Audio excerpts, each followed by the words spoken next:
You missed that? What happened? He was there. He was like, "Dude, what are you doing? You selling hot dogs or what?" I was like, "Zip it up." And he goes, "Oh."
How is he playing football?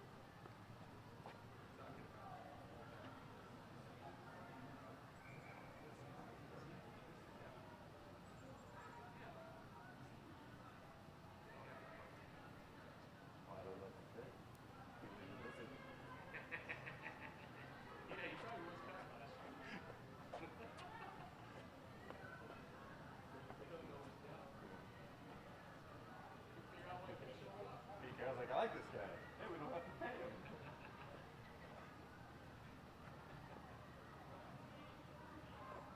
Have you seen that commercial he's in? Oh, it's awesome. The Exiles commercial or something. That was ceremonies. God, those are terrible birds. Yeah, since he started doing that, his whole top media, big media, he's stolen it. Television. Oh, God, that is terrible. Yeah, no, this commercial has got You're so grounded, Dan Power. What? Grounded. Why? Just tell him I'm ready. Oh, you all set up Already there? back check. Just get up here. You sassing me? You sassing me? Time check. 90 seconds.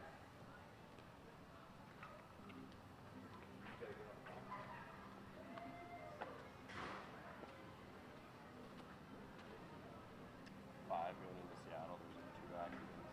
Mariners game just got out.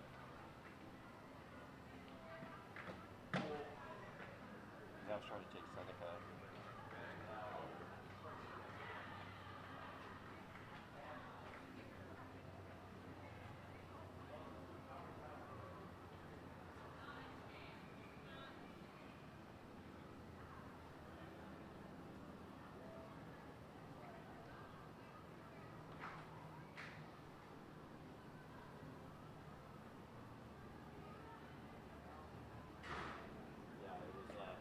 first time I ever had to piss in public.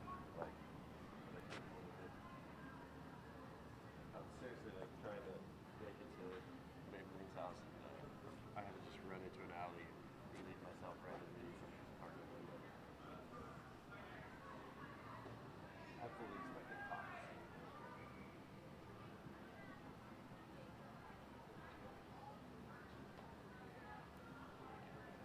And you're like, yeah, he was right. He was right. Stellas are good. Good drink. 10 minutes.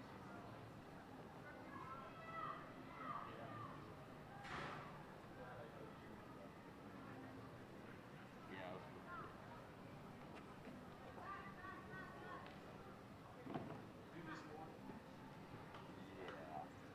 I don't know about top of the world for me, but hopefully I don't feel like I did that last time.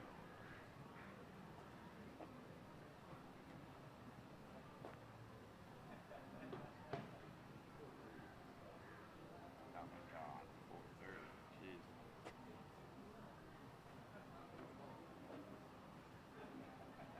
Oh man, Maybelline's starting to get wise to my plan.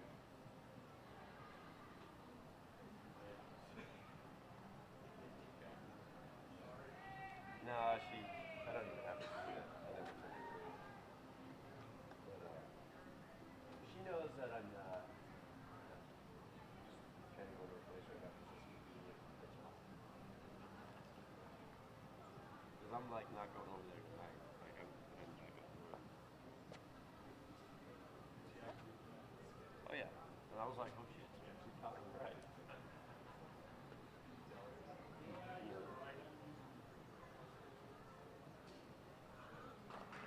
But like, he's like, oh, you just come over, you go to sleep, you go to work.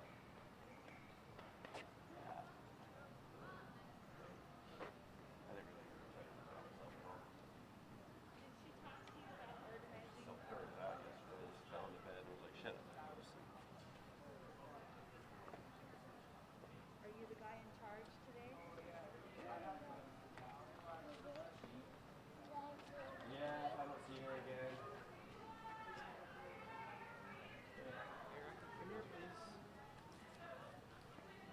There's that little tiny. No touch. No touching. No, but it's the second time I've listened to Rugby this week. I've never seen it. Isn't that where like, because I heard it in the sense where I have a friend whose wife,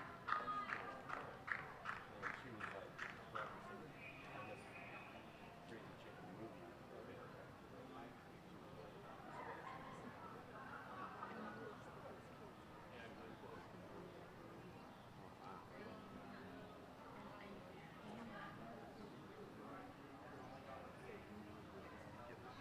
Give it a whirl.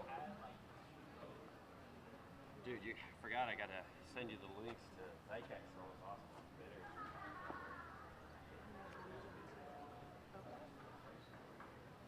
Yeah, I was gonna take you through one of these.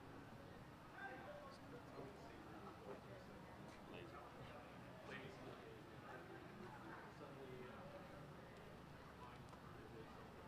Woo, butterfly. Do you have your phone? Do you want me to hang on to it while you're working? Yeah, once you get a taste of these back bitters, It might fit in your house. it's not like these documentaries are 100% true or anything. It's just the way it's presented and how it makes you change your whole view on shit. No, you stay there and be quiet. You're in timeout. We're not doing this today.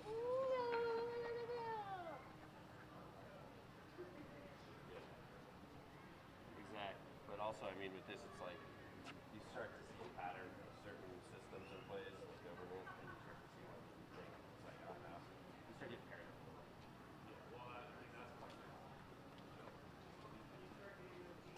Yeah. Yeah.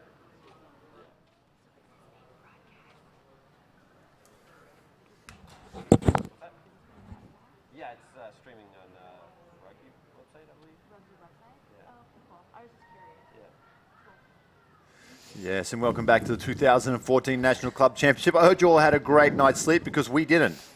But here we are, back on camera Yes? Okay, for your great. entertainment. She wanted to know if you were ever married to some guy that was the most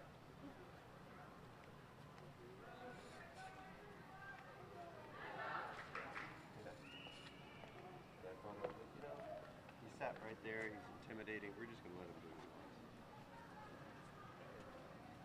You don't even have to do anything because I'll be straight across the way from you. Just keep it trained. This face.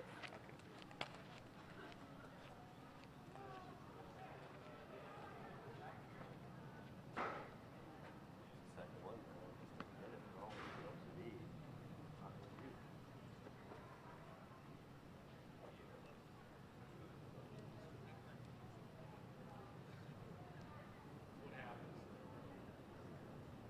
A girl comes up to me, I'm like, oh, yeah, hey, how you doing, man? Hi. Who's your friend? It's nobody. Stephen Love.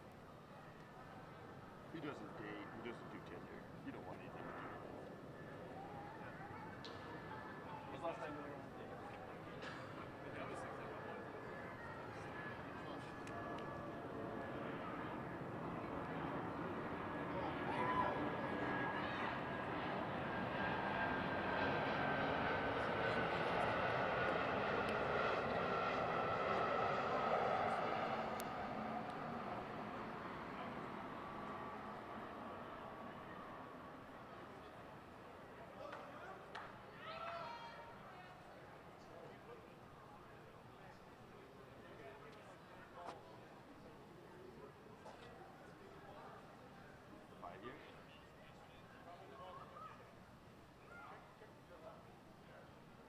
And we gotta get you back in.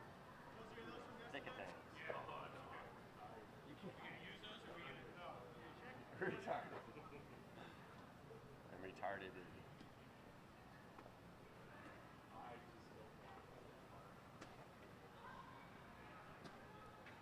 Man, don't you know how lazy I am?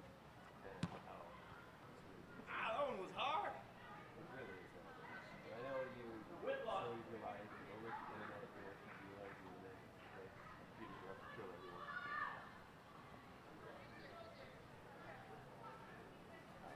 Can't wait. Right. Okay, so the league, you're still down, right? Awesome. Okay, I'm gonna start it after the Bears. So we'll probably draft. So it'll be beginning of week 4. I'm ready to go now. Oh, I bet you're gonna get players I don't even.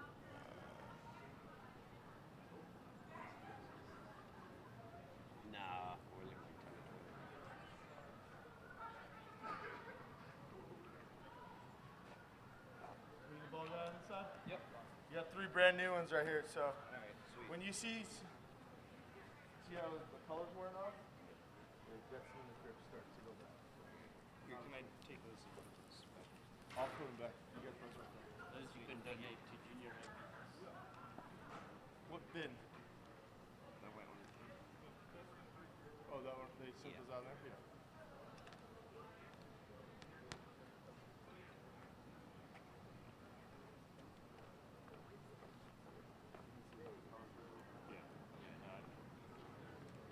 I told him, end of the day. I'll just go using the ball.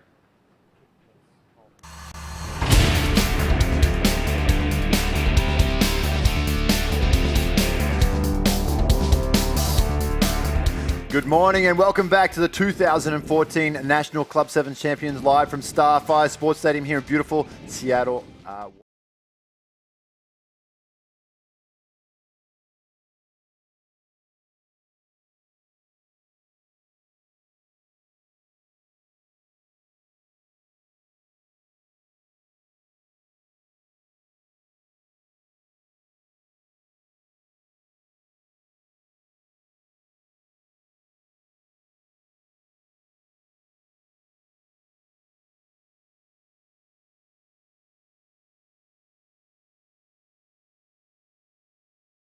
Up first, and we're going to have the young bloods from Minnesota. They're going to be up first, and we're going to go down there in just a moment to take that out. But the big talk's going to be obviously the cup We're going to look at, like you said, Berkeley, San Diego, obviously the favourites there. They're going to run into each other in the semi-finals. We're going to get to that game a little bit later. But right now we're going to go down field side as we have the Youngbloods versus, I believe, the New York Rugby Club. And that's going to be kicking off here in just a moment. And obviously welcome back to everyone who's with us yesterday. We've got a very exciting day. Not as long as yesterday, but we're expecting the intensity and the action to be just as good. So we are just getting kicked off here as we go down, and the Youngbloods will get us started, and not the start they want. Obviously, a few of the players missed their morning coffee there with the kickoff. It doesn't go 10 and it goes out. We'll come back to halfway New York with the ball. They'll take a tap and we'll get us underway here. Katie, you know, the second day of a sevens tournament, always tough. You know, it's got to be hard for a lot of these teams.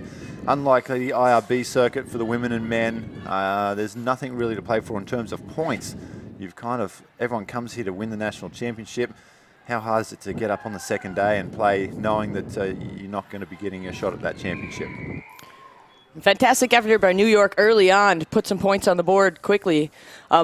As Dan just was alluding to, the part about really just recovery, I'm sure that New York focused on that for today, and just shifting of the momentum early on in these series. Looks like New York's really ready to go early in this morning. Yeah, nice little try there from April Cornell. And you know, on the plus side for the viewers at home, what you're going to see is a little bit of caution to the wind style sevens rugby. They're going to throw it around. You've got nothing to lose. You've got everything to win. So let's see what these girls can do here. New York on the board nice and early here, 5 points to 0 over the Youngbloods. We saw some good little players here yesterday from both clubs. I really like Lundstrom from the Youngbloods, the taller lass there in the 6 jersey wearing the headgear.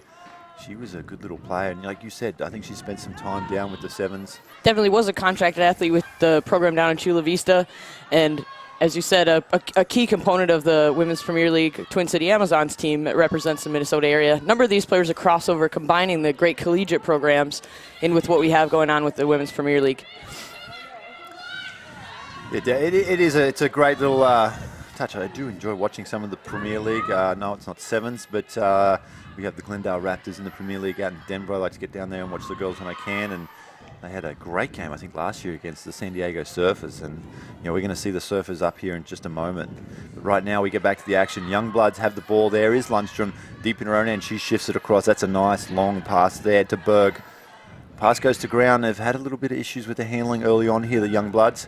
Unfortunately, that one unable to get into Stevens' hands. And we saw her. She's from Sioux Falls, South Dakota, of all places. I got a pretty strong familiarity with South Dakota. The beautiful wives from South Dakota and Aberdeen. I'm not sure if anyone's tuning in from Sioux Falls to watch Stevens play. I'm sure there is. But one of the coldest places in America, South Dakota, let me tell you. From a boy from the Gold Coast in Australia stepping off a plane to minus 26 in South Dakota, that was a bit of an interesting culture shock for me. Here we go, referee not happy there with the early tackle. New York will have the ball and they're going to attack here through the 11 in Nicole Humphrey. She comes back to the middle. Nice little pass off there to Berry. She'll go across there. They're scheming. There's some value out here. And again, it's the try scorer Cornell. She's shown some pace before. Can't get around the corner this time. Goes back inside Cornell. Straightens this thing up. She's broken 2 or 3 tackles there as she goes back to Berry. Berry now, little pass. Youngbloods having trouble pulling the New York players down to the ground. Wayward pass again comes down out to the wing. It's with McCarthy. She's been dangerous, McCarthy. She had a good day yesterday. This time, beautiful low grassing tackle there from the Youngbloods to bring it down. About 5 metres out from the line, right under the post now. New York, they come to McCarthy. She shifts it across. Beautiful ball to Ruggiero. Another nice little pass out there to Newarth. Can she get over the line, Newarth? It's a matter of getting it down. The referee's going to have a look with the AR. Awards the try. Newarth, beautiful stuff there. New York again on the board. And the second try of the game there takes them to 12 points to 0.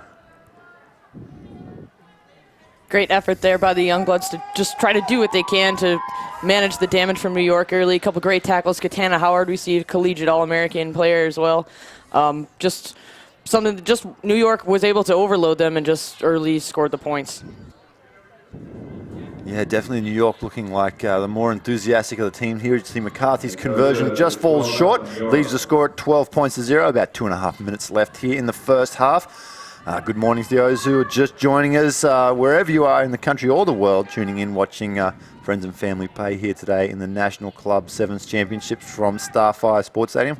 I'm Dan Power, joined by the lovely Katie Wurst here in the box. And Katie, we've been treated to some big games yesterday, but coming up a little later in the cup stuff, who's your favourite for the women's bracket to take away the championship here today? I think we'll see. My pick certainly will develop in the next couple of series of matches.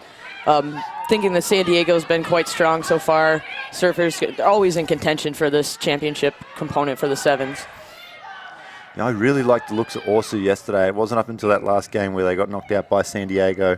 I thought the winner of that game would go on and do it, so I'm going to have to go with San Diego too. You can't sit back and make your pick later. It's like going to Vegas and playing roulette and saying, can you spin it first and then I'll tell you red or black. Well, as we talked about before, really it's all about who wins the recovery in this time off. So we'll see early stages, just kind of getting out to the field early, checking the warm-ups, see what each team's feeling out for this day. Weather's a slight bit different, just really working with what the teams have gone over from the night before, I'm sure reviewing film, and seems to have worked for New York so far. It certainly has, and it's been this girl right here with the ball, Cornell, who's had a big impact early in the game. She's already scored a try, and look at her just driving forward. She's such a hard, tough customer to bring down one-on-one. New York recycle the ball well. They come out to the left now through McCarthy, and that ball in hand there with Nicole Humphrey. She straightens things up about 22, but she's going to get caught there, not releasing the ball. Youngbloods go quickly. They take the tap. They're moving it out now through Berg. Looks to link up. They do well to pull out. Now she finds contact, and it's heavy contact to her. She charges forward right up to the halfway line. Lundstrom now passes the ball out to Stevens. They're coming out to the left here. Nice little switch and leave. There's value. McCarthy's trying to hold. She can't hold long enough, and again from the Youngbloods. Ball can't find him. That's Stevens, sorry, in the one jersey. McCarthy did a great job there for New York, playing very soft, waiting for the play to unfold in front of her. And again, the Youngbloods unable to execute that last pass. I'm sure Stevens would like to have that one back. Great job by Debbie Stenoyan to draw the player across and created some space for her teammate. Teammate just looked up. And again, as we saw, all about looking the ball into your hands, making sure that you have the poise when you do see the space to be able to complete the reception. Yeah, Katie Stevens, she scored a couple of great tries yesterday. Another good scrum, though, from the Youngbloods. Definitely haven't given up this one, going down 12 points to 0 here so far, and it's going to be probably pretty close to half time here, Katie. And you know, they haven't given up. They want to get some points on the board. It'd be crucial before half time if they can get this scrum. Unfortunately not. It comes down to McCarthy. She shifts the ball across. Nice little loop there. They come back. Youngbloods have done well in defence though. Oh, beautiful little option here. A little kick through. No sweeper back. Goes back to Stevens. She's a speedster. There could be trouble in open play if she can get loose. McCarthy does a fantastic job following up her kick there. Makes the tackle one-on-one. Youngbloods now move it out to the left through Lundstrom. Long flat pass to Berg. She needs some support. It's out there. It's wide. Can it go? No. Ball goes to ground. Bounces off the knees though. She's slung down to the ground.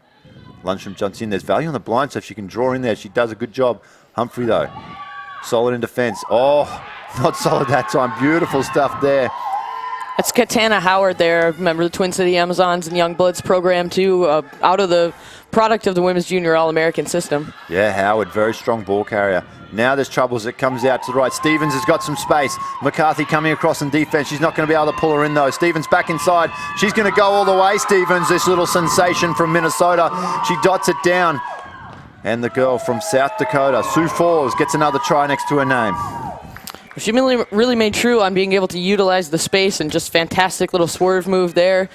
And as we see the pace that she has, it's just, for her, I'm sure she's been picking it up as the game has developed and getting more confidence as she goes along. Yeah, she's definitely got the build of what you'd like to see from your little crafty sevens players in that Carlin Isles mode. Just a little bit smaller, but she's very, very quick, and she's got great footwork. She moves across the field. Conversion looks like was successful there, which will leave the score at 12 points to 7 at halftime. You know, the Youngbloods maybe.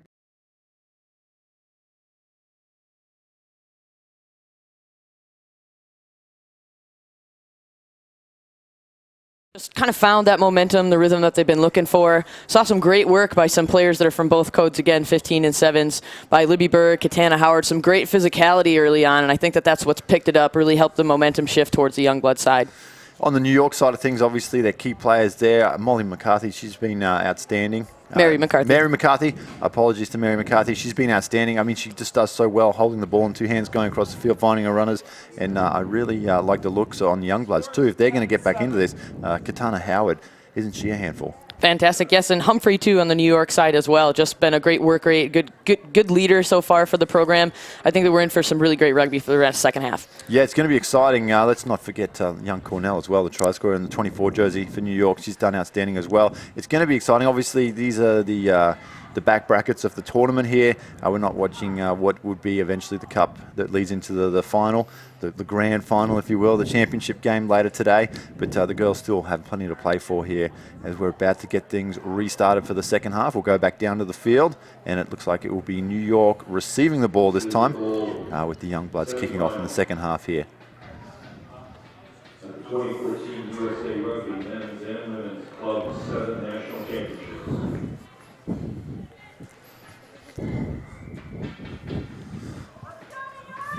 New York to kick off. There is Mary McCarthy. Mary McCarthy. I'm sure there's a Molly McCarthy out there somewhere. There certainly is. She's actually one of the Stars and Stripes program coaches and works as a coach educator for USA Rugby.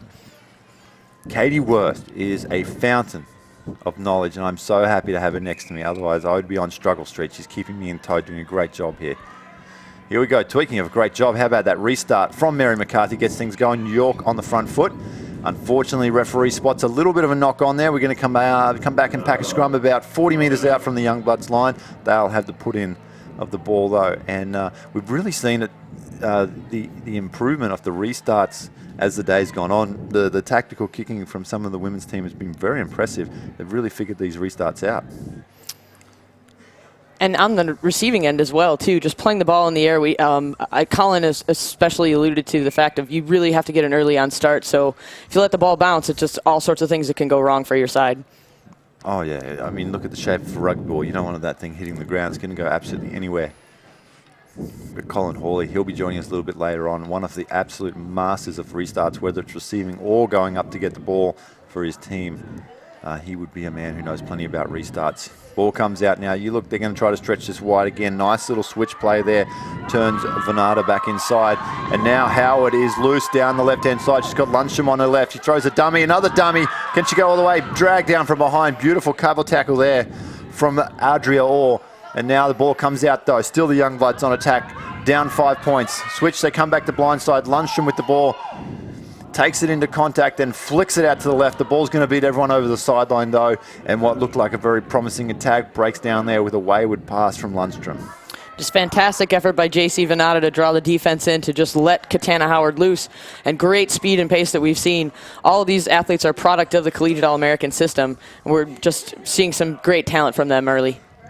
Oh, we certainly are. Very happy with the talent on display today. You've got, I'm sure, Rick Suggett tuning in, watching some of the girls play around. He's got some, very talented girls at his disposal. And going into the future, more coming through as you look at a lot of these All-Americans. And then one of the talented girls who's probably passing something back is Lundstrom there, who stretches over for a try. And she's spent plenty of time, as you said, down in Chula Vista. And then also in the WPL, the Women's Premier League, up in Minnesota. So giving back to some of these young players and trying to get them through to the next level. Just a great Twin City Amazons combination there from Venata to Lundstrom. Just great pace. You saw Lundstrom just stretch out and use that long frame that she has and was able to convert for her team. Yeah, nice hit back. That'll tie things up with this conversion. Should take them, no, puts it across the face, unfortunately. Leads the score at 12 points to 10. Youngbloods holding on to a 2-point lead now with 4 minutes and 20 seconds left to play in this second half here of our first game this morning. And you're watching the New York Rugby Club to the right of your screen, and the Youngbloods out of Minnesota will be kicking off here. And this is, of course, the bowl semi-final for the women's bracket. A few little changes coming on here for the Youngbloods. They're trying to sort themselves out before they get this restart going. And then that's probably not the restart they wanted, especially holding on to a 2-point lead with about 3.5 minutes to go, unfortunately. And that is Venata there, who doesn't get all that ball on the kickoff, and it goes out over the sideline. McCarthy now getting her team set up for a set play. Takes the tap, goes out to her right, lets two go on the switch, now goes on the outside. some value there as they keep moving the ball across. A nice little pop pass up to Ruskowska. And she is unfortunately taken over the side. They must have been closed there, but Youngbloods looking to play quick through Berg, but they're going to take the easy money here and go for the line out instead. New York does well to stop that progress.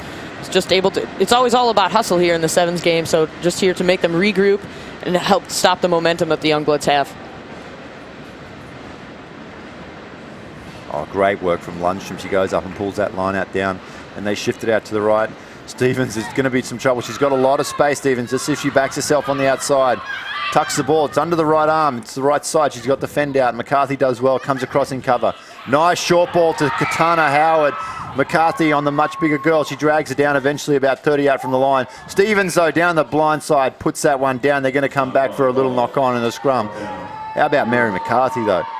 Great tackle in open field on Howard. McCarthy has just been all over this game here for New York. Former collegiate All-American player on another collegiate All-American player. That would be Katana Howard, too. Just fantastic lines of running, getting a little extra burst. McCarthy did very well to take her down. Yeah, you've seen in the first half, I think Howard ran straight over the top of McCarthy at one stage, put her down on the turf pretty hard, getting a little bit of payback there as New York do well to win the scrum. Comes out to McCarthy on the loop around. Defence doing well, though, just playing nice and soft here, letting them do their thing across the field. And there goes April Cornell again on Stevens. It's 1-on-1, the two speedsters. Cornell gets back on her inside. Can she get the offload away? No, dragged down about 40 out from the line. Ball comes out now to New York still on the attack. Howard could have been offside there. Referee's going to play advantage. And now it's picked off by Berg. If she can get the ball away, there's a chance on the right. She takes contact, goes down. Lundstrom takes a pick right down the middle. Needs some support. Beautiful offload there. Goes back inside to the 5. Rachel Lynch. Lynch, yep. Beautiful stuff from her to support Lundstrom. Floating pass over the top. Referee's going to call that one forward, and we're going to bring it back for a scrum. About a minute and a half left on the clock. Youngbloods holding on to a 2-point lead here. We see a great deal of cohesion from this Youngblood squad, as well as there's a number of product out of the University of Minnesota rugby system, too. We have Lynch, Stenoyan, Howard. All of them have played over the years together and bringing it into the sevens code. You were talking about that yesterday, about these teams that have spent a lot of time together, and the Youngbloods seem to be one of those teams that have a lot of cohesion there. Some of the players have been affiliated with, like you said, the Minnesota, the women's Premier League teams up there, and then obviously the Youngbloods in the sevens in the summer. And definitely you can see those teams that have played together for a while. Certainly, Dan. It's just a consistent theme that the programs that do focus and emphasize on sevens have performed well here at this tournament. Oh, beautiful stuff from Venata there. Throws the big dummy and dots it down. Extends the lead here to 17 points to 10 for the Youngbloods over New York. And, well, if you would have stopped the game after the first few minutes and made your analysis, New York was the superior club by far. They come out of the gates firing, but the Youngbloods, finally, a little bit of caffeine in the Gatorade bottles. They've woken up, and now they're taking a strong commanding lead here, 17 points to 10, with about 15 seconds left on the clock. We see some great tactical decisions about substitutions as well. On day 2, as we said, the recovery is so key, and being able to utilize your bench and get these players into the game. We've seen Venata come in and make a big difference. Howard's been fantastic so far, and just great cohesion within this Youngbloods group. Yeah, you hear the referee's whistle goes, and that ends the game at 20 points to 10. No, we're going back to 19 points to 10.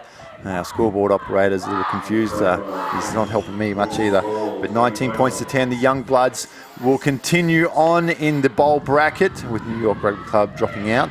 And Katie, obviously it's a tough day. Second day, like we talked about, you're in the bowl bracket. It's hard to sort of get excited about that. But what do you think from the Youngbloods there? Like you said, just a tale of two halves. Certainly early on, New York had the momentum going. They seemed to be a bit more cohesive. As the Youngbloods settled in, probably worked out the kinks a little bit, and then had some key substitutions and big players step up for them. Howard was fantastic. Venata did well. Mary McCarthy on the New York side, just as all over the field, doing what she needs to do.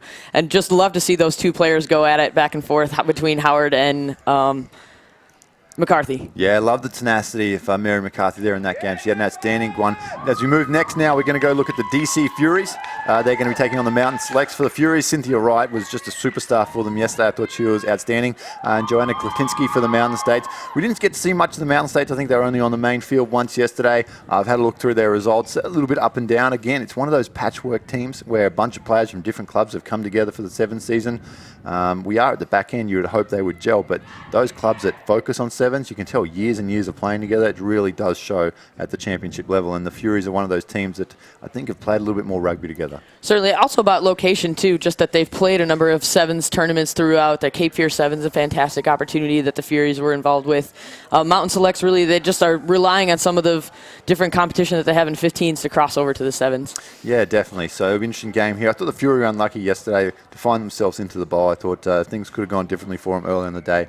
It could have been a team that could have pushed into the cup. But nonetheless, here they are. We go down to halfway. That is the DC Furies with the ball in hand right there. And like we said, watch the number 2, Cynthia Wright, for them. She's a very, very strong ball carrier, but she's also a great distributor of the ball.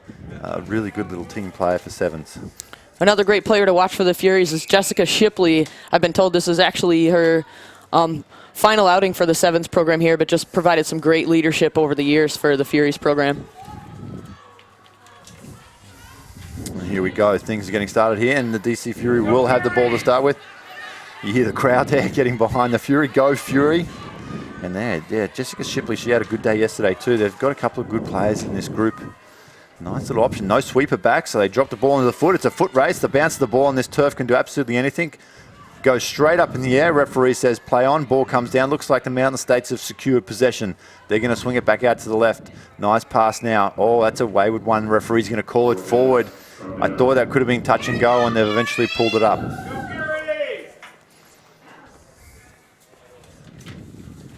Starting to see the crowd trickle in here this morning. Getting a little bit more vocal, which is always good to see them supporting the girls here.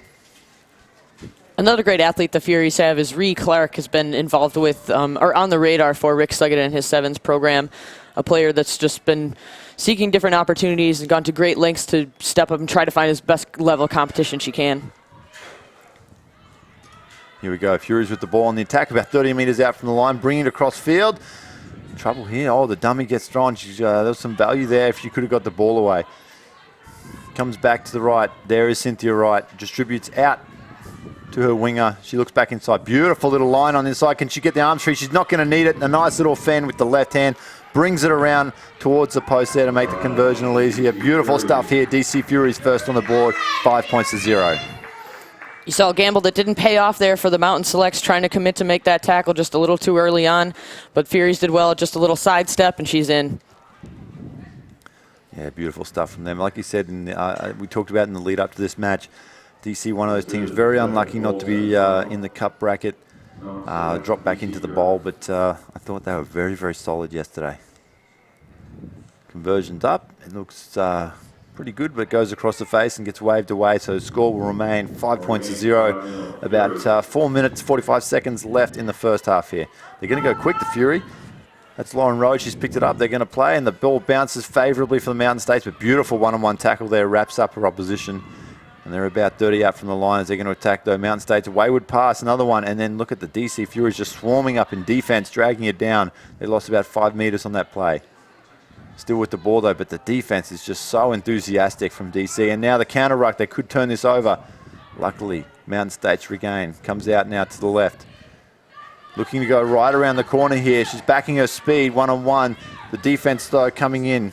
That's Rhiannon Clark there. She had a really good day yesterday, too, especially defensively. I was really impressed with her. And she doesn't let it get around on the outside there. Mountain States now still trying to work the ball out from their own end, about 22. Yeah, playing advantage now, the referee. They're going to stride away there. That's the number 3 in Hathaway. It's a great take there. Actually, that's Rachel Ryan from the Glendale Raptors program, too. From down, Furies. She's also part of the top 60 camp. Yeah, from Sheridan in Wyoming, Rachel Ryan. Not a terribly long drive down to Glendale from Wyoming, not too far away.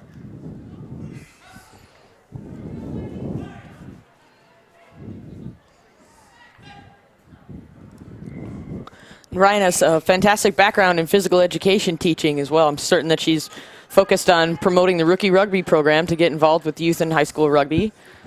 Something that Glendale does a great job of with the program that she's a part of for the 15 side. The Glendale Raptors have a great youth development program going on. I'm sure Rachel's a big part of that. Yeah, that is a very impressive program they have going there in Glendale. As we get back to the action, I think That is Rhiannon Clark again with the ball in the hand as she strides away, and she's going to dot it down. We talked a little earlier about how good she is defensively, showing she can also attack with the ball as well. And the DC Furies stretch their lead out 10 points to 0 here. 2.5 minutes left in the first half. We also see Rhea Clark's just a little bit of her excess pace that she has that she brings to this team.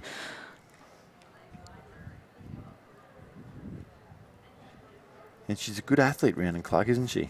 Certainly. I think her background is actually Taekwondo. So at some point she took the crossover and her experience of competing at high-level Taekwondo competitions to cross that right over into women's rugby. And she's one of those girls that we talked about yesterday who's played for the Atlanta Sevens, one of the many players that Emil Cygnus has brought under his tutelage throughout the years, and obviously paying dividends for her. Taekwondo, huh? That would have been...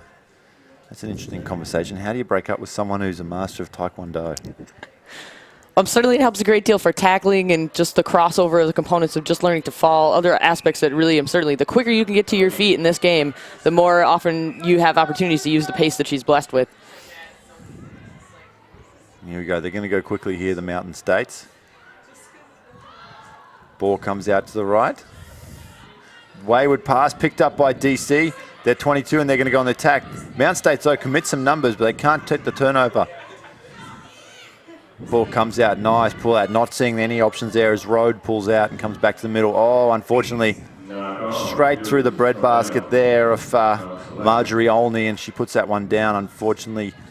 And they will turn that over again. A promising attacking opportunity goes begging there for the Furies. Interesting, there was a quick pickup by Shipley. It turned around, then a good pullback, as you mentioned, then Olney just got caught looking up at the defense instead of the ball. Here we go. All the Mountain State players stacked out to the right-hand side. Scrum goes down. They come that way, obviously. Shaping the kick. Pulls it back in. Nice. Fanned one-on-one. Offload back inside there. Can't get around Cynthia Wright, though. And look at the counter ruck from Wright. She goes straight over the top of the ball. Great stuff from her. Mountain States regain possession, though. Great effort to keep the ball by Joanna Kitlinski. Yeah, Klitsinski, another one of those Raptors players. There's quite a few of them. If they're not here, they're over in France representing the girls at the Women's World Cup right now. Still with the Mountain States, trying to get around the corner. Beautiful grassing tackle there from Amanda Street. She drags it down and eventually over the sideline. Great stuff from her. And you hear the crowd shouting their approval as well. You hear the calls for Amanda Street, too, another player that is in that top 60 pool, actually a traveling reserve for the World Cup squad. Not straight in the lineup. You know, we were talking yesterday, it's an interesting situation with the travelling reserves. We've seen some injuries at the Women's World Cup, and it's one of those things where you can be sitting at home and all of a sudden the phone rings, you're on a plane and you're in France, and you know, the very next day you're in camp, and unfortunately the injured player's on a plane going in the opposite direction home. Well, actually, she's on the non-traveling reserve squad, but as part of the program, there really is, it's all about depth within the systems that we have, and Pete Steinberg has done well to collect a great group of athletes that can represent our country. There we go, a little knock on there from the Mountain States. They're going to have another opportunity here, and now not rolling away. Cynthia Wright, she's going to go quick. She'll move the ball out to Street. Unfortunately, pass goes behind her, ball goes to the ground. Not 10. Oh, Through the mark. a little bit up and down here. The referee trying to get things settled down as we take the tap, and that's actually Jessica Shipley playing in her what Katie Worst has informed is her last tournament. Is it for sevens, or is that it for good for rugby? Street with the ball. Nice pull out from Street there, just looking in front of her, no options. She comes back and again for a second time, trying to bait one of these defenders to make a move. Olney now comes across to her left. She's got Cynthia Wright on the outside, yes, uses right one-on-one. She's going to back herself. Beautiful cover tackle though from the Mountain States, drags it down. Now Lauren Rode moves it back towards the middle. There's Olney again. She comes across to Shipley. Shipley to Street, running across field, draws in the winger. Beautiful stuff. Out to the corner, and that's going to be another try for Rhiannon Clark. Beautiful stuff from her. I think that's her second for the day. Yes, great work there by Street and Clark. Just a really good combination that has been working for the Furies, something that we've seen throughout the tournament. Furies did so well to move the ball as much as they could to just stretch that Mountain Select defense. It did well to have put on a number of cover tackles that were difficult, and just mostly their ball movement was just a little bit too much for the Mountain Selects. And that try will take us through to the end of this game. Conversion to come 15 points to 0. DC over the Mountain States. Conversion won't have the legs to get there across the front of the face. You see the ball just trickle across your screen there. And that takes us through to full time. DC getting a very convincing win there, 15 points to 0. And I mentioned a few times, there's just too many talented players in that DC outfit. It's just unlucky for them that they find themselves in the bowl bracket of this tournament and not playing for the championship today. Just so much great pace and really just great work with ball in hand, stretching the field. Great effort by the Mountain Select. Credit to them for their defensive prowess, but just too much for them. They have too many weapons. Ree Clark, Amanda Street, Jessica Shipley, just a great lineup of players for the DC Furies. Yeah, you talked about Jessica Shipley. She's going to retire for that. A great servant of the game. She's been around for quite a while playing some great rugby. That's it for her? No more? That's some of the different comment, but it's basically, do you really retire just based on if you want just a little bit more for the next game, so we'll see how this tournament ends up for. But that's been communications. Mainly it means a great deal to the program with the leadership she's provided. Yeah, definitely. Rugby's kind of like an old pair of shoes, though. You never really retire them. They just go in the closet for a little while until you need a comfortable pair of shoes, and then you get back into it. But the game's going to go over there. We're going to move along now to the next women's bracket game here. We'll have the details of that to you in just a moment. But we're going to take a little break. We're going to step away. When we come back, we're going to continue along with the women's brackets of the sevens.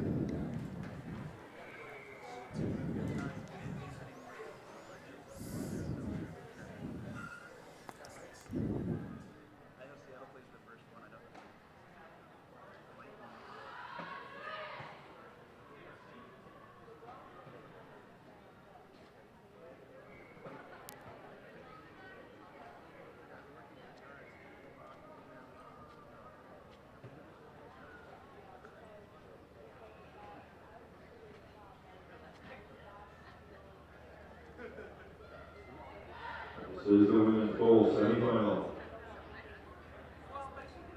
DC Furies 15, non-select 10.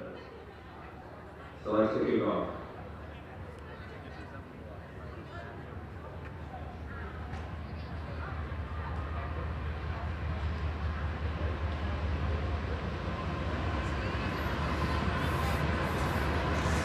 Welcome back. We're going to have to kick off to the second half. It appears that not only do some of the teams need a coffee this morning, but Dan Power needs a coffee as well. I've unfortunately called that after 7 minutes. The mercy rule at 15 points to 0. What am I doing? All the viewers in the Mountain States think I've gone a little crazy. I'm sorry. We're going to get restarted for the second half here of the action. Kickoff coming from the Mountain States. And Katie, what do you think of the first half action? Mostly all defensive credit goes to the Mountain Selects for doing what they can to combat all the different weapons that the DC Furies have, but they're just looking really tight so far. Yeah, they do look a little tired and a little run down. Again, when you're dealing with so many classy players like Mountain State to face with, that one drifted forward there. The referee spotted that. Great job. It was actually right in front of us here in the box, so we got a good view of that. But when you're dealing with so many quality players, it's kind of tough, especially on day two when your body's not only, you're probably not that exhausted in the lungs now, but the lactic acid build-up. You've played 4 games of rugby the day before, especially on at the pace that we had yesterday, all championship style rugby. You're pretty exhausted. It's tough mentally to get back up too. Especially if you're just the physical and mental demands, if you're consistently on defense, just constantly getting up, making more tackles, shifting, communicating where you need to go. Now we see a little bit of offensive effort here. Great work by Joanna Kitlinski to take the ball up. Yeah, Kitlinski, she's always dangerous with ball in hand, tries to get forward. Nice little pick and go there. Referee has spotted a little knock on though, unfortunately. And good defense there from Clark out here. And again, we've harped on how impressive she's been, former Taekwondo. Can we call her a master? I don't know if she's a master. You don't want to go too far, but let's just call her a master. I think she was a world champion, Taekwondo expert. So if you ever see her, challenge her to a Taekwondo match and she will beat you up pretty bad. Here we go. Ball goes in for the Fury. Comes back now. There is Shipley, a retiring Shipley. She loops around. Beautiful job with Street. And they had Clark on the outside there, but they go back towards the middle of the field. Nice little dummy there, some value, but the Mountain States recover well, make a good tackle on halfway. and they're not releasing the tackle player. Yeah, good call there. Cynthia Wright, she goes quickly, comes out to her left, beats one, draws in. Beautiful pass. Oh, unfortunately there is Rhiannon Clark had absolutely but nothing but green pastures in front of her, couldn't pull in the pass, and the knock on there. What would have been certainly another try. Clark doesn't need much of a chance to get to the try line.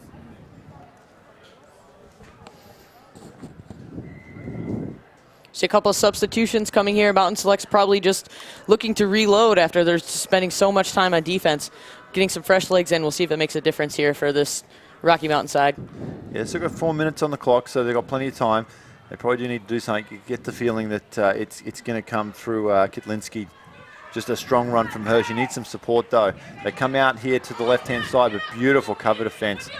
That's Amanda Street again. She's been absolutely outstanding here today, Amanda Street. Like I said, one of the non-travelling reserves there for the World Cup for the women's, and she's showing why she's such a classy player, and she's held in that regard here today. Ball goes back again, a little bit sloppy here from the Mountain States. They pull it in. Back towards the matter. There's Joanna Kitlinski again. Good run from her. Takes them up close to halfway, but the defence from DC is just all over these Mountain State players, just swarming in. There we go. Cynthia Wright bit down a little bit too hard on that. Opens up things outside.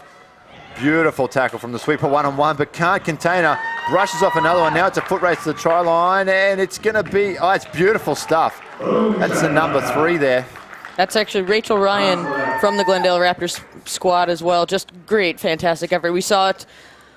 What Mountain Selects finally did offensively, they got worked out, was able to go forward to commit to more of those defenders. They weren't quite able to get to their feet to recover quickly. Ryan saw the space, and she went for it and was successful there with Mountain Selects. Yeah, good stuff from Ryan, and I think you're going to see a lot of this today.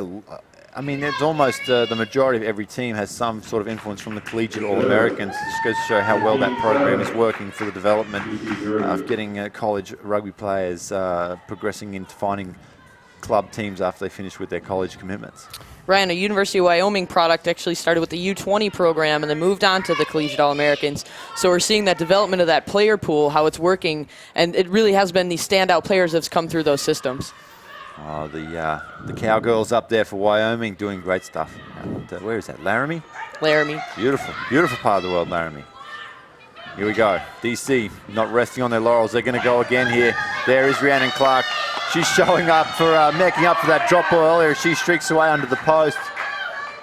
And she's going to dot that down right underneath the sticks there. Beautiful stuff from her individual effort. She breaks through just when Mountain States get on the board and start to break down that lead a little bit, just like that. Rhiannon Clark streaks away and dots it down for another one. Takes the score out to 20 points to 7. 2 minutes left on the clock here. Just has that critical background with the Marfu Sevens program as well. I'm sure Coach Emil Cygnus is thinking about all the times that she's represented the Atlanta Sevens program. Coach Rick Suggett, I'm sure, is taking a look and saying we could use some of that pace.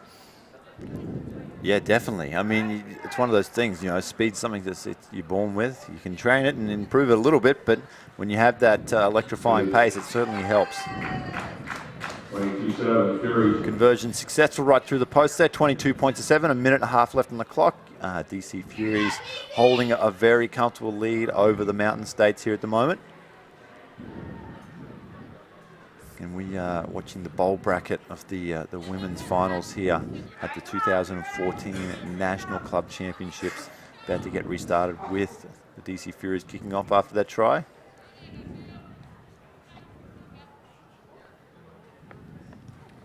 Kick goes up. It's probably going to be a little bit too deep to contest, but great defense coming through. They've definitely got onto Ryan's number there. She had that great try before. They're not going to give her another opportunity to run. Ball comes out. Well handled there by Ryan, just with so much pressure coming at her. She was able to put the ball down and recycle it back to her team. Unfortunately, turnover there for the Furies.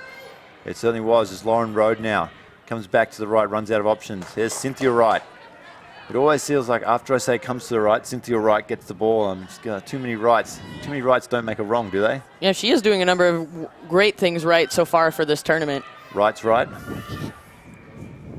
Here we go, and there she is with the ball again, Cynthia Wright. I've really liked the way she's handled herself on day 1, and she's showing it again on day 2 as Road takes the ball, drifting across field, looking for runners. Nice little switch back inside. She held that up perfectly there, got the defence interested. Beautiful tackle from Rachel Ryan, though, right on the 22. Now she gets up and gets over. I don't think the referee was happy with how she came in there. playing an advantage as Rode goes across field. Lets Shipley go. Dummies up, lets everyone go. Lauren Rode, she could go all the way. One to beat, and beautiful dive into the corner. Try time. Just Lauren Rode, just great misdirection there. Defense really had no choice. They weren't quite sure where she was going to go with the ball. It just never gave them any indication of which direction she was going to go, and then she backed herself and scored in the corner for her team. Yeah, she had some options back on the inside if she would have wanted to switch. She took the rocky road to the try line, Lauren Rode, but gets there anyway, 27 points to 7. And now that takes us through to full time this game. Zeros on the scoreboard, and she'll try to convert her own try from out near the sideline. Rode, just a great, fantastic display of sort of field vision, rugby ability, and also just working well with her teammates. She had multiple support options. That's always key in this game. All right, that game finishes up there, 27-7. We're going to take a little break. When we move on to the men's bracket of the bowls. Maryland Exiles will be taking on the New Orleans Royale. Don't go away.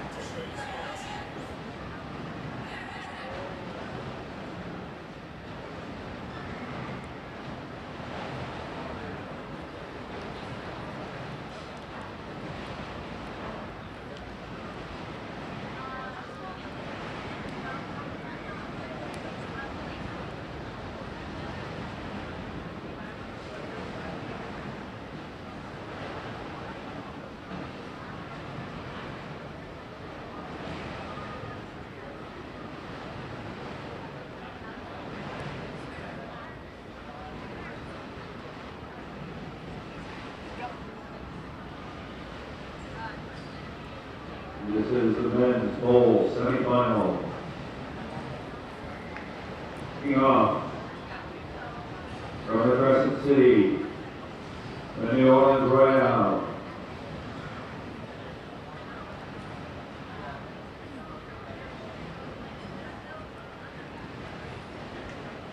The Exiles. The men's bracket for the bowl semi-final here from the beautiful Starfire Sports Stadium in Seattle, Washington, and what a fantastic weekend it's been. We get a look now at the New Orleans Royale versus the Maryland Exiles. Nice high restart, and there's a guy playing for Maryland Exiles who is a former seventh spade PJ Comignon. Yeah, PJ, fancy feet Peach. And we like PJ. Oh, look at this. Great break in the beginning of the game. There you go. Number 6, Trevor Tanifum. He's actually one of the HP players in the camp, and for the USA team, Trevor's been in and out of those camps. He's got a lot of speed. The more rugby he plays, the better he gets. I mean, he's just really come a long way. Taking his own conversion here, and all skills, all players there, Dan. Pretty impressive. Pretty impressive indeed. It's a good way to get yourself noticed if you can do everything. Hey guys. Catch, run, kick. Tanifum looking good there on the restart in Maryland. They're straight onto the front foot. And a couple of plays in there. The number 5, David Schneid. He was the reserve scrum half for the Glendale Raptors this spring out of England. He's playing there. He's obviously spending his summers out in Maryland. I mean, why would you do winter in Denver and then leave in the summer? Craziness. Here we go now. Let's see what New Orleans can do. A little bit shell-shocked from the start here. They were one of the very, very solid teams. They came out of a very tough pool and unfortunately missed out on the cup. But a very good program. One of the guys with the ball there, Chance Doyle, one of their better players. The other one, Rambo. He doesn't look like he's on the field right now. Bobby Johns. He's affectionately known as Rambo, one of my old sparring partners, Dallin Stanford, named him that with the headband last year at the Cerevi tournament, and it's kind of stuck, much to the dismay of Bobby John and his family, but we'll get Rambo on the field here in a little bit. Now New Orleans stretching away on the attack, beautiful support. Oh, just one too many there, Dan. Looked like they had everything going in their direction, and just that 50-50 offload, just didn't need it right there. You had it. You had some momentum going in, just that one-handed 50-50 at the shins. Hard to pick that thing up when it's at your shoelaces. Yeah, if there's one person who doesn't like 50-50 passes, it's Colin Hawley. 80-20 at least. 80-20, you know, unfortunately everything I pass now is 50-50, so it could go absolutely anywhere. So I'd give you a 60-40, Dan. You are a gentleman, Colin Hawley. Thank you very much. Now we see the Exiles coming in attack. They scored straight away last time, and it was the man with the ball now, Trevor Tanifum. double loop there. That one doesn't go to hand, though, and he is swamped there by some New Orleans defenders. Chance Doyle trying to get right over the top. Look at that beautiful beard of his, and referee blows the whistle, and he's got a nice little knock on there. New Orleans, though, seem to have woken up after that first try. Still down 7-0, but they've got a great platform to attack here, about 15 out from the line. Tell you right now, Dan, the hurdle for these teams on the second day of competition is waking up at 8:30 in the morning and having to play some rugby. You know, I was just asking Lou Stanfield, when was the last time you played at 8 in the morning? And he's like, I don't know if I've ever done that. You know, so it's definitely a hard thing to do, to wake up and commit to hating people all day today. So nice line. Beautiful, straight, hard-running line there. Looks like Dukong there goes under the try line in the 12 jersey. So that's New Orleans doing what they do best. We've seen some dangerous running from them, absolutely. Now that ball just comes out to the side, and you know, sometimes you just got to pick a hard line and run straight through a gap. You know, and the defense is sitting back there waiting for you. The best thing you can do is just go right at him. He just sliced through the defense like it was nothing and scored into the post. Great stuff from both sides, but a little inconsistencies going on early on. A little bit of wake up and let's play some rugby. Again, it's 8:30 in the morning here, so 8:45 to be exact. And yeah, I can't remember the last time. Probably when I was about 8 or 9. Played rugby this early in the morning. So, and when you're 8 or 9, you're already well up at 8 in the morning. You've taken in probably 2 hours of cartoons and a couple of bowls of sugary cereal. As we see Maryland break through here, really end-to-end stuff here. That one could have drifted forward. Goes out to PJ. He looking for runners back inside. Let's see the footwork. PJ does it inside, outside. Unfortunately, the sideline trips him up. He's not happy. No, look at him. Look at that touch judge. Little PJ Congerman. He needs to get a step ladder so he can get up to the touch judge's level there and look him in the eyes. Just give him a little opinion. PG's got great feet. I haven't seen him in a long time, but he was with the USA. He was the 7th squad, you know, probably in 09, I think it was. Yeah, I think you're right. A little bit leading up. 09 was kind of, he got torn away with some commitments out in Washington, D.C. that he has. He does some really good things with the school programs out there. Royals with the throw-in. Great line-out ball. Chance Doyle does well. Now they'll probably want to stretch this thing out to the wing. Try scorer. Nice little in and out there. Great ball inside. He gets loose. Sweeper to beat. Oh, back inside to number 12. That's DeKong. Right underneath the tackler. Yeah, good work from him. He's shown that he's a strong ball runner, and they've got big numbers out here to the left. They can use it. Comes out now to Rauziano. He's well met, though, one-on-one. Nice tackle. This could be in trouble here. He's only got one in support. Getting dragged across here. Now, Chance Doyle, he drops in. The king, the beard. He looks across now. Nice little pick and loop. Oh, he's just overrun. He's there. It's almost like DeKong could have been looking for that hard unders line again, but couldn't get on the same page as the rest of his teammates. Unfortunately, overruns it, and that ball drifts forward out of Bowie McCall's hands. And they're going to pack it down for a scrum for the Exiles, and they get a reprieve there. Yeah, you just saw the New Orleans Royals coming in, having a good strike run there, an attacking phase of rugby, and just not on the same page. Guy's taking a short line. He thinks he's going to be out wide. Just maybe a little communication error there, and then the forward pass over the top gives the Exiles a chance to go back. The ball in the hands of Trevor Tanifum. Great little in and out move. Yeah, nice stuff. Sneed throws a very dangerous long pass across his line. Now comes out to PJ. He'll look for runners. He goes out to his winger, just motioning him to come back in field here. Beats the first tackle, can't get away from Doyle. Oh, huge tackle comes in. Doyle scoops it up one hand, offload back inside. Champagne rugby there. Finally, number 2, Jeff Ruther. He'll dot it down over the try line, but it all comes down to the big hit, and PJ still down on his haunches, about 20 metres back upfield. He can't believe it. He's an absolute shock. That's Chance Doyle. We've seen him play yesterday, and we were really impressed with his play.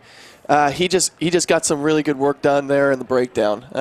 Caused some problems, got over the ball, little errant pass out of the back of the rock, scoops it up with one hand pass to the inside support. It just seems like New Orleans right now is putting a lot more effort into the breakdown of those hard parts of the game and support lines, and that's paying off for him right now.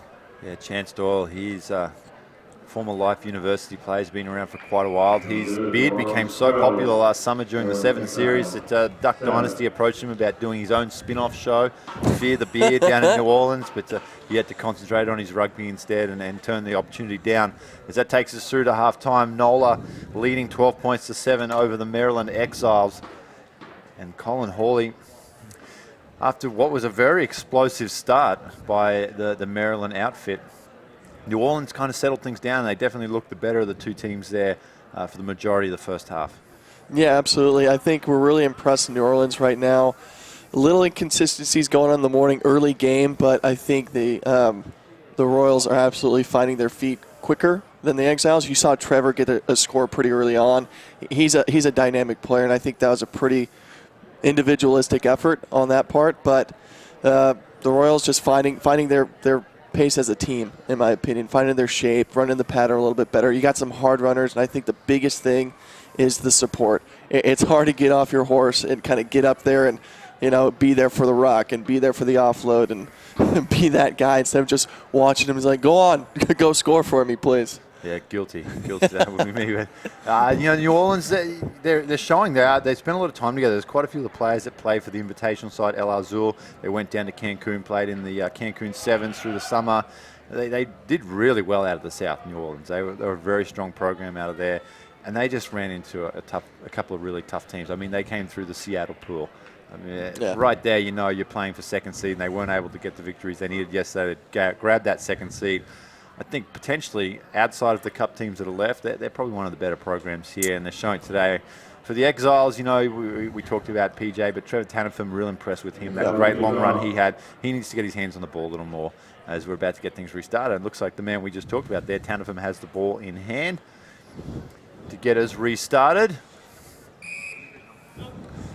And second half action underway as Tannefum gets a nice high kick down. It'll be well fielded though by New Orleans in Buckingham, and he'll move the ball out. Nice little switch. They do have good hands, New Orleans, don't they? You can tell that they're a very well-oiled team unit. Yeah, it comes down to how you prepare before this match. And I was watching them warm up and doing a lot of ball skills, really trying to get switched on to come into this game and firing on all cylinders. And they're showing here. Look at the switches inside and outside. And finally, Bowie McCall, he goes under. That's a great little southern name from the bayous down there. Bowie McCall. It sounds like something that should have been out of the Water Boy. Great. McHale, I think it is there, Dan. But anyway, great team movement from New Orleans. I mean, you just see there the continuity that's going on. Sorry for the Exiles, but they're getting those half-arm tackles. They're not really making any purchase on their hits, not wrapping up the ball carrier's arms. So as soon as his arms get free, they've got support runners, and it's just really hard just to get a half tackle, then an easy offload to a runner, and you can't scramble back fast enough. You got to make those tackles. You got to put them to dirt and create a breakdown. Well, defense at this level, everyone out in that field can tackle. It comes down to attitude. Do you want to tackle? And it's day 2. You're in the bowl bracket. It's really, like you said, it's 8:30 in the morning. Arm tackles, it's just an attitude. And right at the moment, New Orleans have a better attitude on the field. They want to be here. They want to play. And that's the difference between making an arm tackle and driving your shoulder right into the player. You can tell from the kickoff, New Orleans right now chasing down, putting in pressure, something that the Exiles didn't do off the kickoff from Trevor's kickoff. But here we go. New Orleans on the front foot again. Oh, Dukong again. He's going to get his second. And right now, they're just being out-enthused, the Exiles, and you see one of their players on the ground, and just their body language. It's almost as a few of them might be on the Fly Emirates app on their phone looking for an early flight home back to the East Coast. But the New Orleans Royal, I think they may have something to prove here today, more so than Maryland. They were a little disappointed they didn't go through to the rounds, but and Chance Doyle. Well, New Orleans is absolutely impressing me this morning. I think they've come out on fire. They've made the conscious decision that we're going to come out, we're going to play some good rugby, we're going to tackle, we're going to run hard, and we're going to get these victories and come away with some purchase here in this tournament. I just think the Exiles, you got to bring it. That's the biggest thing in sevens. You got to play a day 2. You got to get yourself up for the game. And if you don't, it's such a momentum shift. You get down early. It's really hard to get yourself crawling back up into it. Kickoff to come. Look at the chase coming in from New Orleans. They're still chasing down. They're still contesting in the air, and they get their just deserves right there. Another win for New Orleans off the kickoff. There we go. They've really been a good team unit here. Their distribution between players, their passing has been very crisp. And now they just go forward. Trevor Tanifum goes into heavy contact there. That was a beautiful run from Lesacia. Again, another one of those French names showing the influence there down in the southern states. New Orleans, Louisiana. Look at the offloading. It's just becoming a little bit too easy. It's almost like a training run now for New Orleans, isn't it? It's just a matter of catch and pass, and eventually they're going to find the space as Buckingham gets a well-earned try there. But you know, it's just putting on an absolute clinic. Well, you look here, these two teams, the Exiles are definitely have a bunch of talented individuals. Now, the difference in the game here right now is the work off the ball. Yeah, you can be in front of the guy, and yes, you can wrap him up and get him down to the ground, but it's the outside players doing the work off the ball to cut off that offload. It's just too easy for New Orleans right now to get into a tackle and then offload the ball to a runner who's coming onto it. You got to flood those passing channels and make sure you stop their continuity. It's that extra added work, and you're wondering how is the score like 33-7 already. It's just that added extra work that's New Orleans capitalizing on. Winning two kickoffs in a row helps too, and I guess this is going to be 3. Yeah, I mean, the ball is gold. No more relevant than in sevens when there's only 14 minutes of play. You've got to keep your hands on the ball. And finally, the Exiles get some possession as New Orleans kick it away. But could be in trouble if they can't secure the possession here and lock the breakdown down. They do that. Fakes to kick, comes back inside. Exiles now showing a little bit on attack. Passing back. Nice little pull out there. Saw his opportunity had closed down. Now they're going to do a little bit of running. Needs an offload though. And there you talk about the difference. Look at the New Orleans defense getting back on side, shutting down their channels, shutting down the running lines for the support players. Exiles there. Beautiful tackle from Chance Doyle. Comes in, crunching tackle, knocks the ball free, and they're going to get a scrum here. Well, there you see it, Dan. It's exactly that point. You watch the New Orleans Royals on defense.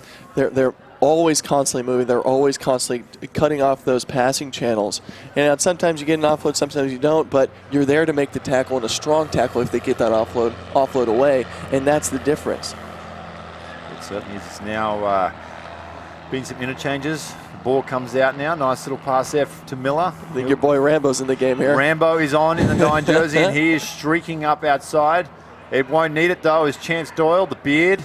He'll get away for a try, and this scoreline just gets a little bit more embarrassing for the Maryland Exiles. So he dots it down to 38 points to 7. A minute left to go here, but it's been pretty much an absolute clinical display. One-way traffic this second half, absolutely. Without that first score individualistic try there from Trevor Tanifum in the first half, this could definitely be a goose egg, but it starts from the pressure off the kickoff and not being able to handle that well. I think all credit goes to Chance Doyle right now. He's been combative at the contact area. He's been scoring tries. He's been offloading. He's been contesting on the kickoffs.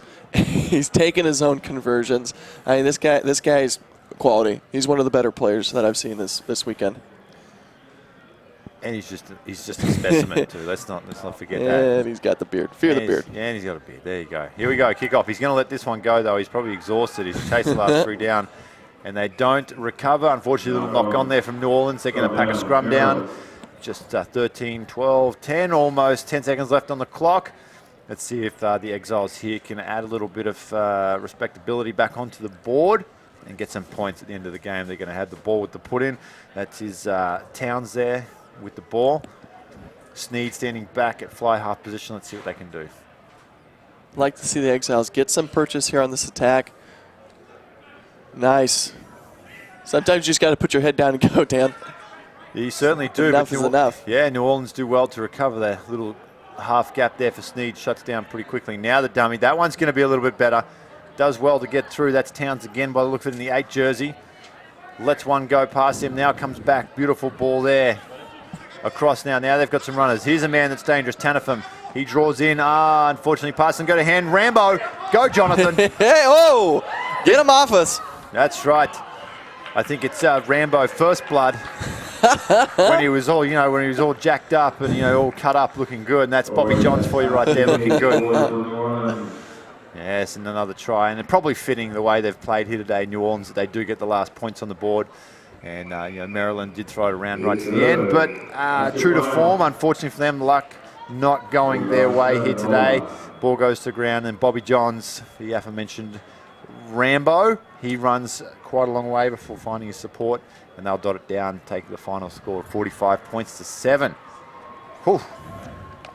That's a big one. And up next, we're going to get the other bowl semi-final, which is the Santa Monica Dolphins. This is their first trip to the National Sevens Championships. Believe it or not, they're pretty pumped up to be here. They find themselves up against 1823, which is Paul Holmes of Tiger Rugby and James Walker as well of Tiger Rugby. That's their development team out of Ohio there, led by Taylor Houghton as well. His other team, the Denver Barbarians, he was with them in the spring. Finds himself in Ohio now playing for 1823. Very talented. I mean, Perry Baker, that's a name that we watched him on this field. He scored some great tries.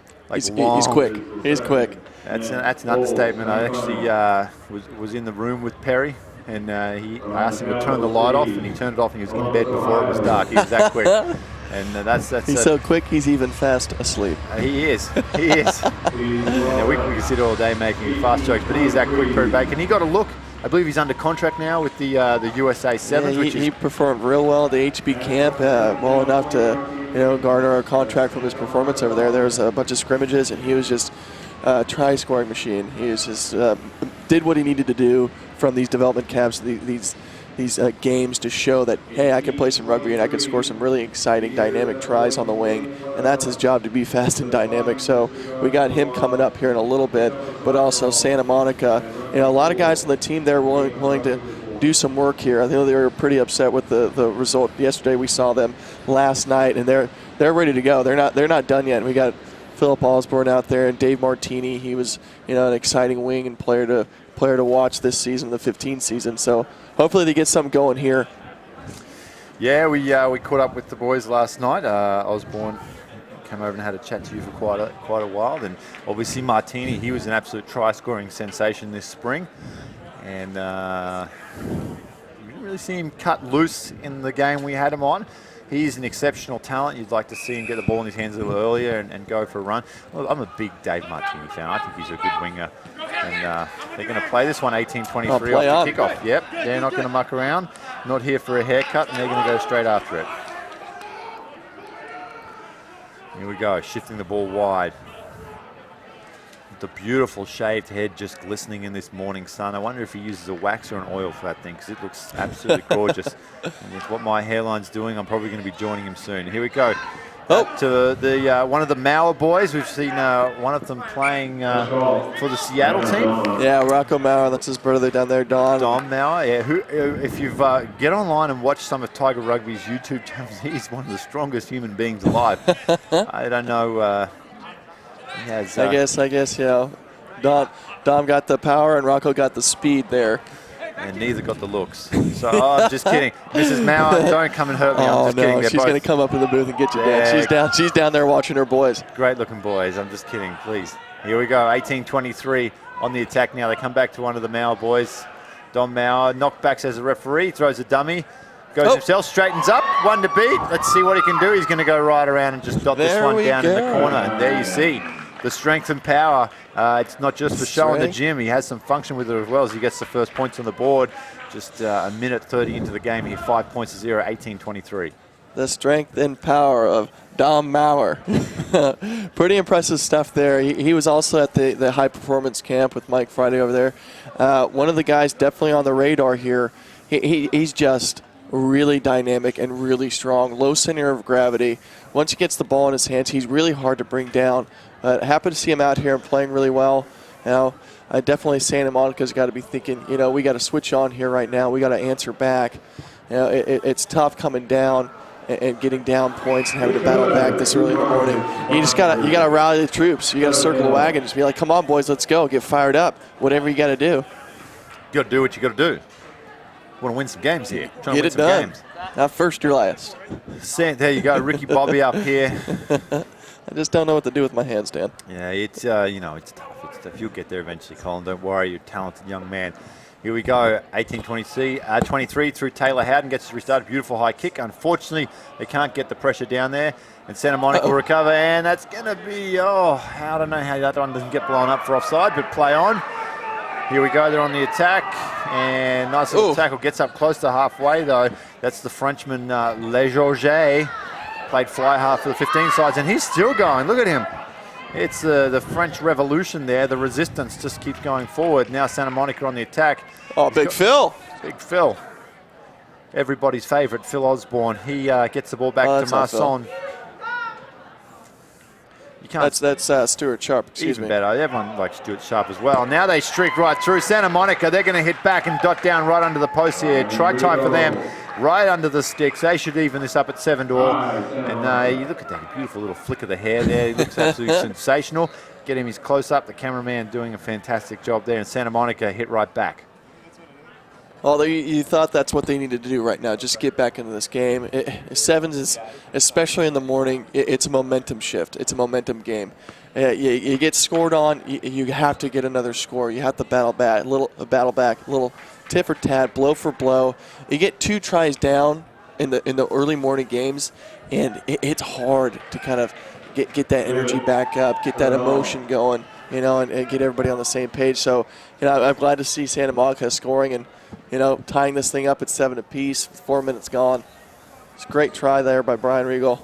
Yeah, we saw in the first game, Maryland Exiles, they scored first, and then there was a wave of 43 points in New Orleans. So, interesting to see how 1823 respond. Beautiful take on the kickoff. He should have offloaded there. Had one of his players absolutely streaking down the side there. Now with Mauer, the powerhouse. Oh, picked like a booger. Regal with the steal. And they'll go straight on the attack now, Santa Monica, moving it out to the right. Marson with the ball. He's got Martini. Martini switches. Marson lets him go, throws a dummy, goes around the outside. Unfortunately dragged into the touch. And let me tell you, that was some good stuff. There's some value there again. I think that they've got to be a little bit better with how they use Dave Martini. He's such a strong finisher that you almost want to give him the ball in that situation, give him some time and space, and let him do his thing. Yeah, I really would like to see them pin their opposite number, and then give him a little bit of space. Let him do his thing. He's been a dynamic runner. He's been a try scorer. Give him a chance to have a go. Be an athlete out there on the wing. I mean, this spring I think he had 7 tries in the first couple of weeks, and teams started to clue onto him pretty quick, and his opportunities started to shut down. But he's a genuine excitement machine and a finisher. Unfortunately, there, a little knock on. Looks like 18-12. Beautiful one here to pick up on the scoop. Goes back to Mauer, the Tower of Power, the man of the hour. Too sweet to be sour. John Mauer. Well, you can definitely feel the intensity picking up from both teams right now. I think everybody's shaking off the little morning sleepiness, and they're both here ready to go. Seeing some good rugby, some good runs, and it's just accuracy at this point. Who can be the most accurate and stay in bounds, not throw the bad pass, and get under the sticks. 7 points apiece, a minute to go. Yeah, there's intensity definitely to pick up. It's like you said, once you start getting a little running in your legs and lactate goes out, Howden, sit down, he says. Say hello. Good morning. Beautiful stuff from Taylor Cliffy Lyons. Howden there as he streaks through, and now his team's on the front foot, trying to get down towards the halfway line. It's amazing how a little play like that can just energize your team. And putting the team on his shoulders there. Howden, ball goes under the legs, goes to him again. Let's see what he's got now. Uses the footwork instead. Submits in the tackle, pretty well defended. They go in, they'll bring it back to the left, 18-23. Beautiful stuff right through. He's got Mauer in support on his outside, goes back the other way. Martini can't tackle him, that's a bad miss. And he will streak away and score under the post there for another try for 18-23. Brilliant try, absolutely. I mean, that's just the running strength, right? You get into the tackle contest and you just keep pumping your legs, you keep pumping forward, and breaking 2 tackles like that, Martini coming across, and he's no slouch. You keep your legs moving, and it paid off for him there. Dot down into the post. You just think right there, it's that emotional commitment to the tackle. It's early in the morning. You got to smash somebody. You just got to hit.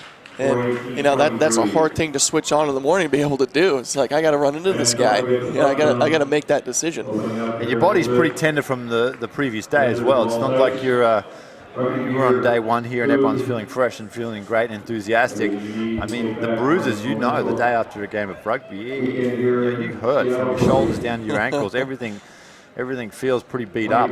So to get excited and make another collision on day two, especially in the bowl bracket here, it's going to be tough for these players. You've got to take the hat off to these guys coming out and doing this on day two as well. I mean, that's really, I think, a particular part about sevens and what you have to do off the field to kind of manage yourself. It's so different that you have to come out to these tournaments, play 4 games in a day, and it's a long day, and play all these games. Although short, they're just so intense for 7 minutes, then 7 minutes. You break for 2 hours, 7 minutes, break for 2 hours. You do that all day, you got to come back and do it again. You wake up in the morning, I'm telling you, it's hard to move. You got the ibuprofen breakfast. You're trying to work out the kinks. Yeah, and you know, again, once these guys got running here today, once they got moving, lactic acid starts to flush out. They get a little bit more free. But for 18-23, Taylor Howden got to get more involved in the second half. We saw him with that nice little bumping run earlier there. Hasn't seen much ball, but Dom Mao, I've been really impressed with him. He's a good little player, quite a handful and deserving of that HB call-up that he had recently. And then for Santa Monica, they've got to get some ball. Got to get out of their own end and do something with it. So I think the physicality of 18-23, we saw Maurer in the first half absolutely busting through some tackles, and then you saw the big breakout play by Howden. He just went straight up and said, hey, come on, try and tackle me, bumped off a defender, and that's what got him on the front foot. So I think Santa Monica, if they want to have a chance in the second half here, they got to front up to these big runners who are looking to have big physical moments. Yeah, if only Taylor Howden had the same commitment of staying away from the dessert bar, he'd probably be in better shape. Here we go, kickoff comes down. Legeorget with the ball, comes back to the blind side. Pretty tight little quarters there from Santa Monica. They're not going to get anything, but at least they get the ball back. They move it out to the left. Legeorget can't handle, knock on. Playing advantage here. And referee, referee playing advantage. Going to come back for the knock-on. First infringement, though. We're going to pack a scrum down. 18-23 with the put-in. Just seconds gone here in the Regal second half. down here a little bit. A little shaken up on the play. And let's see if they bring on Osborne. The slow chant starting up around the field. The masses are calling for Phil Osborne to come on. Shares a namesake, I believe, with a former All Blacks fullback, Phil Osborne, as well, who was featured in the 1995 PlayStation game John Olomu's Rugby. And let me tell you, I used to play when I was a kid, and Phil Osborne was a very good player. He wasn't John Olomu, but he was pretty good. Here we go, Howden. There's a fancy footwork from Howden. That's what we need from the big dog, and he'll dot that one down under the post for a try. Good stuff from him. He has got a very impressive step, Taylor Howden. Probably we were talking a little bit about him yesterday. Skill-wise, one of the best readers of the game, 7s and 15s in the country, and showing it there with that nice left foot step. Yeah, you said he had to be more involved in the second half, and little step to the outside, little step to the inside. What that does for the defense, it just fractures them. They think you're going left, they think you're going right, and if nobody's calling out my man, you know, if everybody's just coming up and it's like, who's got him, you just find that gap right in the middle. Howden, a great ball player, playmaker, just, you know, step left, step right, straight through the middle. Here we go. Try scorer Taylor Howden, ball in hand. Nice high restart. That'll be contested easily. Comes down though. Santa Monica through Legeorget, moves it out to Marson, and he goes out even further. Let's see what we've got here. Now there's still some speed out there. That looks like the number 12 with the ball in his hand, Sevy Woods. He's tackled just over the halfway line. Comes back towards the middle. There's Osborne in the 10 jersey, finally on the field. Looks across to Regal. He seems to have shaken off that injury. Backs himself one-on-one on the outside. He's not going to get there. Can he toss it in? Yes. Referee puts his flag up, though. Says he had a foot on the chalk first. And you can see a few little whoops there and slaps on the butt from the 18-23 players. They're pretty pumped up with that defensive effort. Yeah, their defense was pretty solid. When you're bottled up into touch like that, you know you're not going to get around the corner. You literally just step off your outside foot, push off the touch line, and drive your legs into the hips of these defenders, and hopefully your sport's going to be there for you, which they should be. Now, if you're not going to get the corner, you got to set a ruck. There you go, that's right. There is no shame in pulling out. As Howden goes straight through. Oh, can he do it? To go all the way. He gets around the corner there. It's one-on-one with Marson. Taylor Howden is showing some very good pace. I sat down with him for a little bit yesterday. I was quite surprised at the shape. I said, you look actually really good. You look fit. He's lost 12 pounds since he's gone out to Ohio. He's taking his training seriously. We do give him a ribbing here in the commentary team. We are good friends with Taylor, and there you go. The Taylor Howden of old, showing some pace as he streaks down the right-hand side, and he runs 80 metres and scores his second. He will probably take a break after that one, though. That was a long run, and like you said, on day 2, that's a very long 80 metres to run for anyone. Yeah, that's after that run, you're looking to the sideline. Yep, come on, coach, ready. Yep, done. 3 minutes left in the game. You're up by 26 points to 7. Yeah, I'm pretty much happy to call it a day there. Like we said, we haven't seen Perry Baker yet. He's actually, I see him on the sideline. He's not even in gear. He's not in jersey, so it could be a tactical move to keep him out. Or, again, with his recent acquisition of the contract for the 7 stuff, probably no point in risking injury now that they are out of the cup running. Yeah, I'm not too sure there, Dan.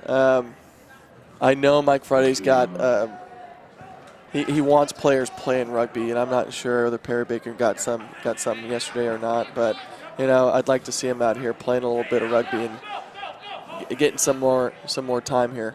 But Santa Monica with the ball on the front foot. Here we go. Trying to make something happen. Yeah, Marson turns it back into Woods. He's looked good since he's got on the field, Sevy Woods. Breaks 3, links back up with Marson, and he will get a try, and they start to bring it back as 18-23, unable to stop him there, but at least hold him towards the sideline as it takes the score to 26 points to 12 conversion to come, and that's better stuff from Santa Monica. Yeah, absolutely. I mean, you just saw the continuity and the conviction towards the running line and the attack. They were getting the ball at pace. They were attacking the line. They drifted across. Strong runners coming off the ball at pace. And those little aspects make a difference. If you don't attack the ball when you're catching it, if you just catch and pass, you're not interested in the defense. That's when they just drift off and they bottle you into touch like happened before. But that's more of the Santa Monica that I know, and how dangerous they can be with a bunch of potent runners. Yeah, definitely. They do have some attacking weapons in that side as Le Georget gets us restarted here. 1:30 left on the clock. 18-23, unable to handle the kickoff. A little bit of ping pong going back and forward there. We're going to play the knock on from Santa Monica on the restart. 18-23 will get usage of the ball about 40 metres out from their own try line. Let's see what they do here up the set off for this scrum. You've got Don Mauer. He's still on the field.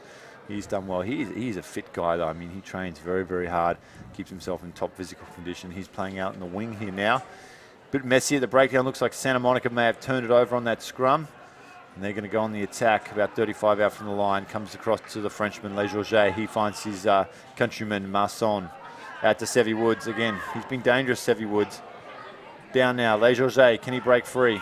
No, strong tackle from Mauer. Just wraps him up. And takes him to the they ground. got an overlap on the left. Massive overlap. Use it left. Give it, man. There you go. You got Prickett out on the wing. Oh, I don't understand that move. Just decided to go right back in. There you go. Osborne to the outside to Prickett. Prickett, he's a big man. He is a big man. The fridge, Prickett, looking monstrous out there. There we go. Le Georget moves it back to Woods. Woods has got Marson. He's just got to pass the ball, Woods. Just give it.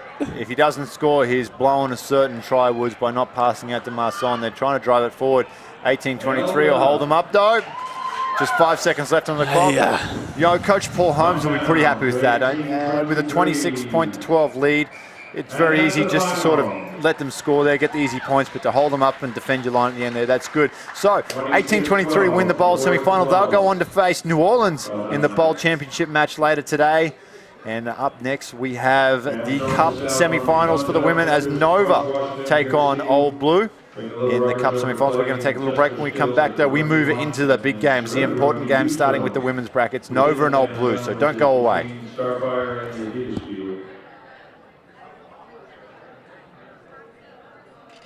Fans 21 and older should head over to the beer garden for a taste of the Pacific Northwest. Access to the beer garden can be through the fun zone past the vendors. Make sure you have a wristband on, make sure you're 21, and make sure you have cash.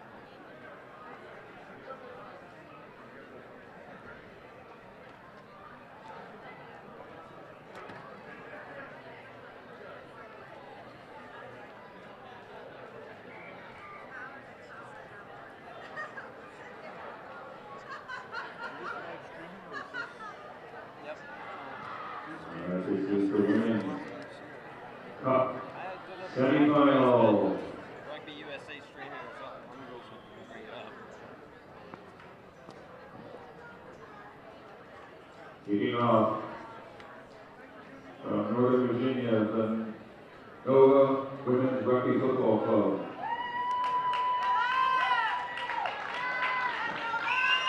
And receiving from Gotham City, the Old Blue Rugby Football Club.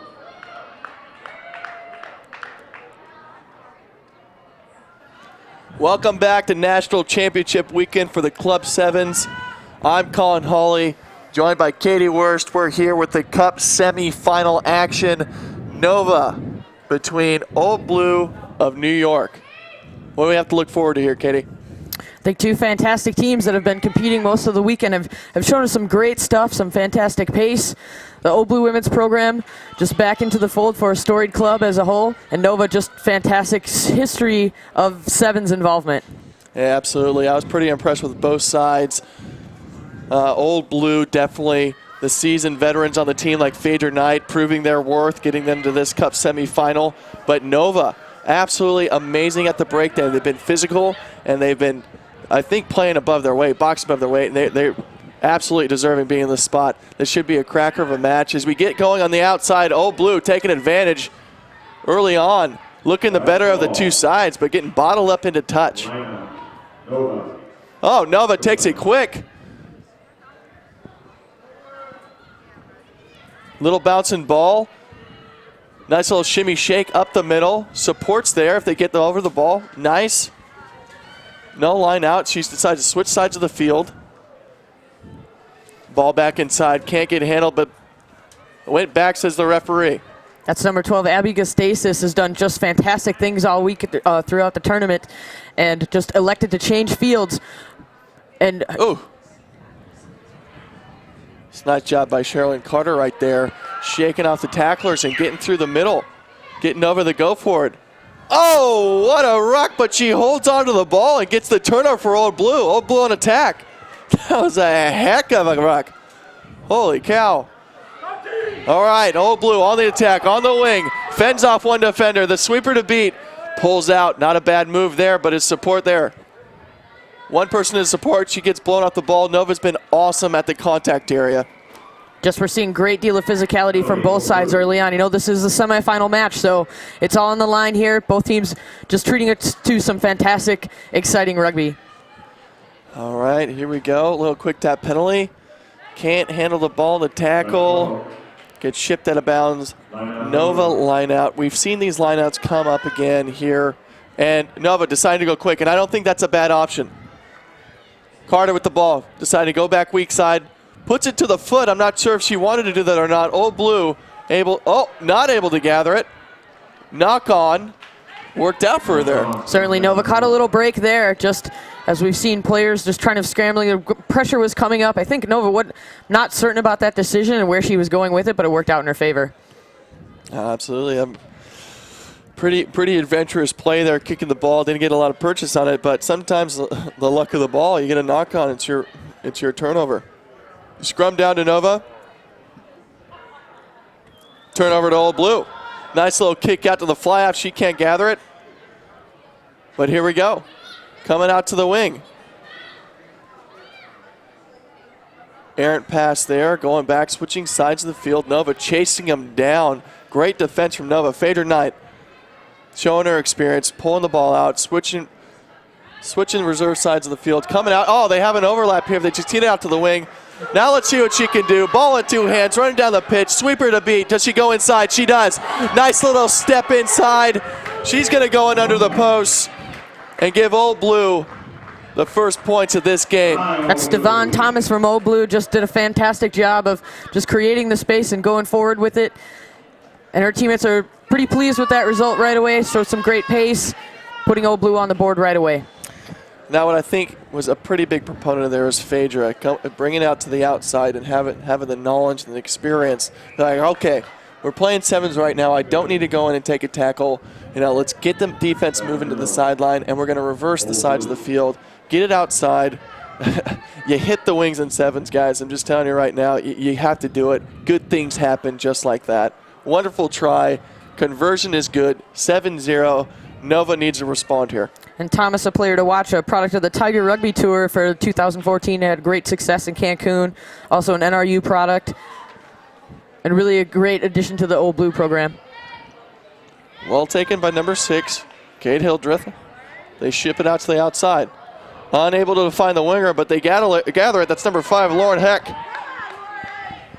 Doing well there. Support is there in spades. They have numbers on the outside. Good looking rugby here. Great passes to hand. That's number 7, Catherine Hemlock. Running away from Phaedra. Not a bad choice. Nice line inside.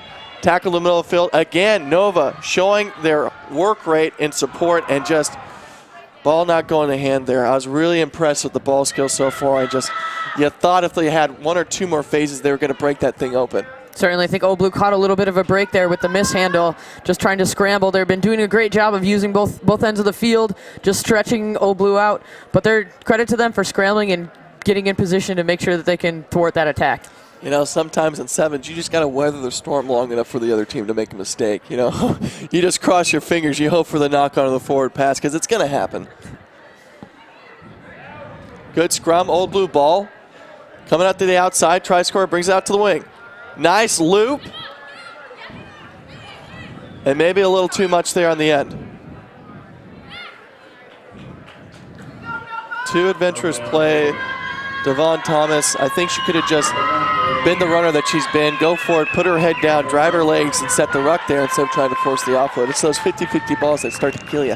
Trying to play unselfishly, trying to make the handoff to Ullman. Just credit to Nova's defense, getting in that passing lane. She wasn't able to get that ball off. Yeah, that's a communication thing too from your teammates. If it's not on, she's bottled up. She's trying to fight off the tackler. Just go down. We got this. I'm here in support. Set the ruck. Substitution coming on for Nova. Number 9, Meredith Nelson comes out. I didn't get the number on the replacement, but here she is to put the ball in for Nova.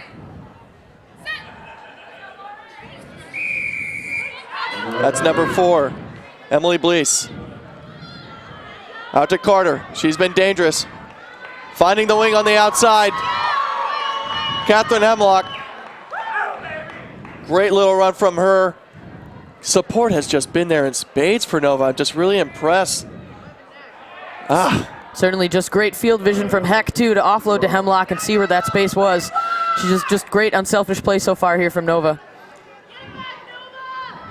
You know, you thought they had something going on there and just, you know, we've seen this time and time again. The wingers just getting bottled up in the touch, and it's just a turnover. It's a killer. He still plays himself in decent position here, depending on how the set piece results. You know, you got to play a patient defense here. Make sure they don't give away any silly penalties. Make a good hit. There you go. Forward pass, and they got the ball in the front of the sticks. Great defensive pressure from Nova. They did what they had to do there.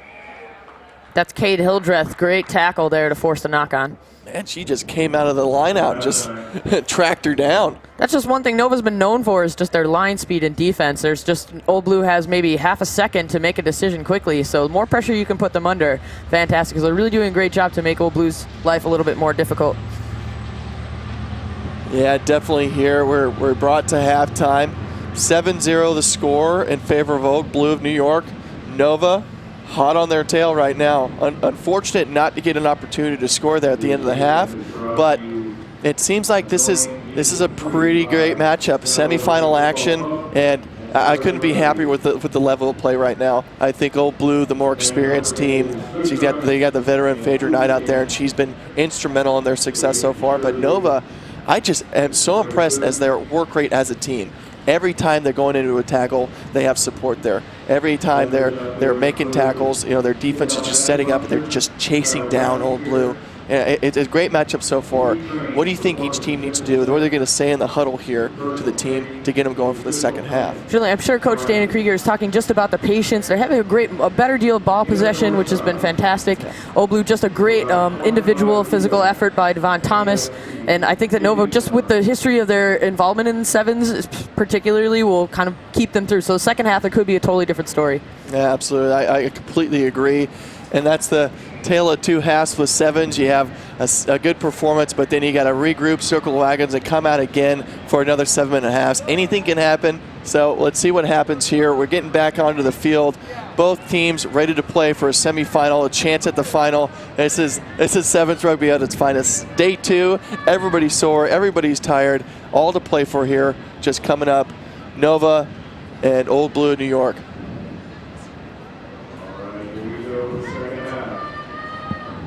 New York. You kick off. We take it back down to the field. Old Blue to kick off. They lead this semifinal match 7-0. Thanks for joining us at Starfire Sports Stadium for National Championship Weekend for Club Sevens.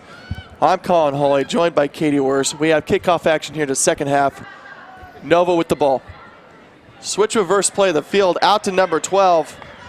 That's Abby Gastidis.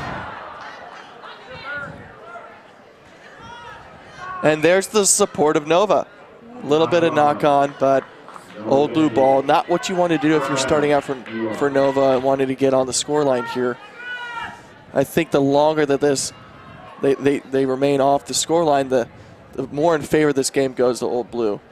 See, Old Blue early on just communicating, saying, you see Phaedra Knight saying, just kind of take a rest. We're on top. Let's hold and keep our composure. How nice is that, having somebody like Phaedra Knight on our team to be able to oh, look at this break from Old Blue, straight through the middle. She's getting chased down by number 4, Emily Blease, but she's not going to get her. She's over the line.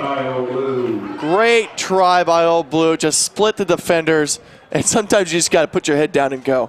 Certainly, I think that was actually Melissa Ullman, but just really great show and go. Hit the gap, was able to convert it. So Noah's right now just reeling from that, saying, where do we have that breakdown in defensive cohesion?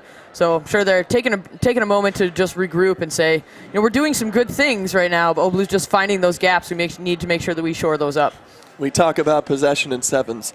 Nova had the ball onto the wing, knock on in their own half. Change the page. Old Blue ball, they get it. With only a minute 30 gone in this game, they just have a great play, score to the post, and now you find yourself down 12-0. Possession in these games, having the wherewithal not to have the knock on the wing, not going to touch, it matters. It's so important to maintain possession. Offsides is the call. Nova again with a great chance to get them going on the front foot here. They need to get on the scoreline quickly, in my opinion, and battle back here. Oh, great hit by Phaedra. Look at her chasing down the ball. Such a crafty veteran. Tries for the offload, gets knocked back. Carter unable to handle that thing, but went back to the referee, and she gets up, not held into the tackle. Gosh, she is scrappy. It's Charlene Carter doing a good job to keep the ball going forward for Nova. But Old Blue, quick tap. Coming out to the try score, and out to the wing. She has a gap inside, decides to kind of try to pull out, trying to find a runner, but it gets wrapped up in the tackle. Nova with the counter again, and down the sideline goes Abby. Oh, the offload just doesn't go to hand for her yet again. Another knock off for Nova on the wing.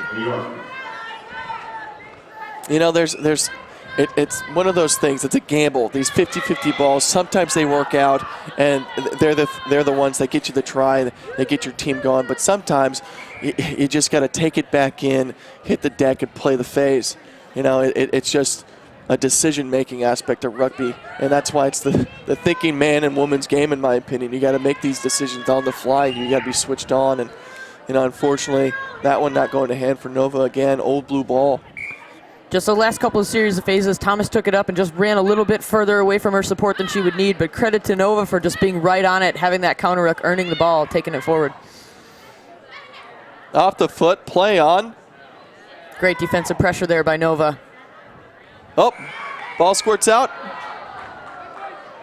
Not releasing the tackler here. Old Blue ball. You got to think, you got to be disciplined right now. Although their defense is coming up very strong and hard, you can't just give up these penalties because the clock is just ticking away. Old Blue happy to take their time right here. Shipping the ball out to the wing.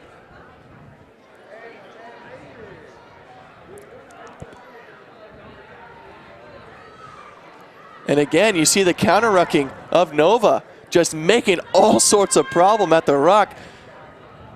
that is the staple of their game. We saw it yesterday. We're seeing it again today. They just want to come and blow up that contest. We've seen just the progression of making this commitment to physicality for this Nova side. I'm sure that's something they discussed about last night in their team meetings, talked about it and said, you know, we can compete at the breakdown. Let's make sure that we can get more ball position by just out-muscling teams. I think physically they've been probably one of the strongest teams out here, but in terms of accuracy, having those knock-ons, you know, the offloads and 50-50s, that's the only thing letting this team down right now. And I think if they just clean that up, I mean, they're absolutely one of the best squads here. Old Blue with the quick tap. Deciding to go with the boot, not a bad option. Good kick chase. It's number 4, Emily Blease. Gathers it well, Nova there in support. Holding on, Old Blue penalty again. Not back 10. Referee's not going to be happy with that. Come here, says the ref. Reach into the pocket. You get the color, and you got to go. That's Megan Hansen. Now, I know there's frustration there. You're 140 down. You got to do something. If they get on the board again, it might be too far out of reach. You're still within 2 tries here. 1 converted, 1 unconverted. Oh, are we going for a drop goal here? Haven't seen this yet this weekend, but she nails it. Got to get a number on that one, but what a bold play, and she just absolutely slots the drop goal. Great decision there. There are points afforded to her. She trusted herself and displayed a great skill set that is very much needed at this point. And with just around about a minute left, it's just those insurance points can be very beneficial with this Nova team that's always dangerous, can strike a score at any moment. I mean, that is just absolutely impressive rugby from Old Blue. Amazing stuff just to knock that thing, or have the presence of mind to put them up by more than 2 converted tries. I think that was the thinking there, and it's a pretty impressive game management from a veteran side. Nova again with the turnover and the tackle, a little bit of knock on here. They're definitely the more physical team, but just those inconsistencies, you know, Old Blue is getting the better of them. How about that? Haven't seen that yet. Drop goal and, you know, awesome game management skills from Old Blue. Just a great tactical decision. When there are points afforded, go for them. Oh, absolutely. Being able to slot that thing. You know, your 15 points, more than 2 converted tries, gives you a little more breathing room because you never know in 7s. Scrum down. I guess this is Nova ball here. Still a woman down from the yellow card. They get it out to the wing. Can't handle it, but drop down, and we're on the front foot again. Nice fend off. That's number 5, Lauren Heck. And lost the ball in the tackle again. Heck just displaying great leg drive coming up forward. Just wasn't able to maintain possession. Now this is danger time here for Old Blue. Phaedra kicking in a touch. And that's going to be the game. We've got Old Blue of New York coming out victorious in this semifinal action match. They'll go on. Nova, happy to have you here. You played with your hearts, and you know the victory goes to Old Blue of New York.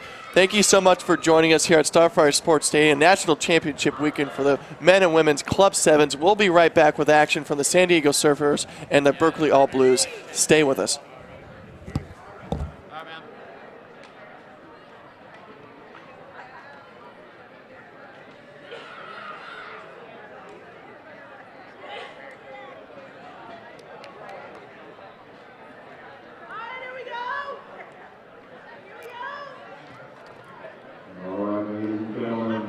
This is the second Women's Cup semifinal.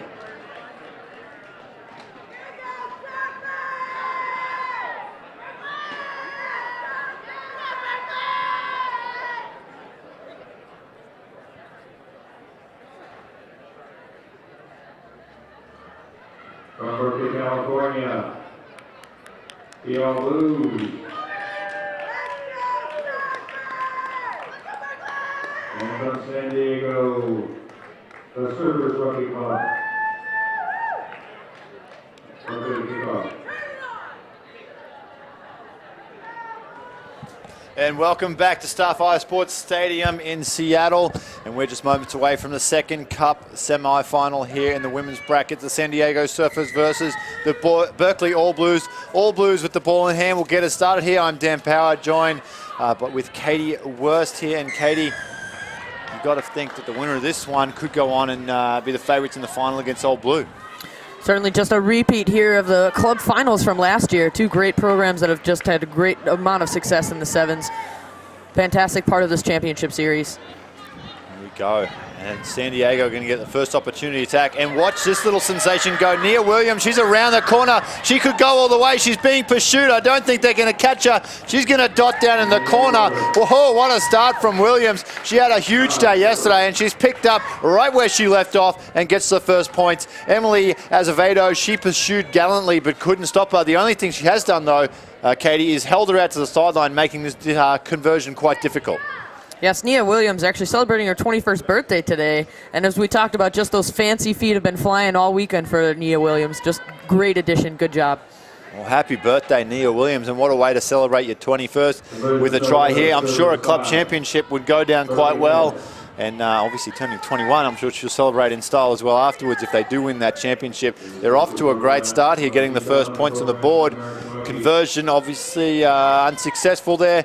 5 points to 0. San Diego leading, and they're going to get us restarted here, but that's exactly the start they want. They want to get the ball to players like Williams and let her do her thing as Miller gets us restarted. Nice deep kick.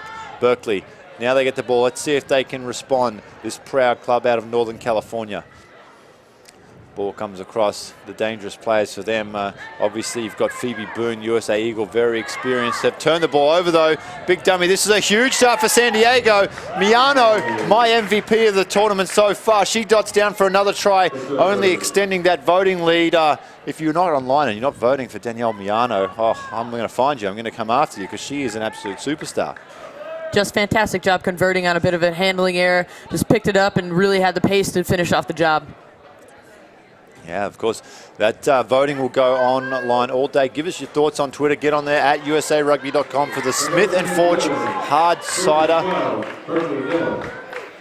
MVP of the tournament, both the women's and the men's there will have one of each. Miano, you mentioned just a player that also has some history with the Boston Bells program. That's another sevens team that has been featured in previous championship series. That's right, one of those players that made the move out to San Diego. Probably, was that a rugby-related move to help her career with the rugby, or she just landed in the laps of the Surfers squad? Well, it seems to be working out quite well for her here, and I'm sure the Surfers are happy to have her as an addition. Oh, definitely. She's had a great tournament so far. Here we go now. Berkeley, they just need to get back to basics here and recover. Start getting some points on the board. They're deep in their own end, though. If they try to move it out to the right again, though, San Diego doing very well in defence, not committing too many people to the breakdown, just making their tackles and then resetting that defensive line. Still with Berkeley, though. Knockdown, though, and it's going to be a penalty, say, intentional knockdown there. This will help a lot. I'm sure Berkeley's looking forward to just... And, yeah, a yellow card. That's an interesting call for a knockdown. Didn't really look that intentional. There definitely wasn't a try on offer. If the pass had gone to hand, I think that's a harsh call against San Diego there. I'm certain that Berkeley's really happy for that gift that was given to them. They just have been struggling to get themselves out of that defensive zone, and really San Diego's been putting and applying that defensive pressure, so this buys them a great deal of space here for the Berkeley All Blues. It certainly does. We get a good look at the line out there. We've got Emily Azevedo and Phoebe Boone in the line out. Boone jumping. Tough pass actually goes favourably to San Diego. You don't see that very often. The line out going the opposite way to not straight. But unable to handle the back of the line out there. And that was Amy Neighbor. I think she was surprised to even see it make it through that space, and now we'll go to the scrum. Yeah, it's like I said, the line out, if it's not straight, usually goes in favour of the throwing team, not the opposition team. But here we go, Berkeley. Get a reprieve here as they start to attack. Bring it out to the right. Oh, beautiful little Dumby, lets it go. We've got to watch her too. She's a fantastic player out Maritonga in the 7 jersey. She scored some great tries yesterday. Now Boone with the ball. She moves it across. Beautiful little run there from Dombrowski. Back inside to Boone. Can she get the fend away? She can't get away from the cover defence. Beautiful work there from San Diego. They drag it down about 40 out from the try line. Just great line of running there by Phoebe Boone, always in support. Fantastic. Dombrowski was able to load it off. Now a lot of physicality coming from the Surfers. It certainly was. And here is the girl, Maritonga. She is an attacking machine. Pops the ball up beautifully, though. There's Weirwine. Wayward pass goes, and there's pressure from Nia Williams coming. She does well there. It's Sarah Davis to get the ball. Recovers for a team. Maritonga, oh, there's value down the blind side. She stood up to pass, and there was absolutely no one in front of her. If she would have had to look up and gone herself, it would have been tough to stop from there. Davis now moves it across to Dombrowski. She shifts the ball even further wide. Nice little dummy from Azevedo there. She's in some space. The bobsled, Azevedo beats the sweeper. She's going to go all the way. Those big, powerful legs of hers are just churning up down the field and showing why she was such an incredible athlete in the bobsledding arena, now converting that athleticism to rugby. And good stuff from Berkeley there to get themselves on the board at 12 points to 5. Kick to come. Sure, as you mentioned, Azevedo, she's only been playing rugby since April, so for this athleticism standpoint, she really has all this great deal of tools. We've seen her time and time again. She's been just in the conversation about what's been going well for the Berkeley All Blues. She certainly has, like you said, playing since April. What's that, 6 months? Not even 6 months, it's less than that. So, a crash course in rugby, the 101 for rugby, and she's picking up pretty quickly. Finds herself in a cup semi-final to get herself into a championship game with the Berkeley side. They were there last year. They won the Apples last year. They're trying to get back there, but the San Diego side obviously doing everything in their power to stop them. And credit to Berkeley, they have a number of players. Irene Gardner is a player that's been hurt related to an injury from Cape Fear Sevens. Also missing Katie Augustin, Josie Sang, a number of other athletes that are involved with the 15s Women's Rugby World Cup. Yeah, that's not to be overlooked, is it, Katie? I mean, they have, being such a strong club, you know, a lot of players in a World Cup year have committed to go there, and it could be a very different story if all those players were available. And you talk about Gardner with the injury, that's unfortunate. Those things do happen in sevens, and you've got to have depth, and the club is showing that they do have very strong depth there, as they still find themselves in the semi-final even without those players. Here we go now, back on the back on attack from the scrum on the blind side. Nice little run there from Baccarella. Dombrowski goes in, picks up. Strong in contact, throws a dummy. Dombrowski, can she get her arms free? No, she's tackled just meters out from the line. Still though, Berkeley on the attack. They move it out to the left. There's a try scorer, Azevedo. Gets her arms free, she's trying to reach over. They've done well here, San Diego. Can they hold her up and force a turnover? She needs to get to ground. Maybe showing a little bit of an experience. She's close to the try line. Penalty, playing advantage. Not releasing the tackle player. Let's see if they go quick. Phoebe Boone has the ball. She's looking to get her players behind her. There's some value to the left. She taps quickly and goes. She goes that way. Nice stuff from her. Pulled down now. There's Weirwine. She's well met though. They're very tight here. Diving over. That'll be a try. We're going to have a tied ball game right here. 12-all kick to come. Looks like it was Phoebe Boone, the experienced campaigner, just picked that one up and burrowed her way over the try line. Just a great deal of momentum in the favor of the Berkeley All Blues. You had to think that would be converted, but good effort by the San Diego Surfers, scrambling, trying to hold up the ball, do what they could, but Berkeley just had a little bit too much for them in that go-around. Oh, hasn't the pendulum swung quickly here in this semi-final? It looked like it was going to be all San Diego early on. Berkeley have dug in, like we said, got back to basics, and they've put 2 tries in a row on the board and now hold a slender 2-point lead at the break, 14 points to 12.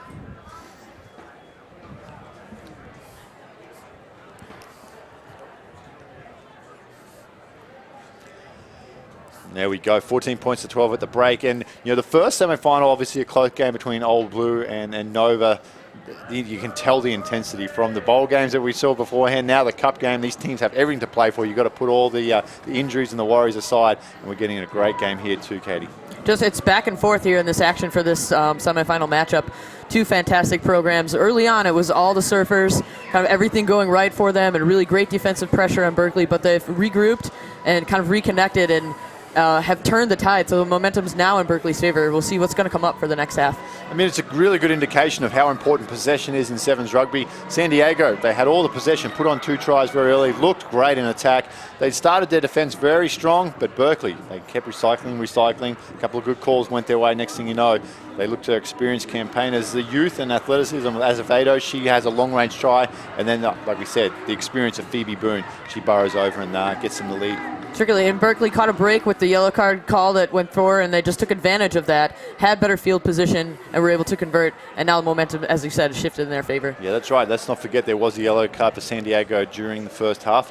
back to 7 aside now, so it'll be interesting to see how they respond to that. Obviously a little easier with one player down, but now we're going to get an absolutely exciting last 7 minutes here. Winner goes through, loser drops out, so into the third place game. So it's going to be very exciting. We're back down on the field now for all the second half action. 7 minutes to play. The winner will face Old Blue, and the loser goes into the bronze medal game against Nova later here today.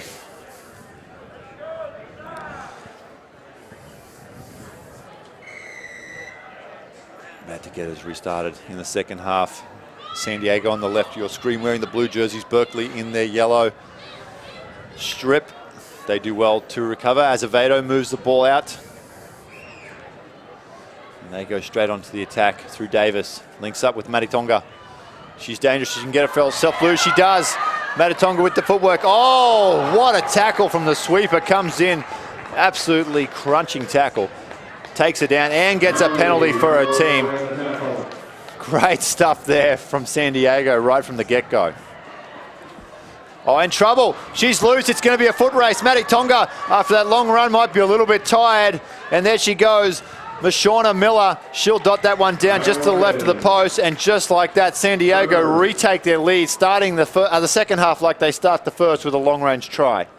Just how quickly the game can shift here with the Club Sevens Championship. Had a great run from Maritonga, just a fantastic tackle that was put on, and then turned right back around and converted into points for Surfers. Yeah, like you said, that big tackle came in from the sweeper from San Diego, really changed momentum because Berkeley were looking good. Maritonga with the nice right foot step, she shimmied her way right through the line. Next thing you know, a penalty, quick play, and it's all over. San Diego score, cannot convert though.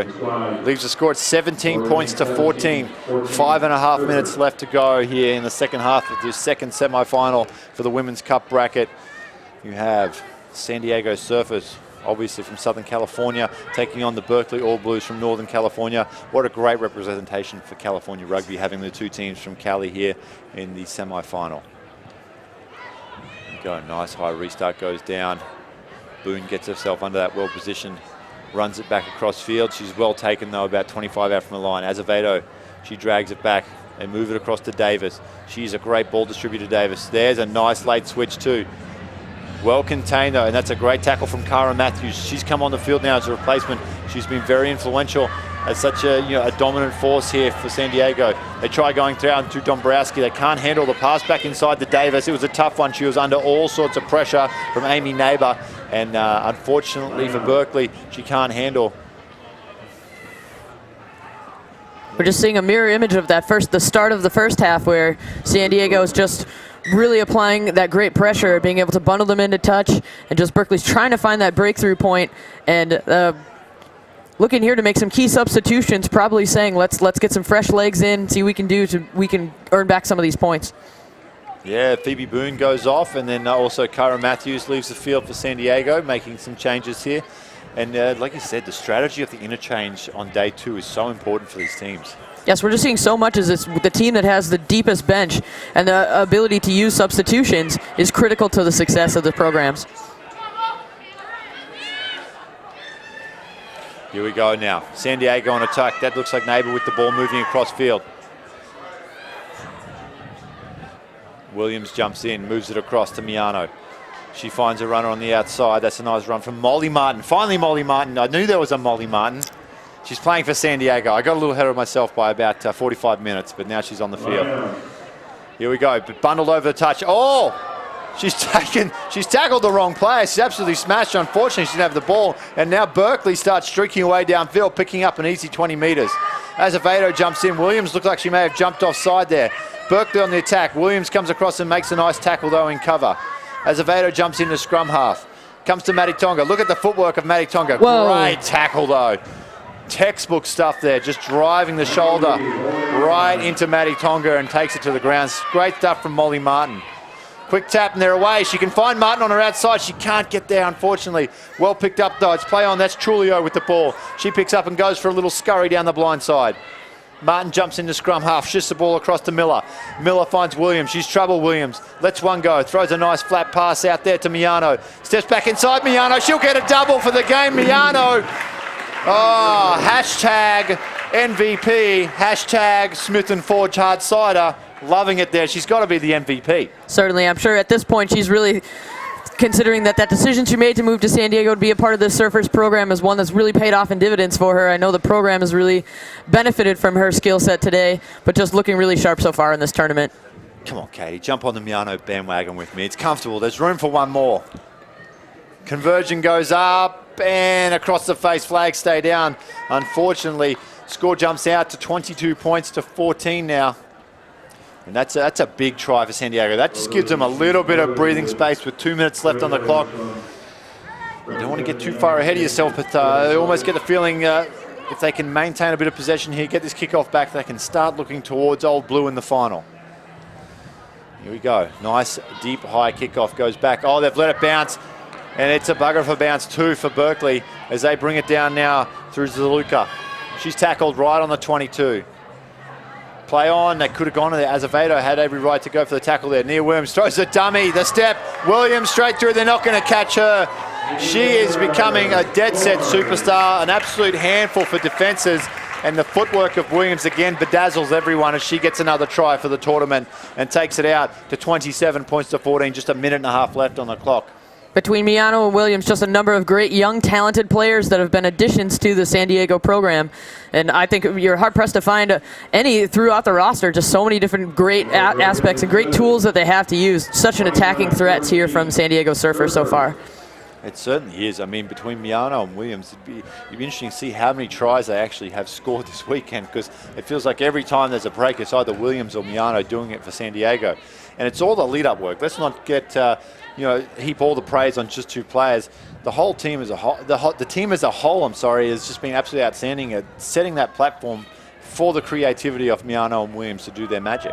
I'm sure it comes from the direction from the leadership from Coach Richie Walker, heavily involved with the USA Sevens women's program there too. Here we go, another restart. The restarts have been absolutely outstanding for San Diego. Well taken, beautiful low tackle from Lorenz there. Brings down Ibrahim. There's a penalty, and they're going to have to go quick here. Turner takes the tap. Jessica Turner with the Stars and Stripes headgear. Nice little short ball. They're up towards halfway. It's very quick. Turner gets on the loose ball again, tries to recover. Penalty here, and reaching into the pocket. No, he puts it away. They take the quick tap, and they may have actually saved the San Diego player a card there. He was digging around in his pocket, the referee. But Berkeley go quickly, which they need to do. Here we go now. That's Ibrahim with the ball. She's in a little space. She's still on her feet, but now driven down into the turf about 22 meters out from the line. Ball comes spilling out the back. Still with Berkeley, though. It's a little bit messy. Penalty coming in from the side. They've got to go quick. Davis does it. Looks like time's expired, though. They're going to go down 29 points to 14. Let's see if they can put some points on the board here. Davis takes a tap. Oh, she drifted across field. Anna Lorenz got up and put some hurt on it, but true to form, Davis keeps running. What a strong ball carrier she is, and she's about 10 meters out from the line now. Turnover coming though. San Diego need to get this ball over the sideline as quick as possible. No point in playing on. They need to preserve themselves for the final here. They'll dig in, it comes back, and there it is. Looks like Anna Lorenz, cool heads prevail as she hoofs that one over the sideline, gets in the win, 29 points to 14. And Katie, they'll go on to the final to face Old Blue. Who do you think's going to get that one? Oh, just a fantastic matchup between Old Blue and the Surfers too. A great new program in Old Blue, but a number of veteran players that are involved with it, but part of a storied club, and then the Surfers as well. Just fantastic matchup. All right, we're going to take a little break. When we come back, we're getting back into the men's bracket as Seattle takes on... National Championship, taking the field now from Seattle, Washington, the Seattle OPSB Rugby Football Club.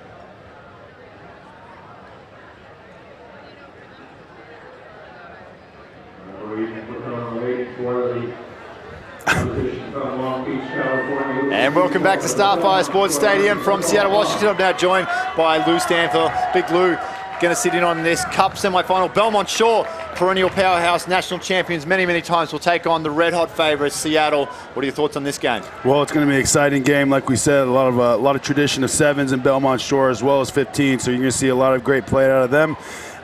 Much like a majority of the teams are going to be facing Seattle in this tournament, they're going to have to bring their A game, and Seattle as well, if they want to make sure that they advance into the next round. Yeah, definitely is. Seattle looked the goods all day yesterday. They were absolutely outstanding.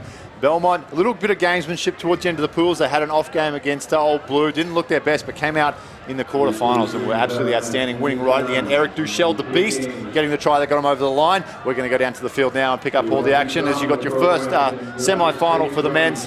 Seattle taking on Belmont promises to be an absolute cracker. Let's see a little bit of hopefully some good play out of their youngsters, and then obviously we're going to look towards the Belmont veterans and Peter Seo and Ed Pitts to bring him home for the steady play. Yes, here we go. It looks like Peter Seo is going to get us started here. Ball in hand, and the Seattle club will receive. They have firepower absolutely everywhere on the park. Nice start. Ball goes over the sideline, though. It's kind of like an anticlimax, isn't it? You get so excited for the start of the game, and then they kick it out. Quick line out taken by William Rossalega. Referee says no, he will not allow that. You look at these times. A lot of it comes down. It's good to see Kevin Swearin back. I'm sure the people at Elastoplast and all the athletic tape companies are more excited to see Kevin Swearin back because he is absolutely covered in tape this morning. But it's going to come down onto, I believe, Shalom Suniula. He had an absolutely outstanding summer with the 15s, moving into the unfamiliar role of fly half. He was great. I thought he had a great summer, and he does a really good job at leading this team around the field. And here he is, no relation to the man next to me, Tim Stanfield, with the ball now, trying to work his way across. Unfortunately, a little mistake there, loses the ball. That's exactly what Belmont are going to need from Seattle. A couple of little unforced errors like that to give them an opportunity in the red zone. Slow start of the game, minute in. Neither team can really get anything going. Seattle, a little knock on there from Tim Stanfield. Let's see if this scrum can go a little better than the last one, and let's get Belmont Shore going forward with the ball. Certainly, as you see Muse with the ball in hand here, he's going to feed it in. He's been pretty good, James Muse. I kind of liked him yesterday. Bit of an unassuming character, but when he gets the ball in hand, he can do some magic things with those feet. Ball comes in, gets it back to Seo. Seo looks across to his left, finds Pitts. Pitts has got runners on his outside. Iosia tries the goose step to go on outside. Yeah, Tim Stanfield having none of that. Beautiful tackle. Seo goes in now, moves it across to Muse. He comes into the middle. There's Shapiro. Keeps coming across to Tracy. Finds the other Tracy. Matt to Jack. Jack Tracy was great yesterday. Strong ball runner. They've been held up here. Great stuff from Myers Craigswell. But he's going to get a penalty here for offside.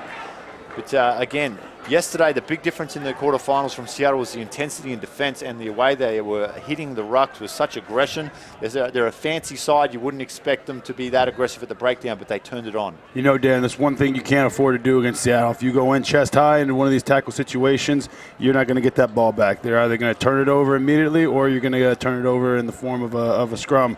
But so teams got to make sure they get flat backs going into these contact situations, as Peter Seo does right there. Yeah, nice little set piece from Belmont, ends up unleashing Peter Seo down the left-hand side. Shapiro now, his little loss could be trouble. Rusalika comes in. Oh, he read it like a Dr. Zeus book, and he's put a world of hurt there. Great stuff from him, Rusalika, the Fijian sensation. He's played plenty of 7s. He knows what he's doing out there. He is no stranger to the game. 15s or 7s, William Rusalika can bring it all day, every day. Yeah, Keelan Gordon now gets it back inside to Stanfield. He gets around Tracy. Stanfield set himself loose down the sideline. He's got Muse coming on. He jumps right over the top of him. Gets through Shapiro. He's beaten everyone, this guy. Unbelievable stuff from Stanfield. And he puts it down right underneath the post for a try. That was a fantastic Central Washington connection there. Kellen Gordon setting up Tim Stanfield perfectly, coming off the sideline, changing the angle, working off the sideline. Stanfield just putting it away. Some fancy moves, fancy footwork there from the young man. And, he's electrifying when he's on, that's for certain. Yeah, looking to make up. He had that drop ball early in the game, and he's certainly made up for that in spades as he gets the first try. Seattle 5, leading Belmont 0. Shalom Suniula converts, making it 7 points to 0. Just 3 minutes and 20 seconds left in the first half of this Cup semi-final between Seattle and Belmont Shore. On that note with Tim Stanfield, you're gonna make mistakes in a rugby game. It's a long game typically. 7s, maybe a little bit shorter, but all in all, you can't afford to dwell on any of the mistakes you make. Tim Stanfield does a great job there, recollecting himself. Next opportunity he got, he put one away. Fantastic work by the young man. Oh, a little bit of favoritism there for the Stanfield from Stanfield. That's all right, though. Suniula gets us restarted. Shapiro gets underneath it from Belmont, and again, he is absolutely smashed. That man again, Rusalika, doing a world of hurt in defense. Peter Seo, the crafty veteran. Oh, tantalizing it goes. Tracy is throwing that one. That was, I believe, remember the Titan style, running the veer offense as he tries to lateralize or let's pop forward with that pass, channeling his inner Tim Tebow, and it looked like a Tim Tebow pass too, didn't it? It was wobbling every which way. Referee, I don't know what he's going to call this, almost intentionally forward. He's called the penalty there in Seattle. You don't want to give him this sort of platform to attack with. Absolutely not, Dan. That was a big mistake by Belmont. Good defense by Seattle that paid off. Very risky if they had gotten it away. But as you can see, they forced a mistake, and here they are off again to the races on the front foot. There we go. Suniula with the ball, moves it out to the right. There's Mike Palafau. Watch the fancy footwork of Palafau as he steps through. Well contained by Peter Seo, though. Belmont need to work very hard in defense here. Set the breakdown. Could be a turnover. They hit it with some aggression. Beautiful stuff from Muse. Still, though, the ball sits loose, and now they earn the penalty. That's better stuff from Belmont Shore. That's what they're going to need at the breakdown. Meet fire with fire for this Seattle side. And they're giving an extra 10 here. Oh, no, the referee's just getting back. Peter Seo looks like he might have to go for touch here. Yeah, they need to get this ball out of their own half. I mean, Seattle can run 100 metres and score. We saw that yesterday against Nyack with Kevin Swearin. And that's something you definitely don't want to do, not find touch, and give Shalom Suniula that much space with the ball, and he will hurt you with the step there. Nice contact, though. Beautiful tackle from Tracy, trying to make up for that horrendous pass just earlier. Great he work. Does steal the ball, though. Comes back down now to the other Tracy, Jack. He finds Isia. He's got some space up the middle. Can he get away? Fends away from one. Can't get away from Swearin. Great cover defense. Ball's loose. Bodies coming in, flying everywhere as Ed Pitts crushes Craigwell. Trouble here. Rusalika gives it to Swearin. He goes back inside, though, Swearin. There's numbers out to the right if he can move it. Gets the ball out. It's on the ground. Could be for anyone. Suniula picks it up. He's got Stanfield. Turns him back inside. No one there. Stanfield could be in trouble. They're playing the player off the ball. Referee says play on. The ball runs down now right short of the Seattle line, and he's going to come back for the penalty for not playing that player. And that's big stuff there. As Rambo gives me the nod of approval in the grandstands, he's pumped up. That was some good, well, exciting play to say the least, although it got a little sloppy towards the end. But, you know, sevens, sometimes that's going to be the case. People want to make the gambles. The big gambles pay off. Sometimes it gets a little loose, a little too loose for either team's liking. Oh, Lou Stanfield, great stuff. Channeling his into Kenny Rogers there. Know when to hold him, know when to fold him. And right now, Belmont Shore holding on to some cards up their sleeve. Let's see what they've got. Short ball to Tracy. He can't hold it. He should have folded, and he's dropped the ball. And now Seattle have another chance with a scrum about 30 out from their line. That was great commentary work, Dan Powers. Yeah, Tracy, big, strong runner. He's going to hit that short line. He's got to make sure he holds on to that ball. He's a big fella, and those short lines can pay great dividends if you just hold on to that pill. You know, Colin Hawley, big fan of Jack Tracy, said he was a real physical guy. I really liked it. And, you know, if you live by the sword, sometimes you've got to die by the sword as those physical players. You run into some walls like William Rusalika. I mean, he's a big boy, Rusalika, isn't he? You're just not going to get the better of him very often. No, absolutely. William Rusalika, he pushes upwards to about 230, 240 pounds, and he's a quick man. He's got some fancy feet, and he can do it all. He's a very versatile player, and he's a guy on defense where if he makes contact with you, you're going to feel it. Here we go. Belmont, though, get a short arm, and they're on attack. It's right in front of him. Tracy, can he go? He'll get through. There you go. That's you talked about it, Lou Stanfield. A short memory in rugby is a beneficial thing, and Tracy proves it after dropping the ball, picks that one up. No one in front of him, strides over for a try. 7 points to 5. Seattle hold on to a 2-point lead with the conversion to come. Fantastic work by Tracy, probing the defense. You know, first thing you got to have on defense is that pillar man, that man right by the ruck. He sees the gap. No one's there. That's the shortest line you can take. Biggest defensive flaw you could have. Great work by Tracy. Oh, the philosophies of Bruce Lee. The shortest distance between 2 points is straight line. You know, that's what he would say. Very much so. Very much so. He loved it. Tracy, obviously a proponent of Bruce Lee's teachings. And, you know, both teams coming out here. It's a little sloppy in the beginning. But we're looking at a pretty tight game, Dan. First half, 2-point difference. Both teams playing some very brilliant rugby in certain aspects, but we also see a bit of a sloppy play. So we're going to have to see these two teams first game of the day. They're going to have to tighten up a little bit in the second half in order to really pull away from either team.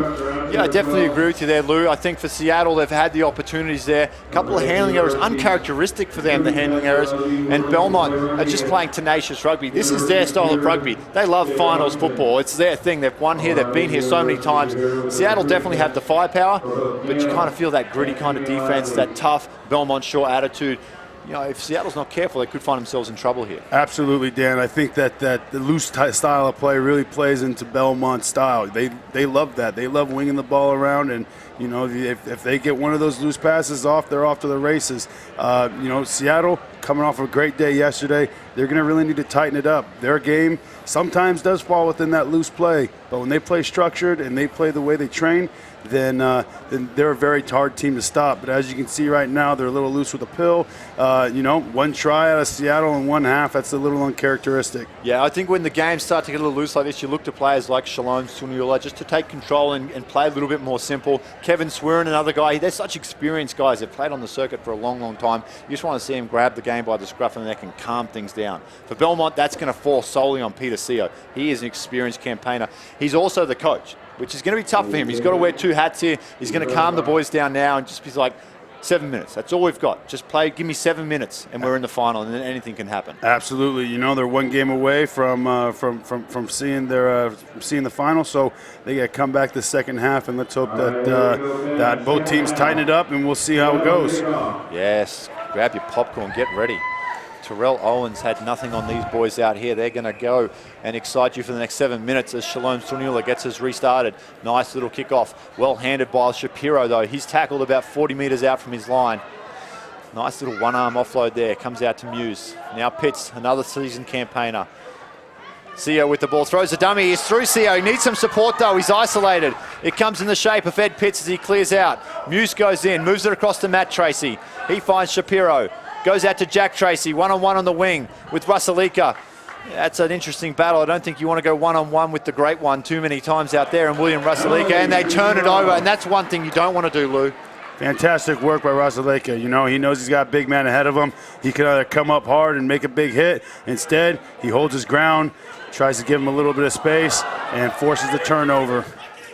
Yeah, tough pass there. Kevin Swearin had the right idea, channeling his inner Matt Gidley, trying to do a little flick pass out the back. The execution didn't live up to it, though, and the ball goes down. Still with Seattle, though. Craigwell has the ball.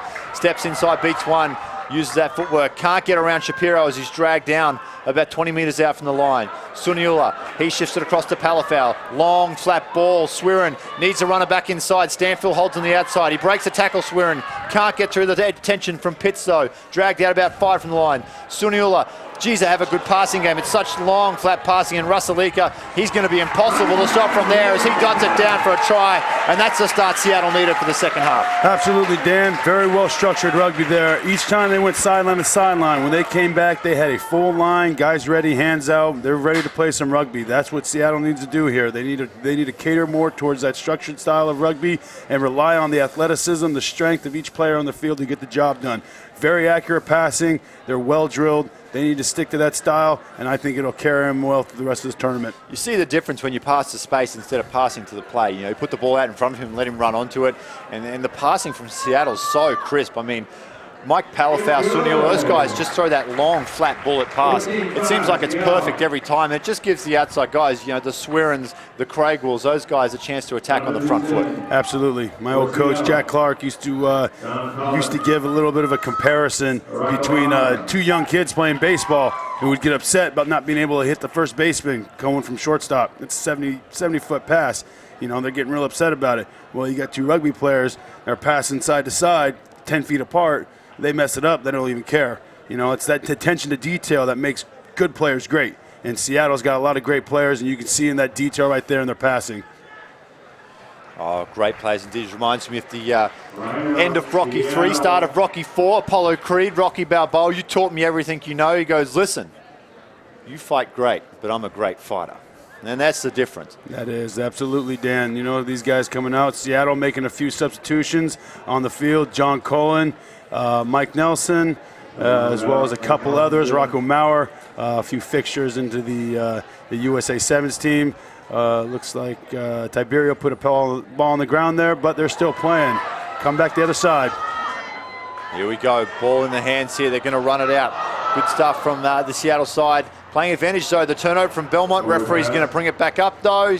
No advantage, we're going to play it knock on.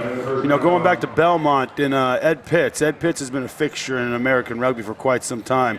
I played with him in 2005, All-Americans. Fantastic inside center, comes from I want to say San Luis Obispo, Cal Poly.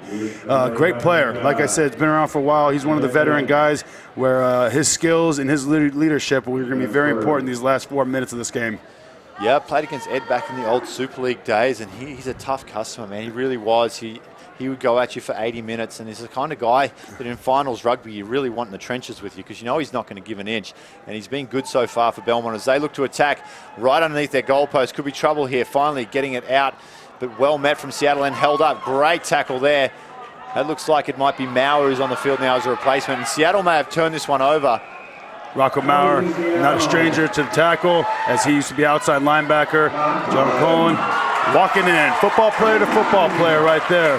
Crossover athletes showing her they can do it in rugby. Fantastic work.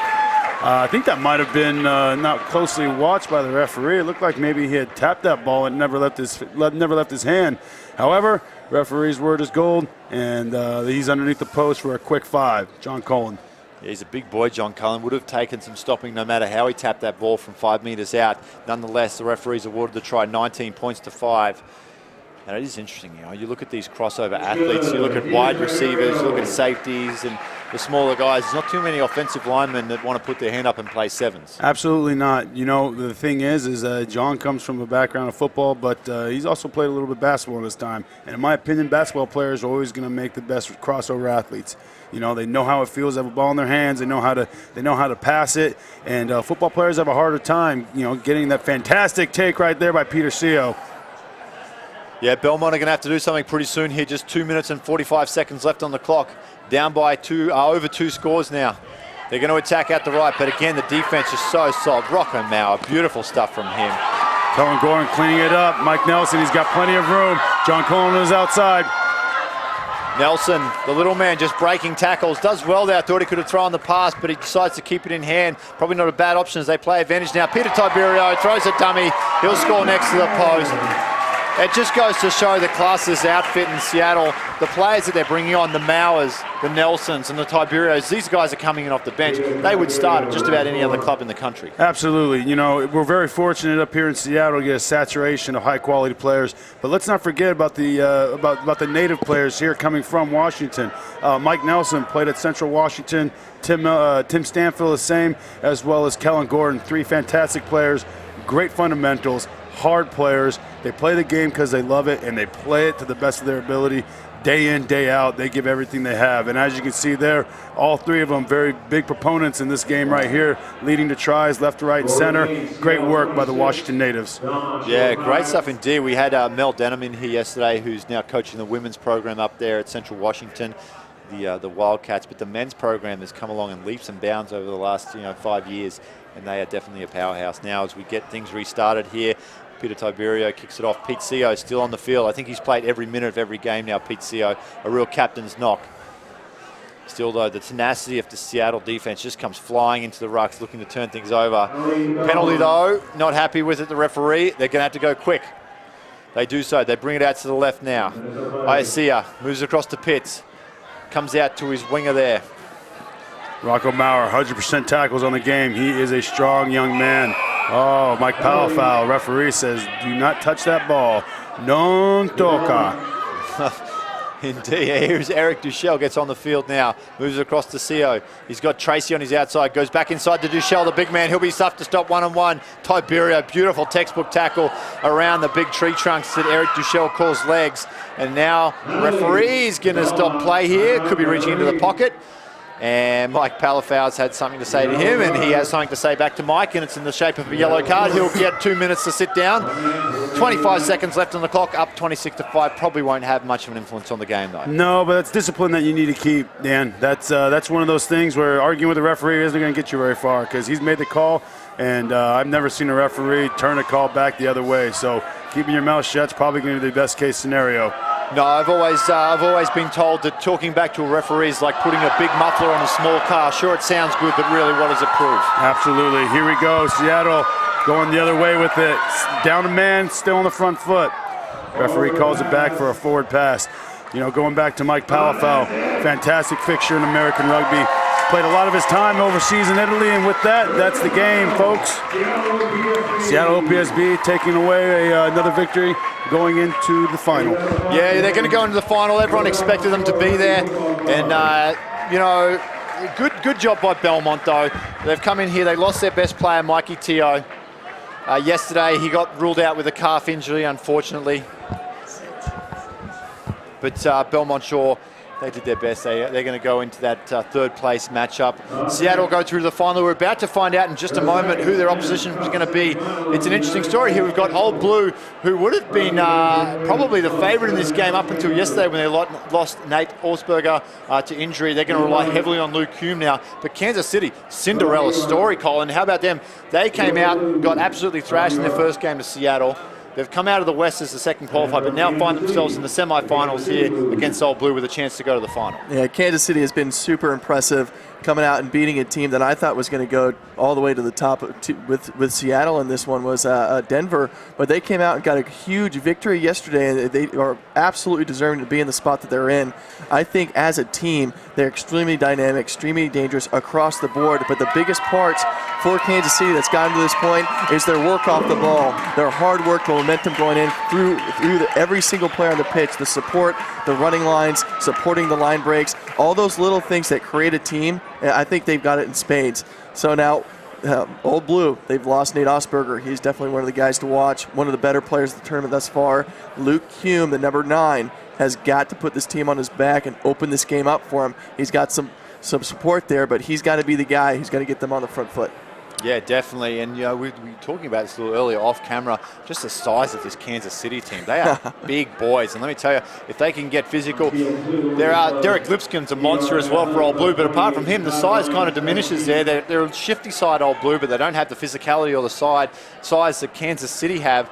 So if they can turn this into a bit of a slugfest and drag them into a bit of a battle, it could be play into Kansas City's hands here. But again, we are getting started here now. A big portion of this game that we've seen so far is how teams handle the kickoff. It's crucially important in terms of momentum of the game, whether you win this ball or you don't go 10. And there we go, early mistake from Kansas City.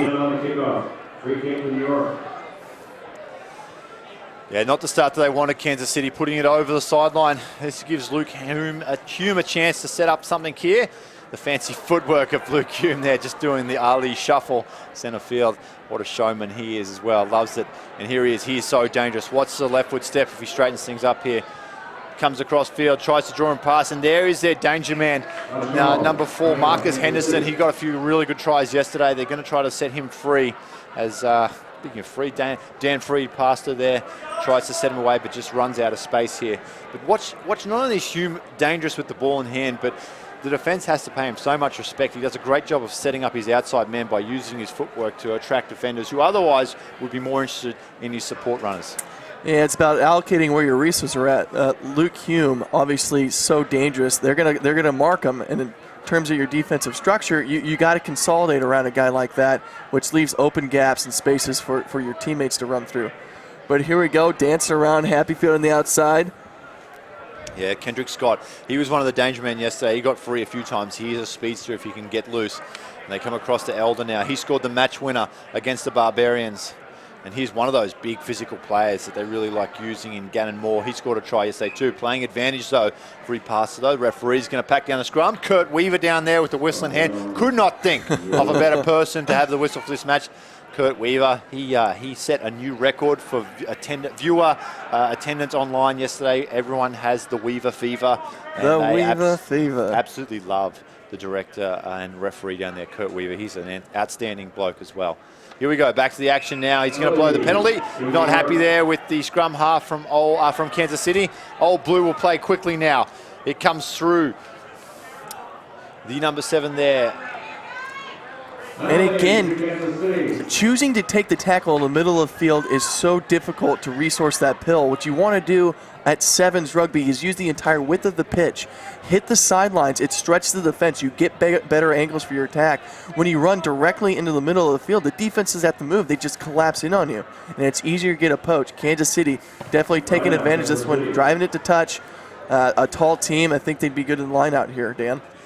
Yes, definitely they have a huge height advantage over Old Blue, but it's such a fine art, and I think the more you play, the more you get a better understanding in sevens of when to find contact and when to pull out and avoid it. And for the most part, I think you want to avoid it. The longer you can keep the ball in the hand and off the ground, the more tiring it is for the defense. They've got to keep running, they've got to keep moving, and defending is much more exhausting than attacking. Yeah, absolutely. You just got to be evasive.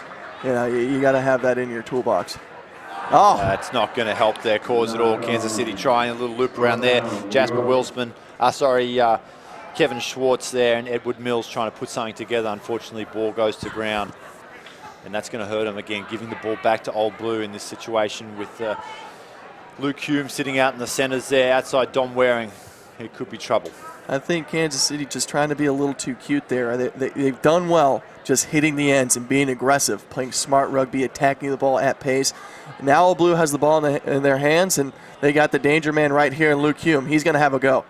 Yeah, Luke Hume tries to straighten. He's well met, could have been high. Beautiful tackle from Cody Weber there, locks him up.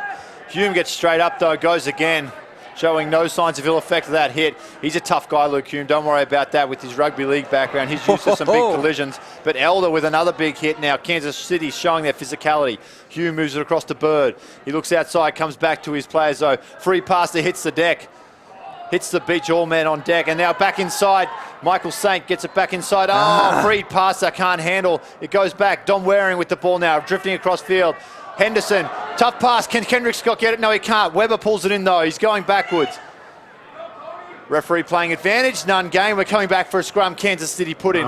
Exciting stuff here, but the handling for both teams letting them down at the moment. I think just being in the semifinal right now, the moment, you get so amped up for this thing, and really you got to mitigate that. You got to find your center, find your calm. You got to bring the aggression, but it's composed aggression. When you get too jacked up, you get a little jittery. Your pass you're too tight. You got to loosen up a little. I think both teams are dealing with that a little bit here.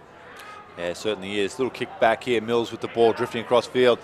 Lets one go. He's on the outside of Waring. He can get free here. Mills. He does. Kendrick Scott. It's Scott on Hume. Hume on Scott. 1-on-1. The two shaved heads going at it. Hume gets a hold of some shorts and pulls him down straight to his feet on top of the ball. Hume, great job from him. They're going to steal it, and it's play on. Oh, that's fantastic job from the little Aussie Luke Hume. Now Henderson moves it across. Free pass with the ball. That looks like big Derek Liscombe, the world's biggest deltoids. He goes back towards the middle. Bird, tough pass though, goes to ground. Dom Waring picks it up and he's smashed by Mills. Can't get it away. Cody Weber comes in for the assist.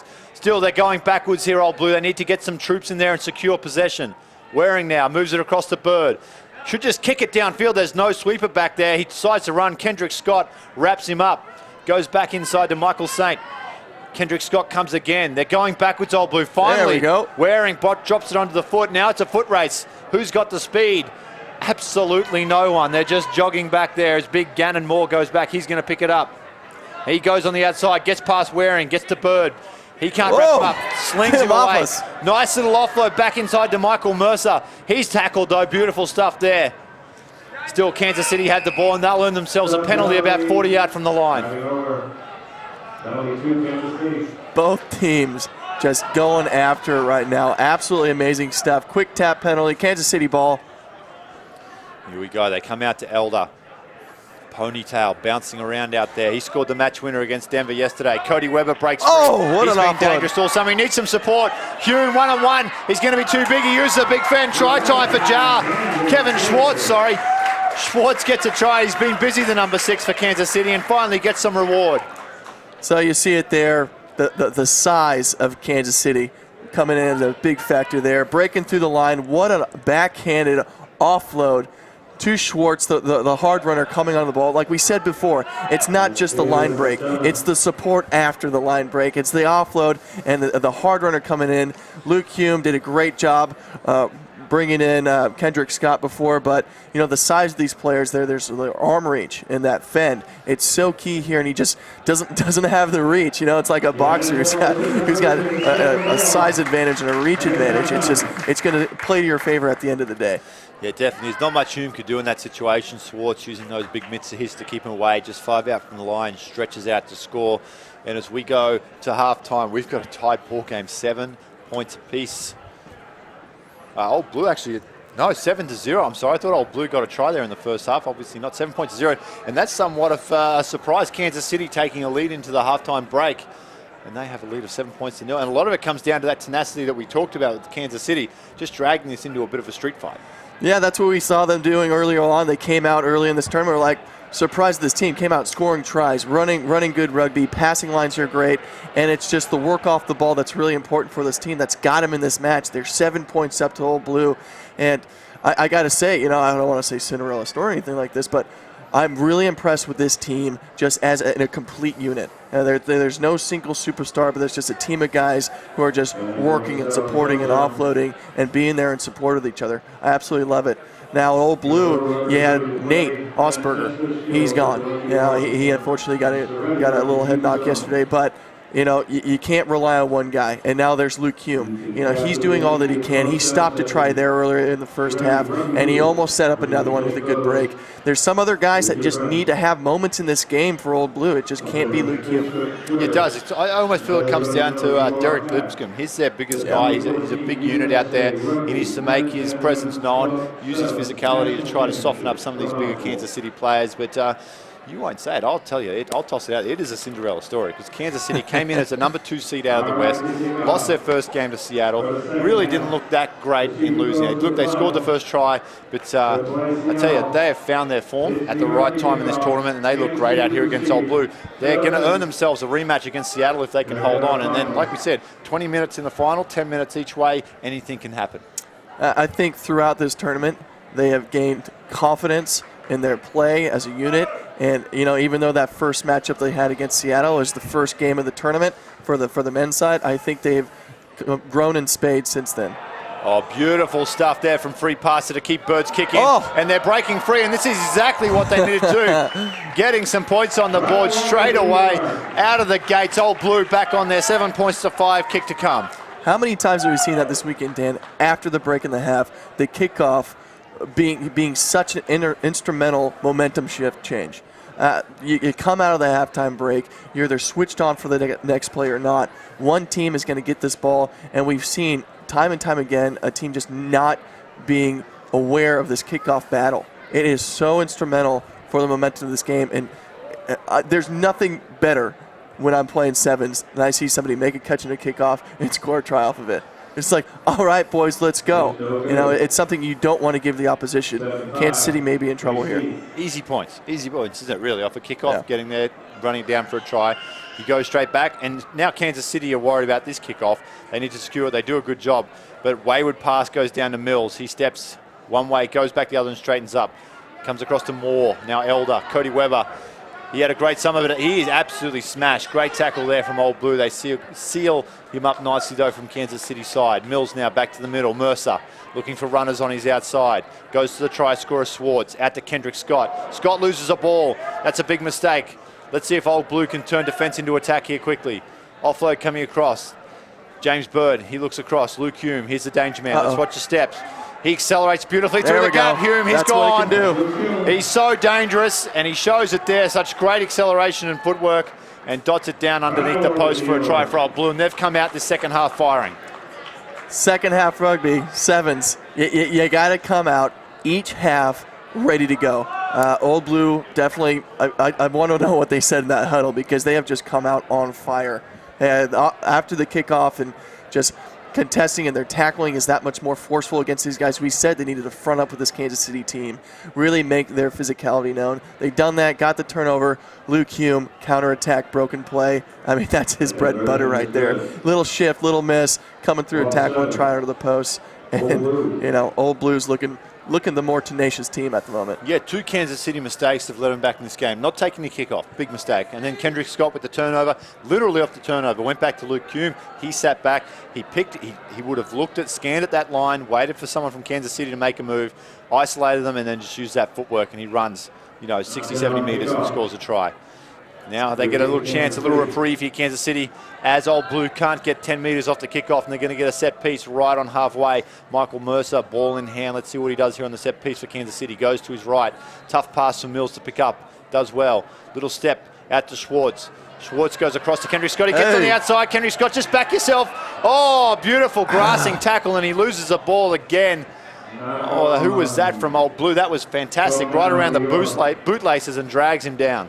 Yeah, I thought Kendrick Scott was free there, but again, a knock on the corner, turnover to Old Blue, but at least they got it down to their territory. It's a very territorial game. What you need now, if you're Kansas City, you need your composure right now. Don't give away a silly penalty. They've got to go 90 to score here. Just be a little patient. You got 3 minutes, 30 seconds left on the clock. It's only 5 points away. You don't need to do anything drastic here. No, certainly don't. Old Blue will attack right out of their own end zone. Marcus Henderson with the ball. He's going to back himself on the outside. Can he get around there? He does. Henderson is free. Will he go all the way? Steps back inside Mills. Great tackle from Mills. Wraps him up, picks him up, and slams him down into the ground. Hume comes in for the clean out. Kendrick Scott with the steal, though. Referee not happy. Playing the ball on the ground. They go quickly. Nice little tap there from Finley. He looked dangerous early in the day yesterday, Finley. Bird now just taps it on. Bounce the ball. Not good for Freed Pasta. Goes out now. Michael Saint looking to get loose, and he does, and just easy Blue like goes that. 90. Easy as that. Kansas City just looked like they ran out of players out there on the left. They were scrambling well, but unfortunately, another one for Old Blue, and just like that, like you said, from right underneath their goalpost, they go the length of the field. Great run from Henderson, and another try for Old Blue. I'll tell you what happened there. You had Old Blue in their own goal line, and the defensive line on the outside, Kendrick Scott just came up too quickly. And his inside support had to come outside and essentially take a very, very soft line to the outside. I think it was Marcus there that actually got that huge gain. But it's that flying up on the goal line to Luke Hume, because he's such a threat, that opened up the outside. And then after you got that, their defense is retreating. It's easy to get on their front foot. You can go 80, score a try. There you go, 17-7. Yeah, that's the beauty of having a player like Marcus Henderson out there on the wing. You can get him free, give him some space, and he'll make the most of it. But beautiful cover tackle from Mills. I've been impressed with him for Kansas City all weekend as well. Mills, here we go. Can they figure out this restart? They tap it back. Mercer's got the ball. Flag goes up, though. Old Blue, look at that. Round of applause. They know how beneficial that is. They're going to get the line out, but more importantly, they choose some more time off the clock, holding on to a 10-point lead here with just a minute 30 left to play in the game. Absolutely. I think Kansas City right now, they need to make something happen here right now. Absolutely. They got to steal this line out. Old Blue gets the ball. They take some more time off the clock. There we go. Not straight. Where's the urgency right now from Kansas City? You're down 10. I mean, everybody's just walking around. You got to get that ball to the mark. You got to play. You got to push the tempo of this game. You got a minute left. This is semifinal rugby. Bring the heat, boys. They do look quite exhausted, don't they? A lot of hands on hips out there from them. Like I said, 10 points in a minute, especially with the kickoff being a 50-50 ball these days. You'd want to go pretty quickly here. Mills with the ball now. Let's see if he can get free. They're going to have to do something pretty quick here. Elder jumps in, moves it across now. Beautiful pass to Mercer. Running across field, needs someone to straighten the attack. Oh, great nice pass. Floating pass out there. No. Cummings, though, they've called it forward. And you got to think that might be it for Kansas City there. That was their moment. Oh, glory. Slipping away there. Just a little forward pass. The shooter came up on the outside. He saw the pass. Just execution. Oh, no. Marcus Henderson out here on the wing for Old Blue. He's just so confident in his speed. You saw him, he shot up there and then he turned. As soon as he saw the pass go over his head, he just turned and made a beeline. He picked his line to the sideline and went there. He pretty much pulled Cummings in about 15 metres. And then, unfortunately, though, the forward pass, it wasn't needed. But, geez, he's a quick player, that Henderson. So you're 7-17 here. You're Old Blue. I'm kicking this out into touch. Yeah, you want to save as much energy as possible here. Either quick tap and run backwards, and don't risk injury. We still got 8 seconds left on the clock here. There we go. Kurt's going to blow it up. Yeah, they're going to run into the juggernaut now of Seattle. It's going to be Old Blue versus Seattle in the Men's Cup final, and that promises to be an absolutely entertaining game. We're going to step away for about 20 minutes. When we get back, it's going to be the Women's Shield final of Philadelphia versus the Blue Bonnets. So that Blue Bonnets, we saw them yesterday, the combination side are from Texas and Oklahoma, select side. They're going to take on Philadelphia, which we also yesterday had a very impressive East Coast team there. And then the big ones coming up later, the men's final is going to be an absolute cracker. Old Blue versus Seattle. What are your thoughts on that one? There can be only one, you guys, and I think Old Blue right there showed a lot of resiliency coming into the second half and just putting quick points on and being able to score quickly against a great Kansas City side. Hats off to Kansas City. I thought they did great up until then. Just Old Blue being a little more dangerous there. Now the question is, after all this time in the tournaments, like who's got the depth? You know, obviously we know Seattle. They've got a massive amount of depth with great players coming off the bench. Does Old Blue have that? Do they have the gas to get this to the 10-minute final mark? But should be an amazing final. Looking forward to it. Super excited. Championship rugby. Yeah, can't wait. We're going to take a little break. We'll be back in about 20 minutes with some more rugby. Don't go away. We'll be right back with the 2014 Club National Sevens Championship.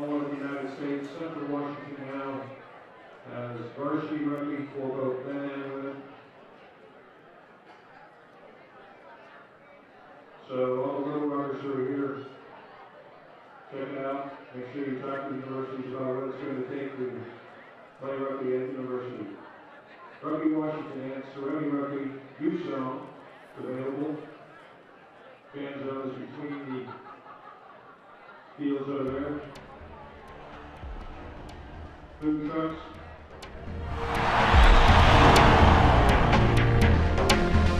The All Blacks, the world champions, will be coming to Soldiers Field to play against the USA Rugby National Team on the 1st of November 2014. We've been wanting to bring the All Blacks to this part of the world for a long time now. This is a great place to interest people who don't know rugby, but they know their sport. The New Zealand All Blacks is a storied franchise, and this is really an historic event for rugby and for AIG. It's just going to bring so much visibility to the game. What excites me most about this match is just the build-up. I know Americans are very patriotic.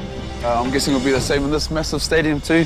The guys are going to be pumped up, they'll have goosebumps, but they want to get out and do business on the field. Before every game they play against the national team, the All Blacks perform the haka. It's effectively a challenge to the other team. It's part of our culture, it's part of who we are as New Zealanders and as an All Black team. They'll do the haka, and the haka will be met by the fans, and there's going to be a lot of energy. I think this match will introduce rugby to a whole new generation. Very few sports embody everything that's rugby. 80 minutes of pure action. Be excited for big hits and big runs. It'll be skillful, powerful, physical.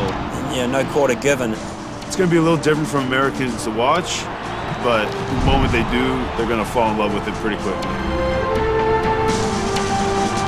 What's really been able to make it happen is the support we've got from the USA Rugby, the support we've got from AIG, who's our major global sponsor. So we're very proud to be associated with an epic event in an epic location with an epic team. We have nothing to lose and everything to gain. We go out in front of a big crowd, play the All Blacks, and show what we can do. We know it's going to be a tough test, and the boys are going to be excited to be here. It's an opportunity of a lifetime to go out and to play against the world's best and to show all of America what we're made of.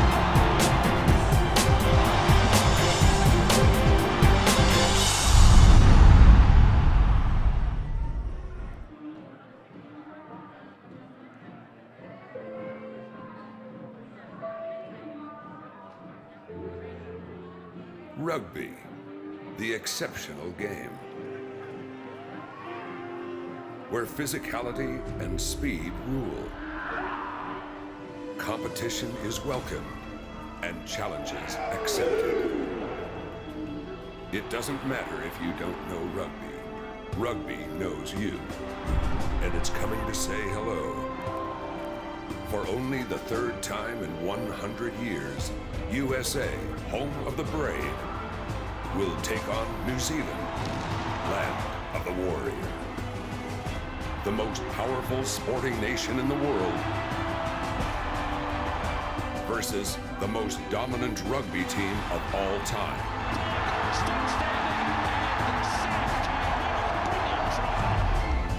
The Eagles versus the All Blacks.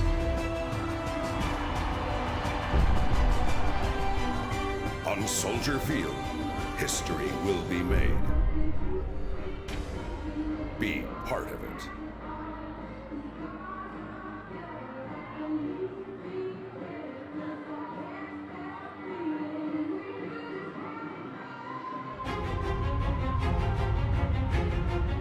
Each and every time we put on this jersey. Each and every time we put on this jersey. We are continuing an American rugby tradition that is more than a century old. 3 times the USA have been crowned world champions. The USA won gold in the 1920 and 1924 Olympics. And in 1991, the USA women's national team won the World Cup. For those men and women, there was little fame or recognition. No endorsement deals or win bonuses. It was about representing our country, playing with honor and pride. Those champions defined American rugby, showing the world what it means to be an Eagle. Now it's time to write the next chapter.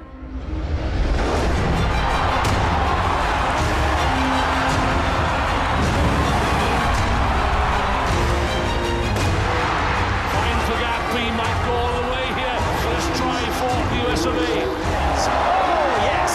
Here are the Americans on the charge. In 2016, the USA will once again defend gold. When rugby is reintroduced to the Olympics in Rio de Janeiro. This might be the lead for the USA.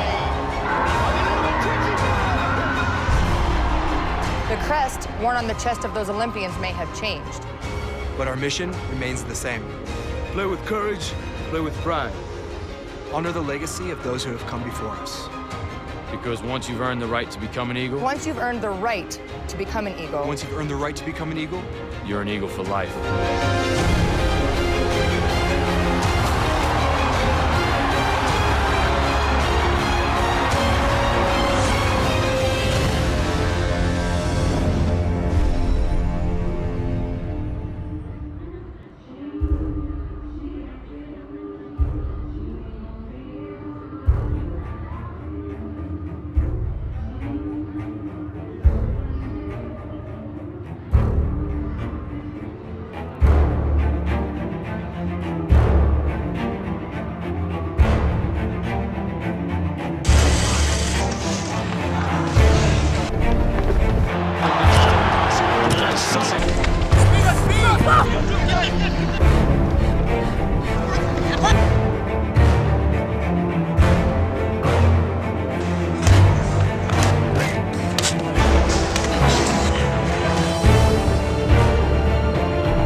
People say a lot of things about Americans, but they never say we don't have spirit.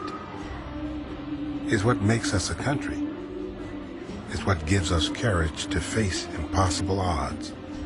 You could even say this spirit makes us stubborn, because we refuse to accept anything but the very best. It's in coaches who nurture talent and parents who recognize potential. It's in bake sales and after-school tutors, teammates who inspire one another to train late, and janitors who leave the lights on, nutritionists and trainers, bus drivers and baggage carriers, bosses who don't mind part-time hours, and friends who don't mind being part-time friends. The thousands roaring from the stands and the millions cheering from home. See, our spirit doesn't just make us a country. It helps make our Olympians. And soon, in the commitment and camaraderie of rugby players, we'll marvel again at what a team of our best can accomplish with the help of every American. In these athletes, we see ourselves, medal or no medal, Their feats inspire our own. They are the talent and purpose spurred by the will of all of us. Because while we celebrate the Olympics every 2 years, we live the Olympic spirit every single day. We are the team behind the team.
George.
In 1992, Dan Hickey, president of the Pacific Coast Rugby Union,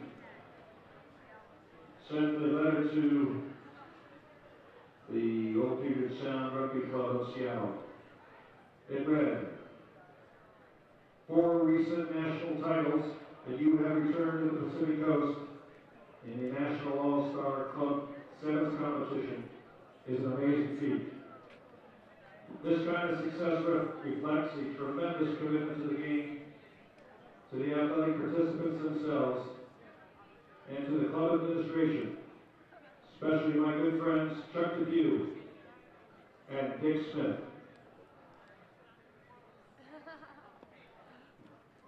From 1998 to 2000, from 1988, 1990, 1991, and 1992, the Old Puget Sound Beach Rugby Club dominated the United States Rugby Sevens Championships.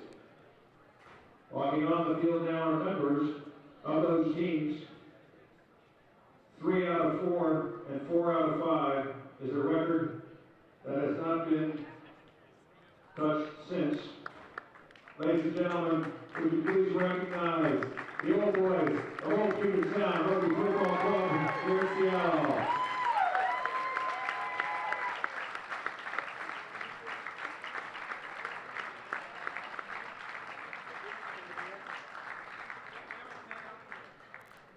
The tradition of rugby football in the Pacific Northwest is strong. We've held the national championship in Bellingham with the Canyon at the Canyon Fields. These players, though, were the pioneers who took us to the national championships. Mike Telkamp, Dave Carpenter, from the left, George Foster. I can't see most of them. Johnny Knudsen, Ty Adams, Matt Price, Tina Paluga, Jim Burgett, Tony Riddell. Please recognize these players for their pioneering work in sevens rugby and for all they continue to do to make Seattle the center of sevens rugby in the United States. Thank you, boys. Congratulations.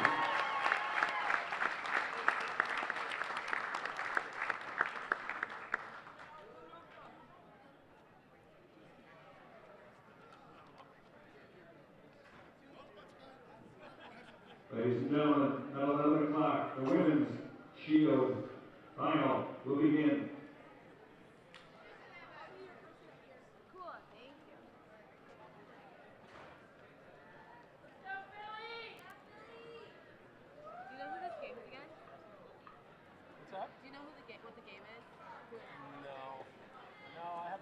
I haven't been able to keep track of that the whole time. Oh, it's hard.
Ladies and gentlemen, would you please welcome to the field from Philadelphia, the Philadelphia Women's Rugby Club.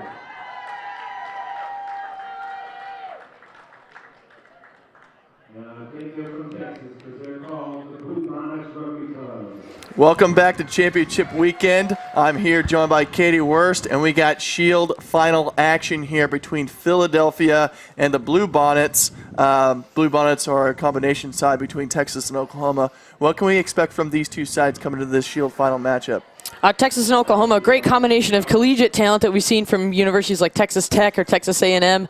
I think they've been playing a wider, expansive game, and it'll be a tale of two teams in particular, because Philadelphia known for all the turnover from their 15s to their 7s, all the same teams play. So we'll see the difference in physicality and how that'll play out. Well, starting off pretty physical at the kickoff, we've seen many teams over the weekend struggle with handling this kickoff scenario, but right now, line out. Blue Bonnets. Blue Bonnets are made of players from the Oklahoma and Texas region. Philadelphia line out. Brian Zapp, the referee, just giving a few words of advice there. Great looking line out, but not straight. That's not straight in the line out. We've got Philadelphia. When I think there's no contest, when people aren't getting thrown up in the air, I just think you play on there. You know, if no other team's putting up a pod to get their hands on the ball, I think that's a play on moment. But referee, as Lou Stanfield's been saying, his word is gold. But we have a scrum down.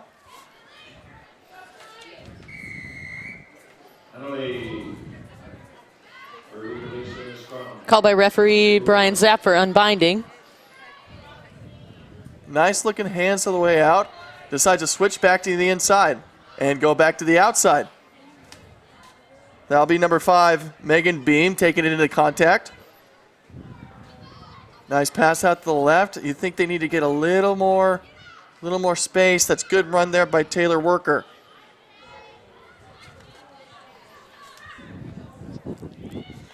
Little scrappy play here.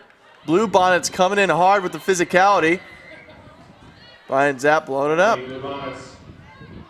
Quick tap penalty taken, number 6, stretching her legs, Kathleen Hallinan. Nice little pop-up off the ground. They have space out left. They use it. Great skills coming in. Oh, wow. Just bottled up. That's Tony Lloyd absolutely making her presence felt there. Scrappy stuff here from the start a little bit. You just see the physicality going on. It seems like both teams are having a hard time getting going because of the defense, I think, just coming up and swarming so quickly right now.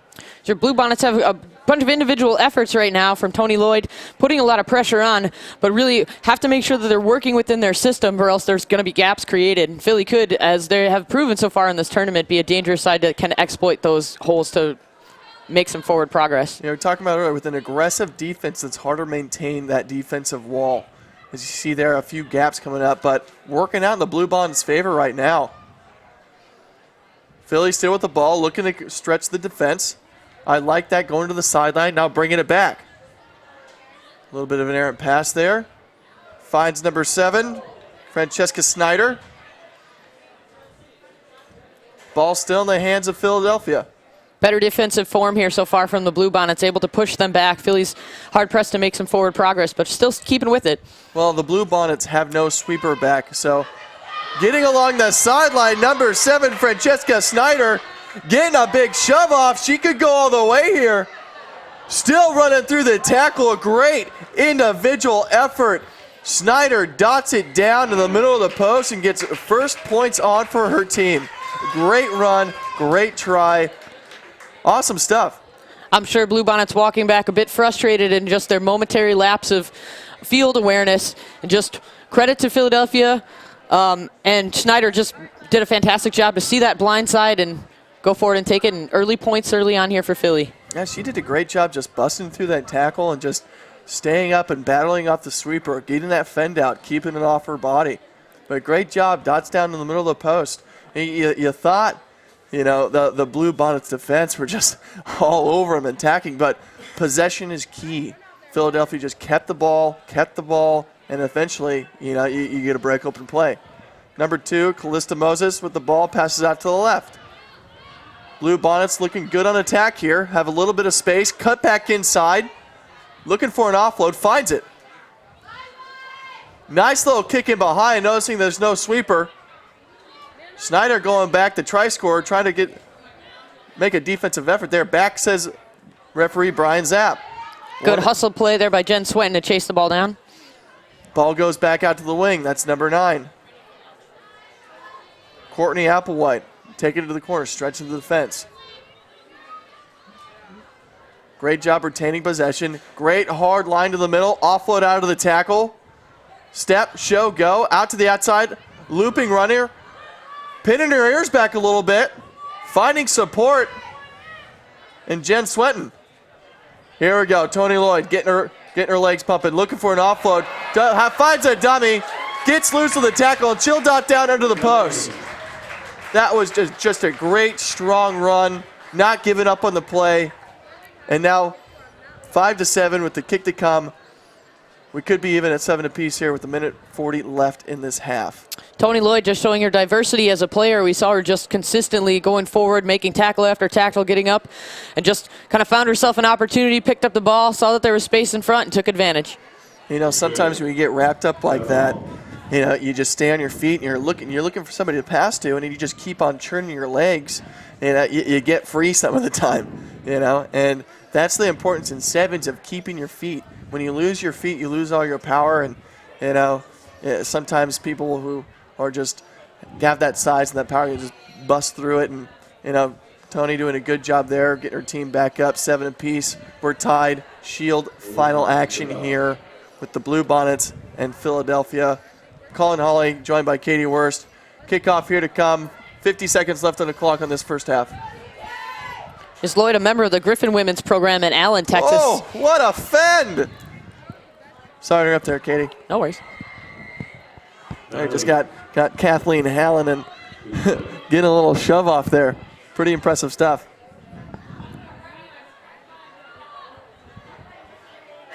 Taylor going back, worker. Nice little step. Did well there to get some go forward. Nice little offload and tackle. Finds a runner on the outside. Step back in. Nice offload to number 9. Colette DeAngelo. She gets wrapped up. Little spill ball in the back. Still in the hands of Philadelphia. She's getting bottled up by Blue Bonnet defense. Still, space out to the left. Can she get the pass off? Yes, the try score. Stretching her legs again on the outside. Cuts back in. Nice little show inside. Finds a runner in Hallinan. She finds little shimmy and go. She's got green grass in front of her, right down under the posts. Great movement and ball retention by Philly. Just really impressed with their ability to use the width of the field and keep the ball. Hallinan, fantastic effort to just finish off what was started early on from Worker, who's really living up to her name here at this stage. Just all around the ball, being able to distribute, getting herself up off the ground quickly, doing a fantastic job. So far, Philly's in a good position here. Yeah, I think the standout player for me has got to be Francesca Snyder out there, number 7 on the wing. She had that great individual effort that had that try in the first half. Got her team on the board first. And then right there, the presence of mind at wing. We've seen it time and time again. When you're getting run into touch, being able to just have the wherewithal to be like, I'm not going to get the corner, but I'm not going to go out of bounds. So pulling out, kind of finding that seam back inside between the last 2 defenders. She finds Hallinan on the inside, gives her the ball. She's got the sweeper to beat, just a little shimmy shake, and then she gets the points underneath the post. Certainly created a scoring opportunity by just using the fend off and doing a really good job. Defense tried to commit, but she was just too strong. Yeah, brilliant stuff by both these teams. Now we got a 14-7 game. Converted, try the difference. Philly needs to hold on, but what the Blue Bonnets need to do, I think, their defensive efforts are there. It's just a little more structure, you know, a little more communication, because they're coming out and they're absolutely one of the most physical teams here at the tournament.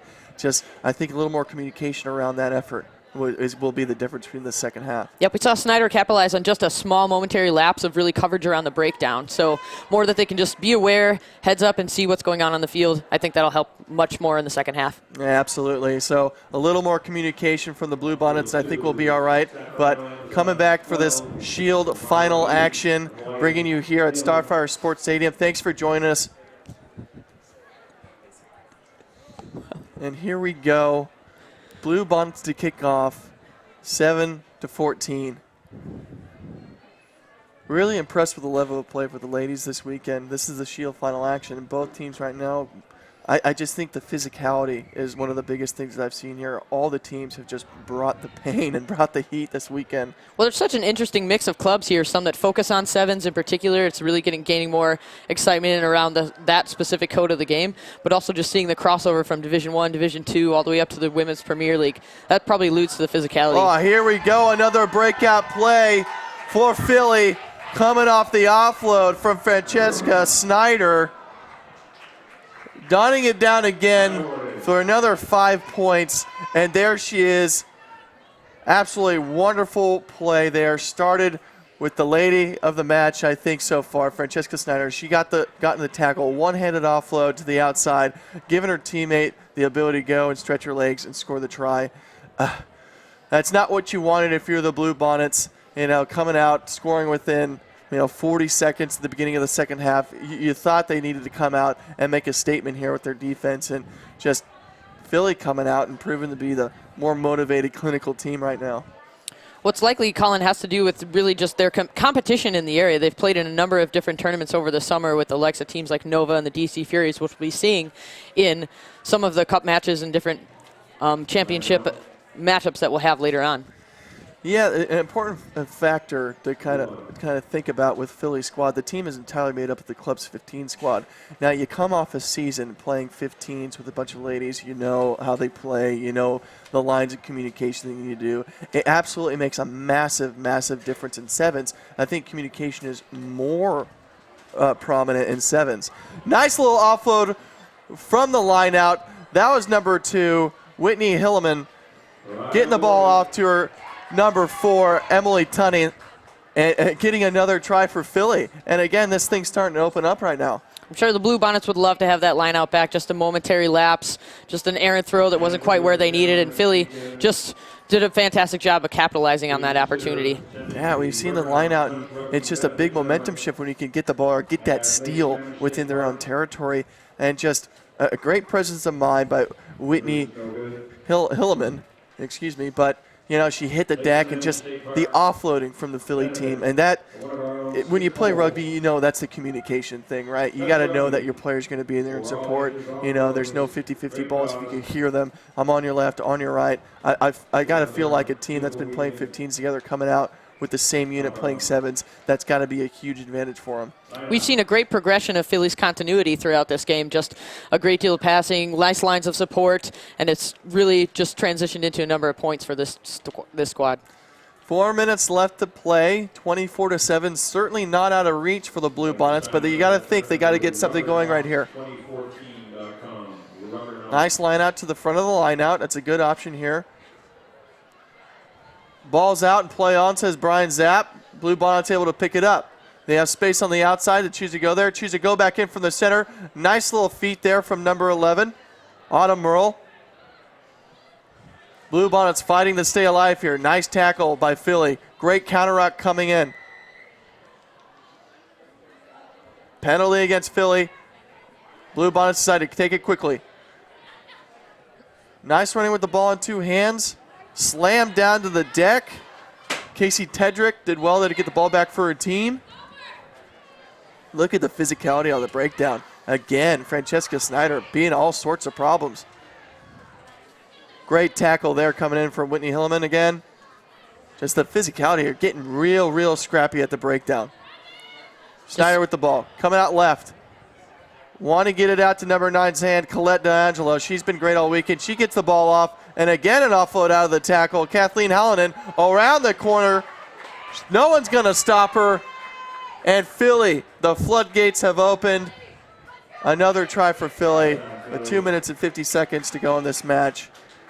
Just Blue Bonnets trying, and just the physicality of Philly has just been up since the beginning of this game.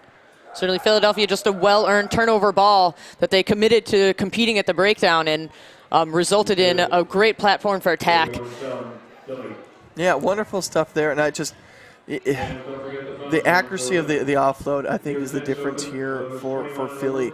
They're getting those, Blue Bonnets are getting their hands on the ladies, but then Philly's getting their hands free, and the runners, the support, the communication is there. And maybe that's coming from the 15 season, having to support each other, but it's definitely paying off for them in dividends. Philly's just doing a great job to be relentless in defensive pressure pushing up. There's not much the Blue Bonnets can do to be able to offload the game. It's the second they're tackled, they're getting to their feet right away and competing. 2 minutes left to go in the Shield final action.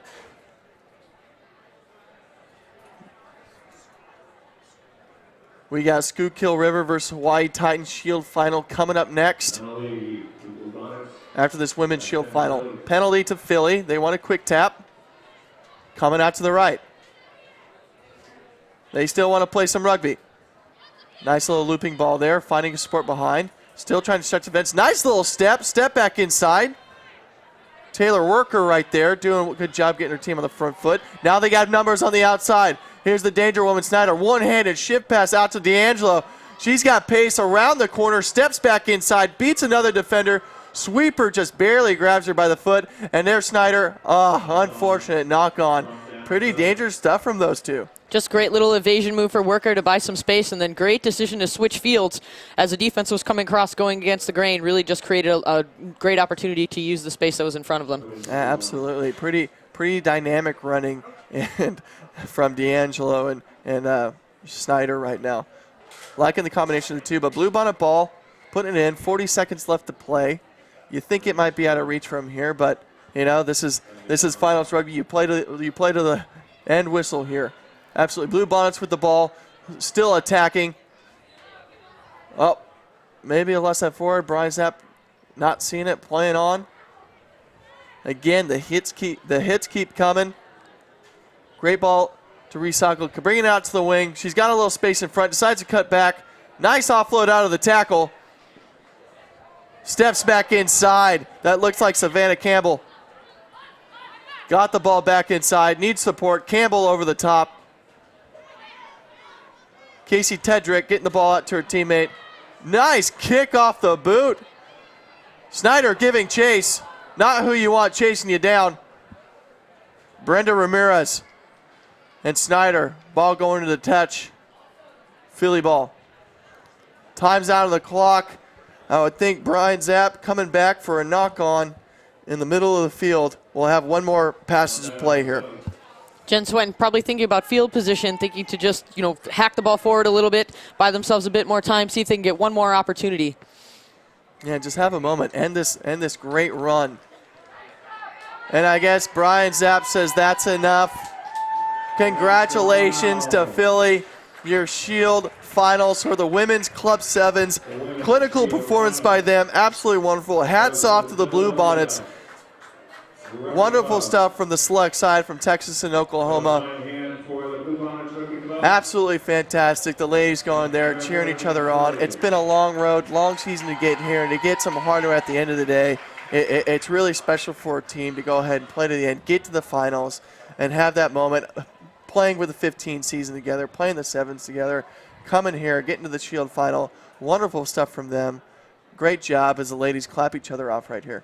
Certainly, Philly just won that off the backs of great just aggression around the breakdown and being relentless in defense. Created a number of turnover opportunities that resulted in just good attacking advantage for the Philly team. All right, wonderful. Coming up next, we have the Men's Shield final.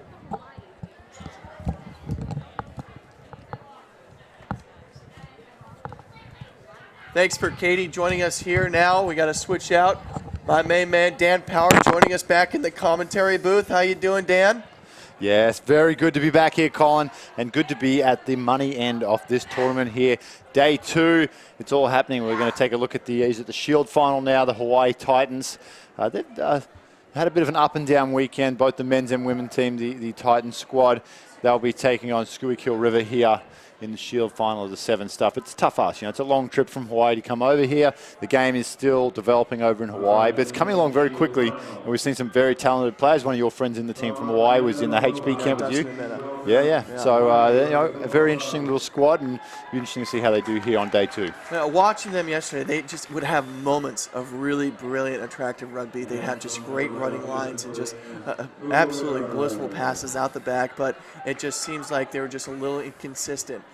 Just a little forward pass there, and they just couldn't put everything together. Like to see on the Shield final them to play complete 14 minutes of rugby in the sevens matchup. Definitely Schuylkill coming out and playing good rugby this weekend, but should be a cracker of a Shield final. Yeah, certainly would. We got a good look at Schuylkill River, the Exiles yesterday early in the day, and they looked pretty solid and just unlucky there to go down in the game we had on the main field. But they're going to get things started here, ball in hand, to get this Shield final going.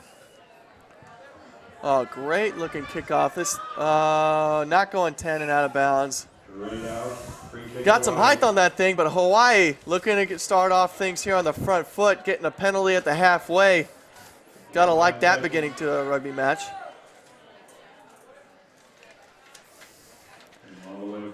Yeah, critical error to start with there from the Exiles, kicking the ball out. Titans have the ball now. Let's see what they can do. Attacking flair is something they do not lack. They're bringing the ball out. They're going to go straight to coast to start with, out on this right sideline. Nice little run, but well defended there. Hawaii got a great line set up, overlap on the outside. Attacking ball. Nice little hands, 2-on-1 opportunity here. Decides to cut back inside. Nice little show and go, and this is what we're talking about the Hawaii team can do. Space to the outside, decides to switch back, coming back into the defense. Could have had something on the outside. Still have numbers on the outside. Massive overlap, just to get the ball out. Looks like a turnover, and no one's in front of Skuikill right now. Stretches his legs. Does he have the gas to make it all the entire way? Going 90. Oh, and that's just the story we've seen from Hawaii. Brilliant patches of play, and then just the accuracy at the end to seal the deal. Turnover. 5 points the other way. Skuikill River Exiles going ahead and taking the first points of this match. Yeah, heartbreaking stuff here. You're on the try line, meters out from the line. Hawaii Titans, it's kind of been the story of their weekend, unfortunately, and just like that, quick turnover and the length of the field, and Skuikill 5 points to 0, getting the first points here in the Shield final. You saw some of that dangerous Hawaiian running there in the beginning on the outside, really threatening the defensive line. But then they had purchase on the outside. I think they had, a two-man overlap. They decided to cut back against the grain, back into the fence. You got to stretch that D and take advantage of the overlap you have on the outside. Here we go. It looks like Tim Acker there with the headgear on, getting us restarted. Nice little kick there, goes back down to the Titans, though, well fielded. And they're going to come down the blind side. They're going to use the big man. Oh, what a bump off! Fa'amui. He goes down, showing some speed, the big man. One to beat, bumps off him, and finally, though, just crashes over the sideline, unfortunately. But big Fa'amui. Fa'amui. That'll get your team fired up. That's what I'm talking about there. Yeah, you got some big, powerful runners for Hawaii, and you got to do something to get your team fired up. He went out of balance, but hey, man, I'm saying let's go. We got this. Let's play some rugby. This is finals rugby right now. We made it to the Shield, came all the way out here from Hawaii. Let's get our just deserves. Have some moments. Have some fun. Yeah, take home some hardware. Make it a trip worthwhile. Sloppy ball at the line out there. Robert Pletcher trying to clean it up. Getting out to the outside. Nice ball inside. Gareth Jones just can't pick it up. Hawaii ball turnover. Skuikill right over the top. Play on, says the referee. Gareth gets it out. Got an overlap on the outside.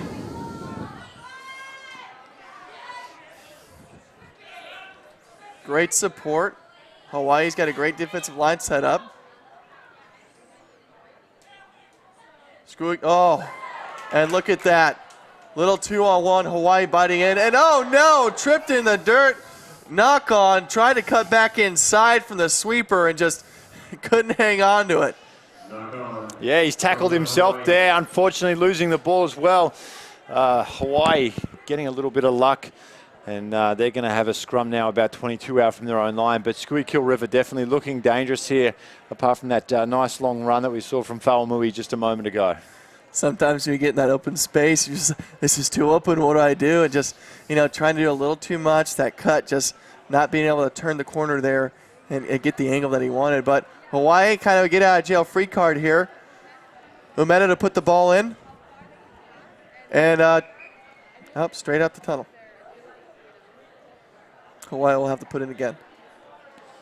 So that's what we're talking about with the Hawaiian team, Dan. You just see they got some really skilled rugby players, and just being able to put that entire package together, it's just been eluding them so far.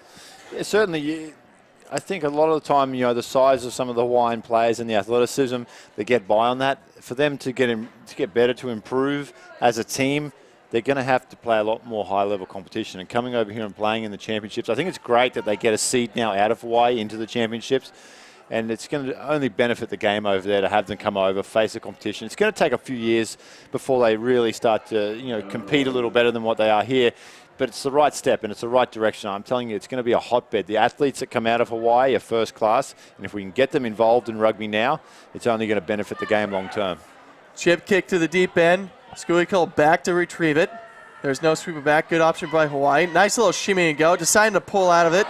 That's Jordan Geisel doing a great job for his team. Cutting back inside.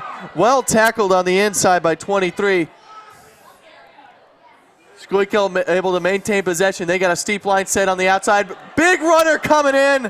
Able to spin out the tackle. The try scorer from before. It looks like number 5, Louis Tulio. You know, he's the USA Tomahawks Rugby League captain. He's definitely used to getting hit like that from big men coming from the outside. But, wow, I thought he was going to get crushed from the outside. Yeah, we saw the big man from the Titans come flying in. It only looked like one thing, and that's pain.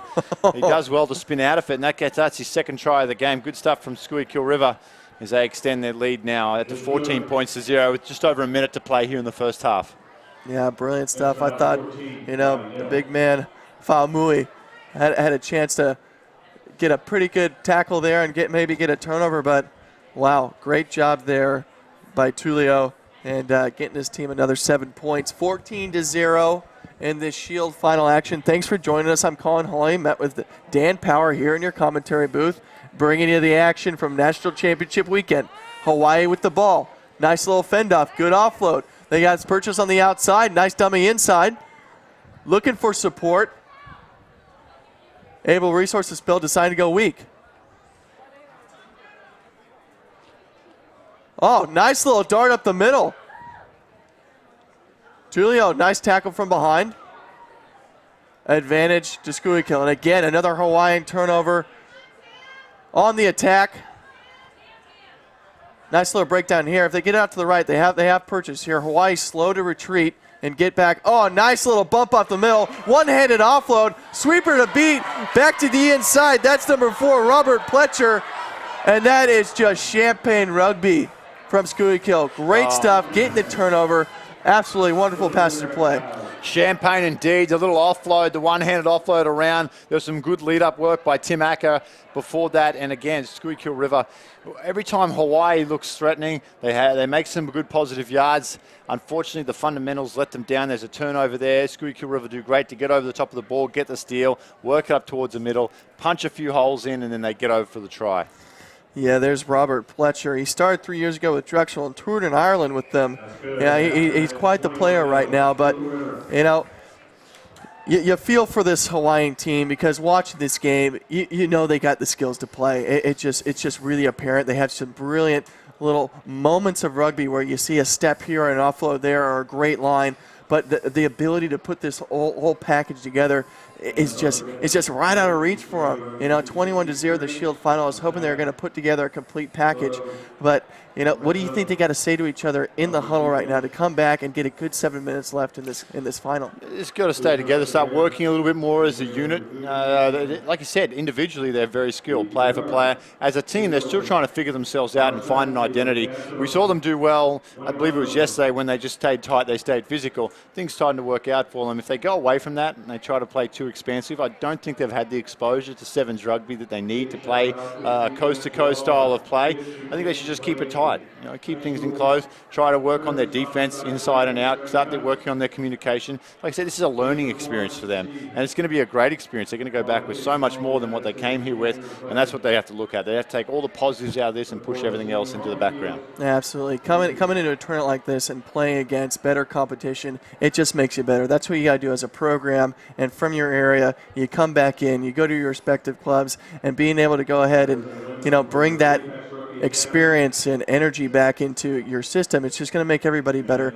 But what I like to see here, like you said, Hawaii just, you know, they just seem not to be using the space. They've had a bunch of overlaps on the outside, and they just choose to go weak the entire time. I think they just play patient and play side-to-side sevens rugby where they keep things simple. Go through the hands. They definitely have the skills to do it, and hit the corners. I think they'd have a lot more purchase to their attack, and they definitely have it there. But Schuylkill 21-0, 7 minutes to play in this Shield final. Here we go. Yeah, the Exiles out of Schuylkill River definitely look like the better team at the moment. Umita gets us restarted. And that's a beautiful high start. And look at that. Great tackle. Let's see what he's got him for there. I don't know if he's got him for early hit. It looked like he timed it perfectly from up here. And that was a sensational tackle. Absolute monster. Fisiahi. Fisiahi, yeah. Excuse me for the pronunciation there, but that was a heck of a tackle by that player right there. And that's the kind of moments you see from him, being able to be physical and come down, but just, I think he was a little hard done there. What did he catch it? You got to time that thing right. I think there was nothing malicious there, and it's just playing the referee. I think sometimes, too, it's tough for the referees. When the collision is that big, they almost feel inclined to blow a penalty. Yeah. As opposed to judging the situation for what it is. And it was a big man on a smaller man. And, it's in our nature to sort of defend the little guy in that situation. But there was really nothing to it. It's a contact sport. The boys are going to hit each other. Let the boys hit each other, I'm sure you had that problem when you were playing, Dan, just making too big of a collision and getting the eyes of the ref on you. No comment. Here we go. Little forward pass there. Coming back. Hawaii's got a chance now. Plenty of time left in this game. They're definitely dangerous if they get the ball in hand and they maintain possession. 21 points to 0. You can definitely do that in the half of sevens. You just got to hurry up and, everybody's got to be on the same page and get on the scoreline. You would think they just have to make something happen here, Dan.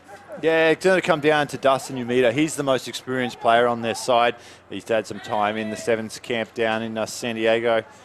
He just needs to step up and sort of start commanding his troops and pushing around the field.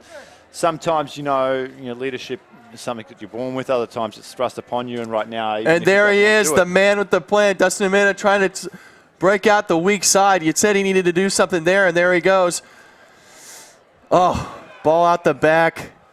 Offsides. Another chance for Hawaii to get points on the board here. Quick tap penalty. They got a steep line set out the right and an overlap. Skip pass out. Nice cut back inside. And again, they refuse to use the width of the field. The winger outside. Not able to be released into space.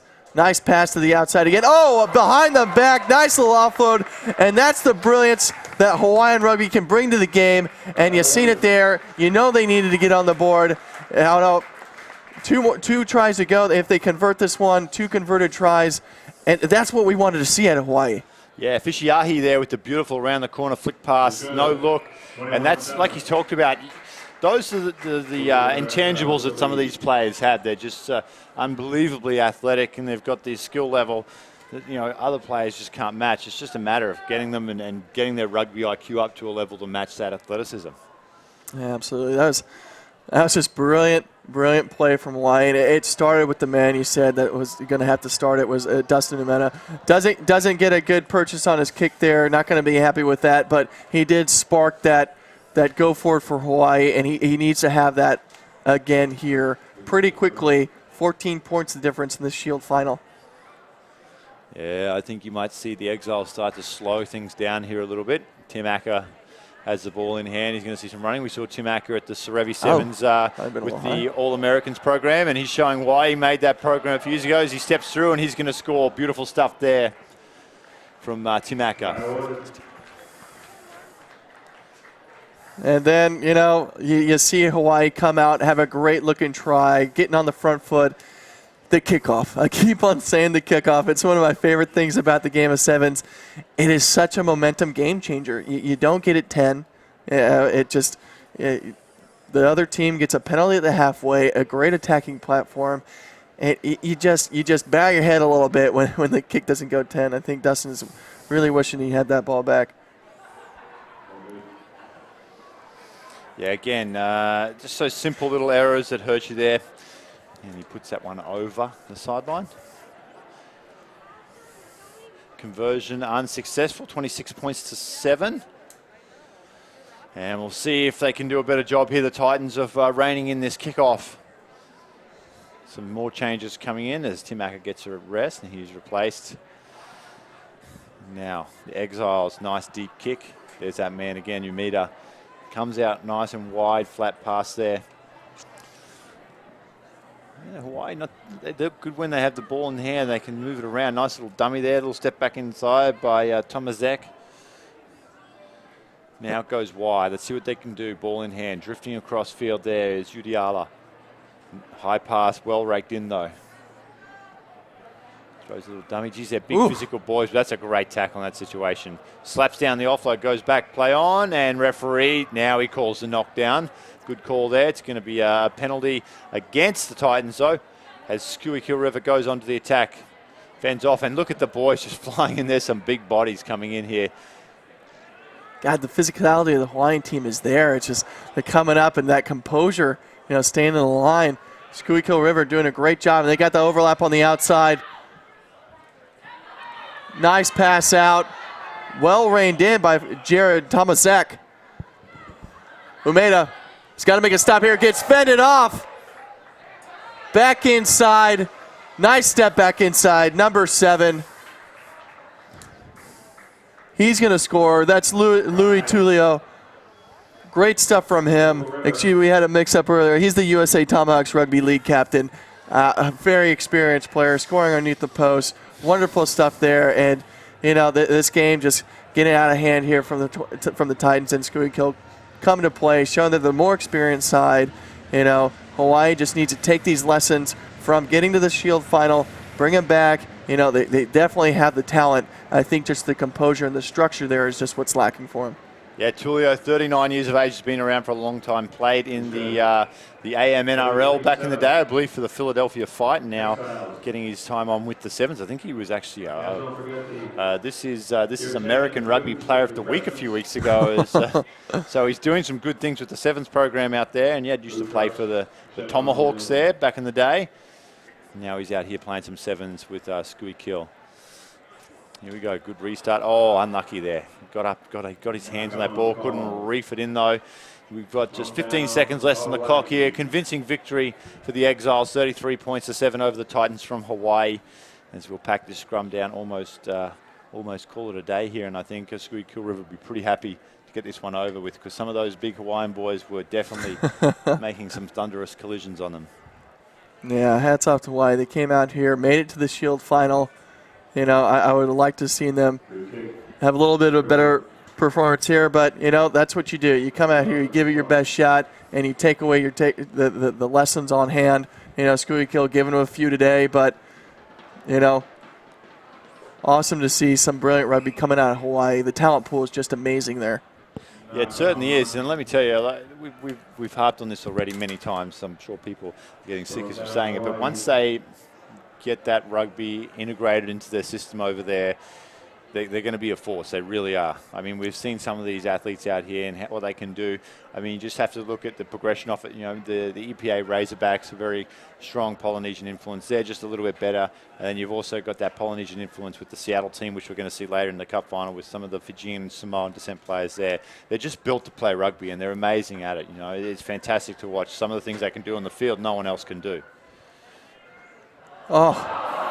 Unfortunately, that's not one of the things that you want to see anyone do, is Schuylkill get a consolation. Oh, not a consolation, a bonus try there at the end.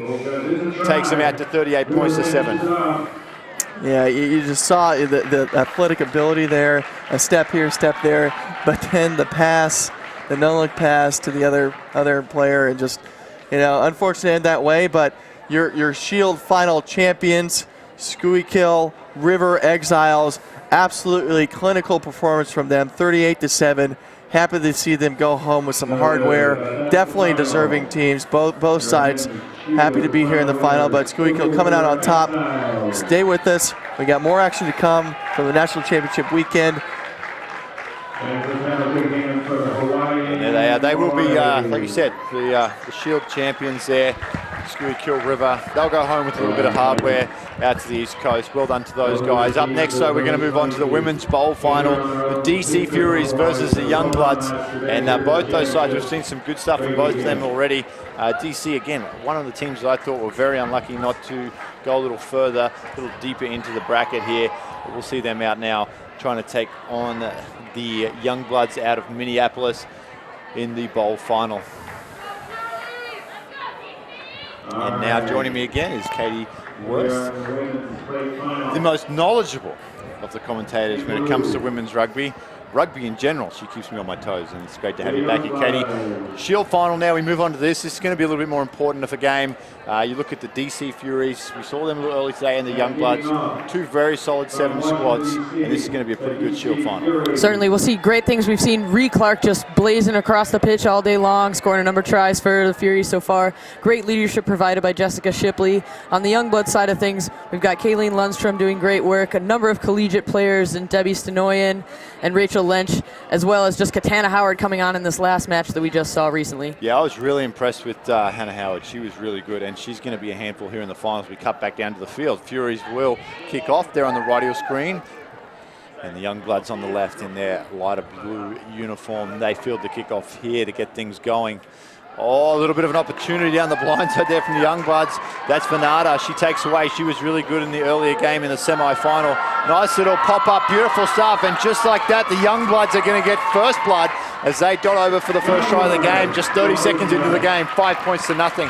And Katie Worth, let me tell you, they are a very skillful outfit. Certainly, that's Ashley Perry scoring the try there. Just a player that's really committed to her development, has been actually a part of some of the Cerevi programs we've been seeing there, attended some of those camps, have picked up her skills, and committed, moved to the Minneapolis area as it's just a hotbed for women's rugby. It certainly is, and the reach of Cerevi is becoming quite incredible across the US. A lot of these players have at some stage, or some way, shape or form, been influenced by the Cerevi camps and the Cerevi Institute up here in Seattle, doing a good job. I mean, just last week they were out in Denver doing the high performance camp for the collegiate boys, and the quality of player out there was absolutely outstanding, and they had a great coaching staff out there helping along as well. Just fantastic to see that they're developing both sides of the game, from youth all the way up to high performance, women's and men's. Just a great partner that we have here at USA Rugby with Cerevi. It certainly is, as Venata gets us restarted there. Lundstrom tries to come in and make a tackle. Nice strong run though from the Fury as they take it back up towards halfway. Spun out there by Lauren Rode, moves it out to Cynthia Wright. She's been an absolute cornerstone of this Fury's defense here today. Loose ball though, could be anyone's. Looks like the Youngbloods have come up with it, and they'll just pop it back. Let's see what they can do in attack now. Right, as you mentioned, also a product of crossed over from the Berkeley All Blues team and part of the Atlanta Sevens program. There we go, they switch the attack now, coming back down the blind side. That's Elizabeth Berg. Between her and Lundstrom, they've connected quite well here this weekend. Passes and go to handle, knock on. Let's see if the Fury can get onto it. No, they're going to come back and pack the scrum. It'll be a DC put in about 45 metres out from their own try line. You mentioned Libby Berg, actually a member of that top 60 pool for the Women's World Cup squad, actually as a front rower. So interesting to see her even over in the 7 squad. Just so much pace that we have here in the National Women's Game, especially in those Type 5 forwards.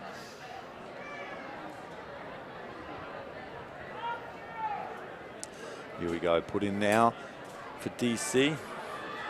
Spins out a little bit, unfortunately there, but they regain possession. It comes out to right, and she moves it out to the left. Looks like Amanda Street with the ball, is it? Dumming inside and out. Finally sets Clark free, and she's going to go all the way. Rhiannon Clark, she's been outstanding this weekend. She'll dot down for another try. The Taekwondo master gets another try here. I think that's probably her 3rd or 4th try just today.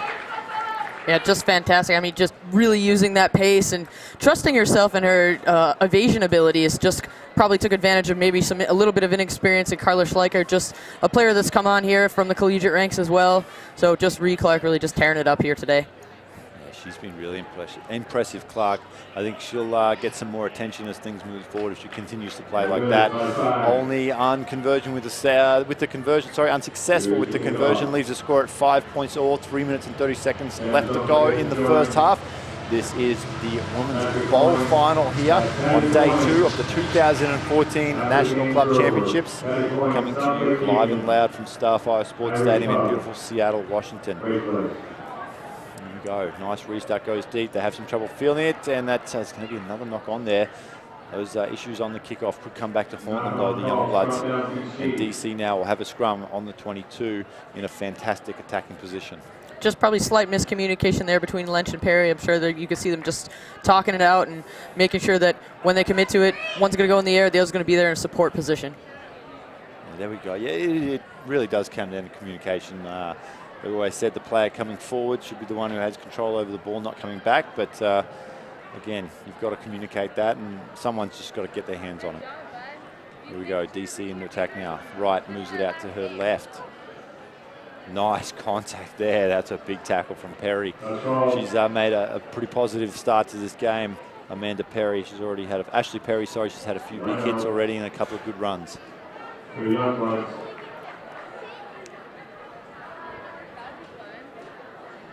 Line out coming, it will be Youngblood's ball. They'll throw it in.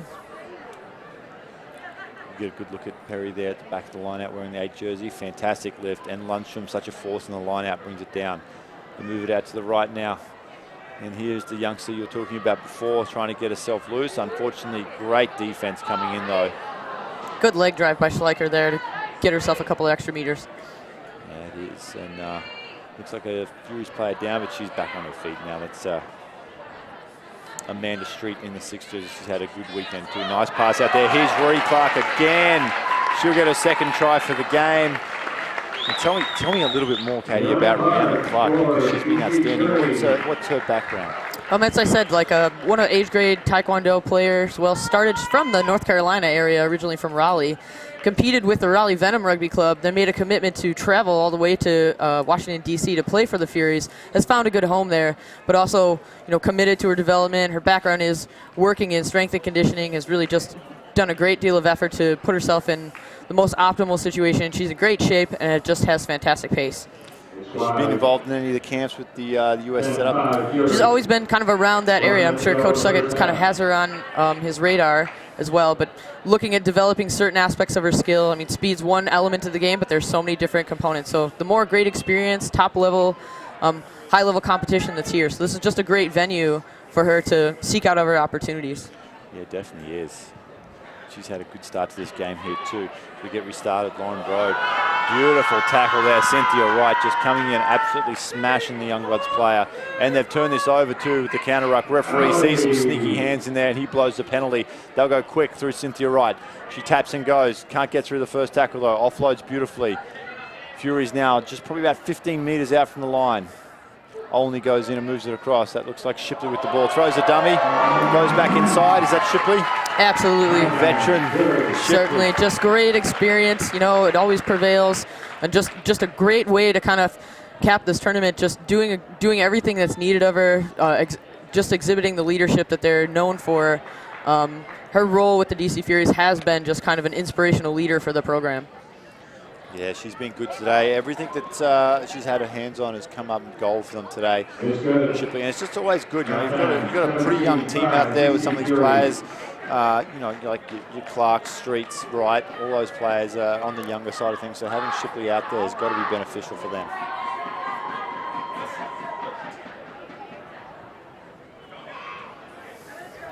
And don't forget that takes us through the halftime, 17 points to 5.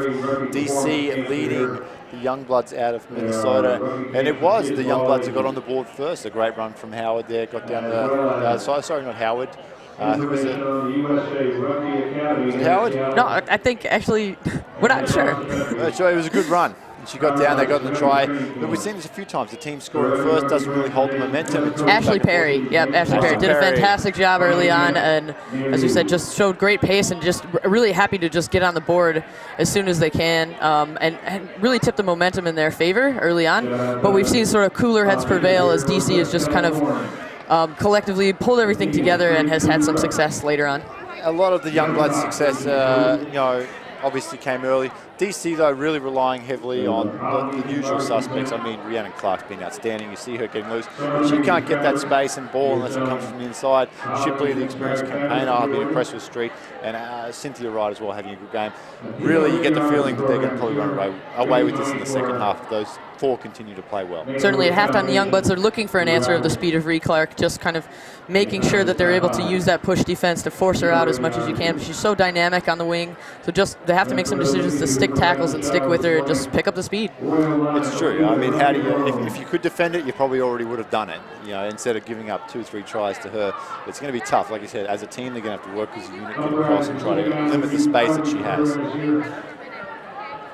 Here we go, 7 minutes left here in this bowl final. Will be the Youngbloods kicking off here in the second half. And they need to be very competitive on this kickoff. The last thing they want to do is give up an early score to the DC side here. It looks like Olney there takes the kick off and just drives it straight back towards the halfway line. Strong run from her. Good defense from the Youngbloods though, swarming in there, not giving up much meterage there. Ball looks like it's a little messy, comes back. Beautiful little pickup there by Rachel Lentz. And she'll get the turnover for a team as they bring it out now wide through Venata. Switching with Lundstrom, back to Venata, comes out to the winger, there's Berg. Let's see what she can do. She needs to get that ball in the other hand. She does so beautifully. Back to Venata, close to the sideline and dragged over the sideline. Beautiful stuff from Amanda Street there, getting across in cover. And really good work by Venata to just going to look for work and coming off of Libby Berg. She did well to kind of just make sure that she could keep that forward momentum going as she had that pace that was coming around. So, but great defensive effort there by the Furies to bundle them into touch. Yeah, that's the thing, there's two defenders on this field that never miss tackles, and it's the left and right sidelines, and the DC Furies did a great job of using those sidelines, the extra defender. And here goes Perry now. She had a great run the first half, a couple of big hits, and she gets a turnover. Lundstrom dives over, great work from her. Scrappy play, she dives, a real opportunistic try there for Lundstrom, and she gets a try that brings them back into the game at 17 points to 10. Some signature physicality there that we know from the Youngbloods. Just saw Perry get in there right away off that line out, corral the ball. Libby Berg came in, clear things out, and then Lundstrom picked it up and just finished the job. Yeah, we did mention in the break, Katana Howard, she's still sitting on the bench waiting to get on, so could be a good time to unleash her because she's been very, very good for them when she's got on the field. Big conversion, it looks good. It just drifts across the face and stays out to the right, but a very solid kick there from JC Venata. They will kick off now, just trailing by 7 points with 5 minutes left on the clock. And Venata and Perry, they're actually new to the program from just this summer and have really made an immediate impact for this Youngblood squad. We've seen them all throughout the day today. As matches get more contested and more heated, they've come on and just made a big difference here for this Minnesota squad. Here we go, Venata. Nice driving kick, goes deep. Well fielded though by DC. They'll bring it back towards the middle. Through the veteran Shipley, she decides to go back the other direction and then follows her own pass beautifully. She's going to be there to assist and clear this breakdown out. It's pretty competitive though. Youngbloods doing their best to force the turnover, and they're going to get the turnover. No, coming in from the side. Referees ping them. They're going to go quickly though. Ball comes across to right. She sifts it across the street. She's looking for runners. Someone needs to straighten up. Now she goes out to Rhiannon Clark, one-on-one. They've done well here. Berg's done a great job. That was really good defense from Berg. I was impressed with that. She just held off, let Clark make a decision, and then went in and tackled her. Right now, moves it across. Beautiful flat pass. Lauren Rowe looks to the outside, finds Shipley. Shipley, the pass doesn't go to Hando, and they're going to come back and play the knock-on. Great decision to switch fields and good ball movement. Just errant receipt of the ball coming through. Still in good, decent field position for the Furies, but I'm sure they'd probably have preferred to be able to capitalize on that good ball movement. Here comes a few changes. Let's see who gets onto the field now. Youngblood's making some changes maybe. Yep. And they're going to need some fresh legs, down by 7 points, 3.5 minutes left. They've got to get some speed. Kate Stevens, we haven't seen her on the field. Looks like actually that may have been her coming on now. She is a flyer on the wing. And her versus Rhiannon Clark, that'll be a good battle out here. So I'm sure they're making the decision to just get and inject some more speed into this Youngbloods line. Here we go. Clark on Stevens. Stevens goes back inside. She's very well tackled by Street. Ball comes out to the right now. There's Lundstrom. What can she do? She flat pass to Berg. Berg goes forward, but she's aggressively met by Cynthia Wright and dragged down to the ground. Beautiful tackle from Wright. Very competitive breakdown, a little messy. Play on, says the referee. The ball spills out. There's players from both sides just flying into the breakdown, trying to secure possession here. It looks like Youngbloods may have it again as Lundstrom just digging around, looking for the ball. Comes out. That's a tough pass down at the ankles. Referee spots a little knock on. Not much she could do there, unfortunately for Steenan. Tough pass down her ankles, and then the DC Furies coming flying up as well. Sure, you can just see the physicality raise up at this kind of critical juncture in the match. It's all about possession and who has it. If you're the Youngbloods, you're trying to get the ball as much as you can because you need to score now. If you're the Furies, you're just trying to maintain as much as you can, keeping that defensive pressure on, forcing them back so that they get nowhere near the danger zone. Here we go, nice deep back line set. I'm pretty excited to watch Rhiannon Clark versus Kate Stevens out here on the wing. Let's see if they give it to her early and let her use her speed. Looking for the switch, and that big switch and dummy from Amanda Street. That was fantastic stuff. Looping around now is Shipley, the veteran. He comes back in now. There's Rode. Look at Shipley just standing behind Rode, directing her, like verbally telling her where to take the ball. She's such a seasoned player and so been an influential for this Furies team. Now things are locked up there. Nice little run though. That looks like, is that Jamie Albarelli in the 3 jersey out there? Maybe a substitution that's come on. Now we're in trouble here. The Youngbloods force a turnover. They go back towards the middle though. I'd like to see them shift the ball out to Stevens and give her a chance. Playing advantage though for a knock on. Cynthia Wright, she's got that ball out in one arm, still driving. Finally, Berg just throws her into the ground. Ball comes out, they move it to the right. Here's Rhiannon Clark, is it? No, that's Amanda Street. Beautiful footwork, Amanda Street. How about those 2 big steps off the right foot? Katie Worth, that was fantastic stuff. Just such a dynamic and evasive runner. You can see how she was so much in the running for the Women's Rugby World Cup squad. And just fantastic finish right there. There wasn't much the defense could do. They absolutely were in good breakdown position, but just couldn't keep track of her. She did a great job. Yeah, certainly did. I really liked that right foot step. She's very explosive. Jumping up there, looking very, very athletic, looking good, using that footwork to get away through. And again, that's probably not what the Youngbloods needed. They'll stretch it out to a 22-10 lead, 12 points with just 35 seconds left on the clock. It's going to be tough to come back from. That's a beautiful kick too. Nice looking conversion straight through the post. Flags go up. Great stuff from the Furies. They look like they're going to hold on. 24 points to 10 here and be your bowl champions for the 2014 National Club Championships. Just some really impressive performances by Wright, and we mentioned Street as well as Clark. Just a really great 3-person combination built with the leadership of Shipley. A number of young players coming up through this DC Fury squad. I think they have a great future ahead of them as well. Youngbloods too, just developing the athletes in the collegiate ranks in the Minnesota area and just doing a great job to make that connection with the Women's Premier League. So great things from both squads here today. Yeah, Katana Howard finally on the field. Let's just see if she can make an impact. Time's expired, so we're going to get a kick off. This will be the last play. Nice deep kick, and fielded well by Stephen. Let's see if she gives us a little run. She pulls out and goes back towards the middle. Here's Katana Howard with the ball now. She passes across to find the ground as Lundstrom tries to get around for it. Can't get back to it though. And comes out to Berg on the wing. Back to Lundstrom, who finds a huge hole. Look at the beautiful long strides of Lundstrom. Gets straight past the sweeper. They're not going to catch Lundstrom. She's going to stride away for a try. Bring it around to the post. Hasn't she got a beautiful long stride on this? She looks fantastic in open space. Lundstrom. That's just signature move there by Kayleen Lundstrom. Just a fantastic athlete, and we've seen it over and over with the Midwest Sevens, U.S. Eagles 7s and 15s.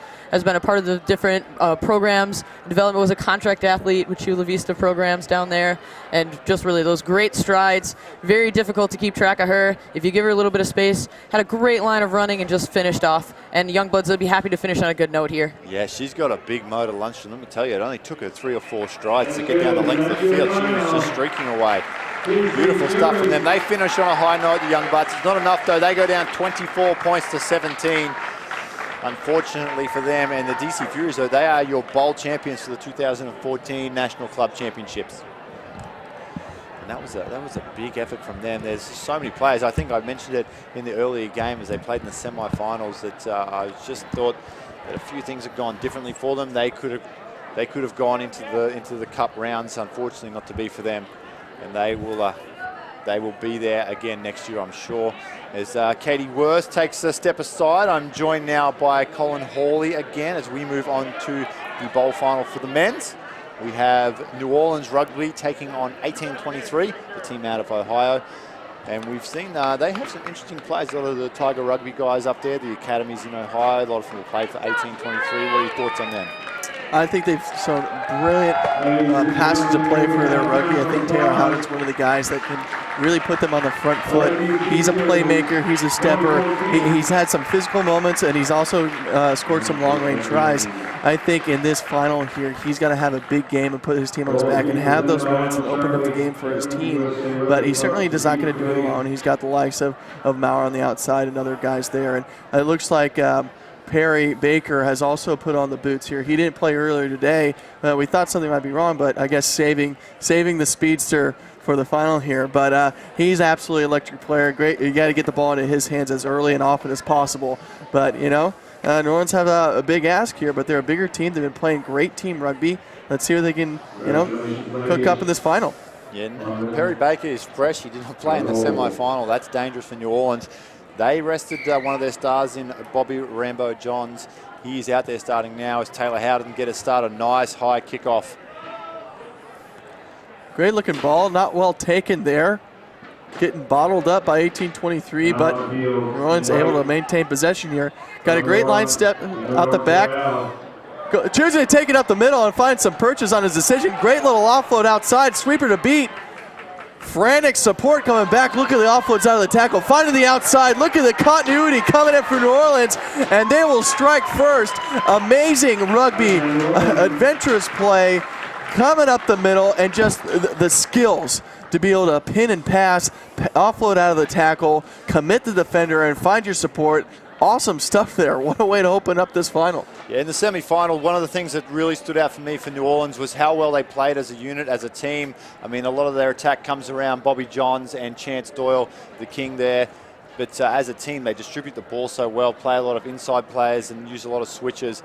And very nice stuff for them to strike first here and get on the board 5 points to nothing. 18-23, looking a little shell-shocked. I think Chance Doyle right there, he saw that the line was up and it was aggressive. You can't really spin that ball out to the wing there. He just pinned his ears back and decided, I'm going to be a big guy, I'm going to be a hard runner. Took it up the middle, found some ground, found some weak shoulders, and just the skill and the offload to support runners. And we've seen this from this team. Their support from the people making the line breaks has been just the difference for them in making it up to this final. Yes, indeed. And there is the man, Chance Doyle. He comes up and makes a big tackle there on the 18-23, and Howden moves it right. Here goes Perry Baker. This could be trouble. Let's see if he can use his speed. They do fantastically well there in New Orleans to get across. They understand what a threat Baker is, and they move across and wrap him up pretty quickly. He jumps into scrum half now, moves the ball across. No, dummy from Baker. He's gone. It's Baker versus sweeper. That's an enviable task right there to try to stop that man one-on-one. And he streaks away, and he'll dot it down under the post for a try for 18-23. My God, he is quick, isn't he? He could run through a snowstorm, that guy, and not leave footprints. He's a machine. We were talking about earlier today, and he's quick, he's even fast asleep. This guy decided to go himself down the weak side, and if he's got an inch of room and he feels he's got a little bit of a sniff, he's going to take it. And, I'd like to think that I was fast, and, we might have been playing a bit of rugby thinking that we were fast, but this guy is absolutely lightning. Absolutely speed. I mean, that's why he's got the contract down in Chula Vista. You can kind of teach around skills like that, but you cannot coach or teach speed. That is just God-given gift. Well done. He gets the first try in there for his team. Conversion's good. 7-5. Awesome action. 3 minutes gone in this final matchup. Yeah, we saw the ball come out to the left, and we thought Baker was going to go. New Orleans did incredibly well to cover. And unfortunately, though, they didn't pay him the respect he deserves on that next breakdown, and he just took off. Perry Baker. Beautiful high kick.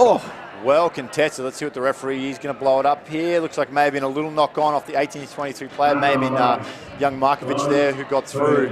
Got his hand on that ball, yeah. And then we're going to play it down. So New Orleans now get a chance to show their attacking prowess. Howden just putting that ball up as a restart catcher.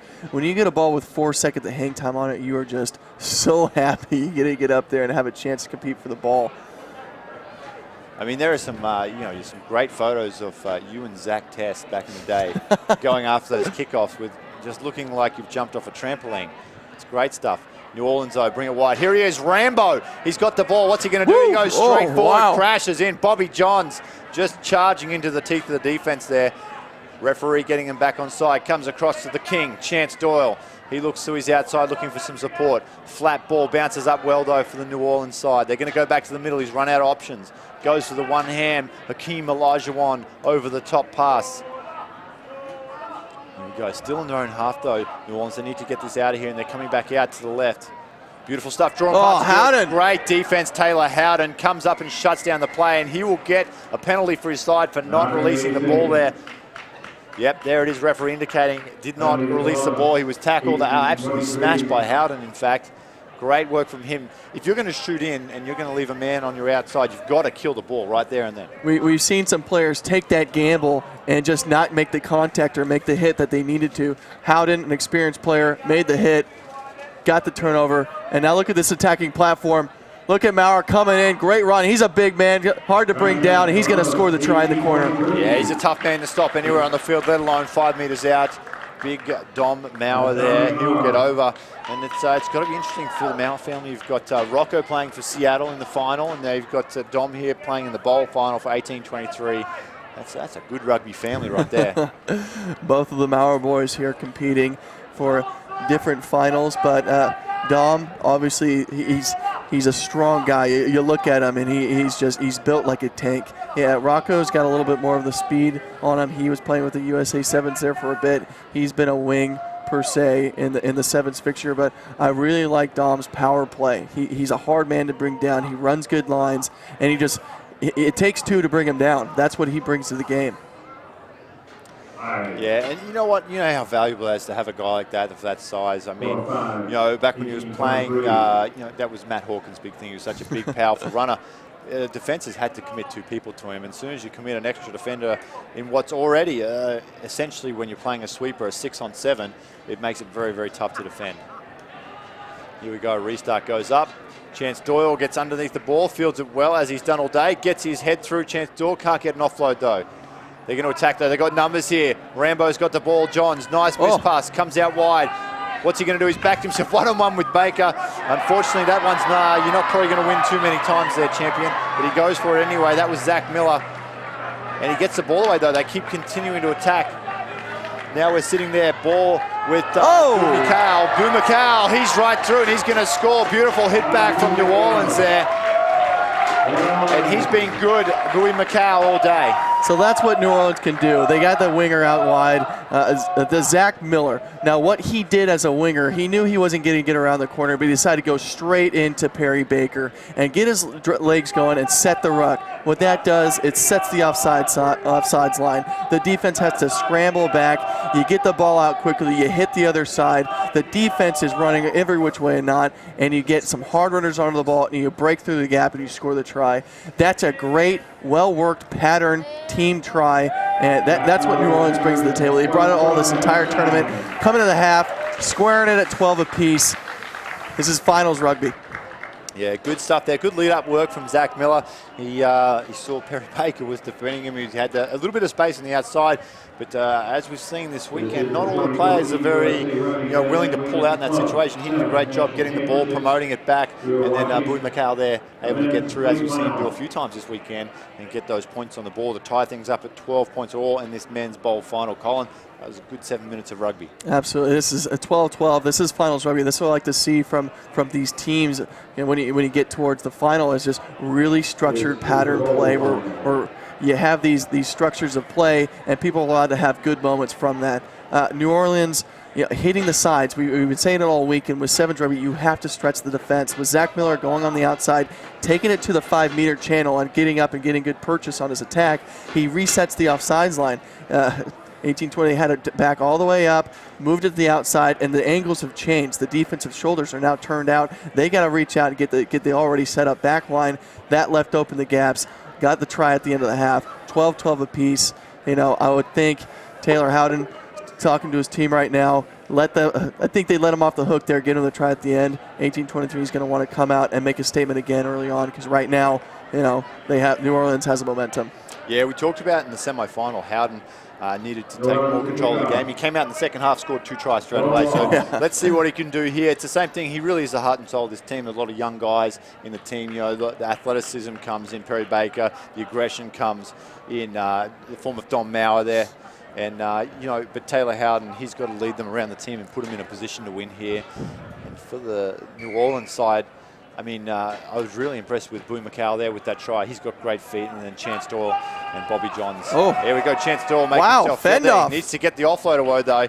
He does so. He goes out to Miller. He's well contained, though, out near the sideline. Needs to get it back. They're pretty compressed at the ruck there, Dan. If they move this ball out wide, they might have something here. Oh, definitely.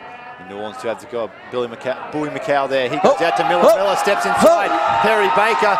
Can he get the ball down? He can. That's a try time. That's one thing you want to do to beat Perry. If you're not going to get him on the outside, use your feet And besides, he's not the biggest of guys. He's quite a slight build, Perry Baker, and probably one of the knocks on him has been his defensive work just because of that build.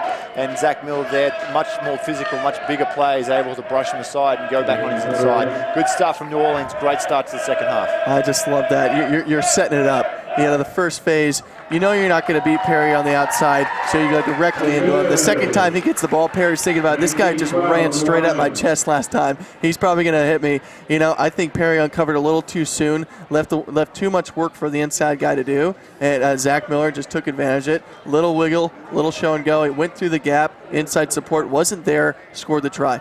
Brilliant stuff to New Orleans.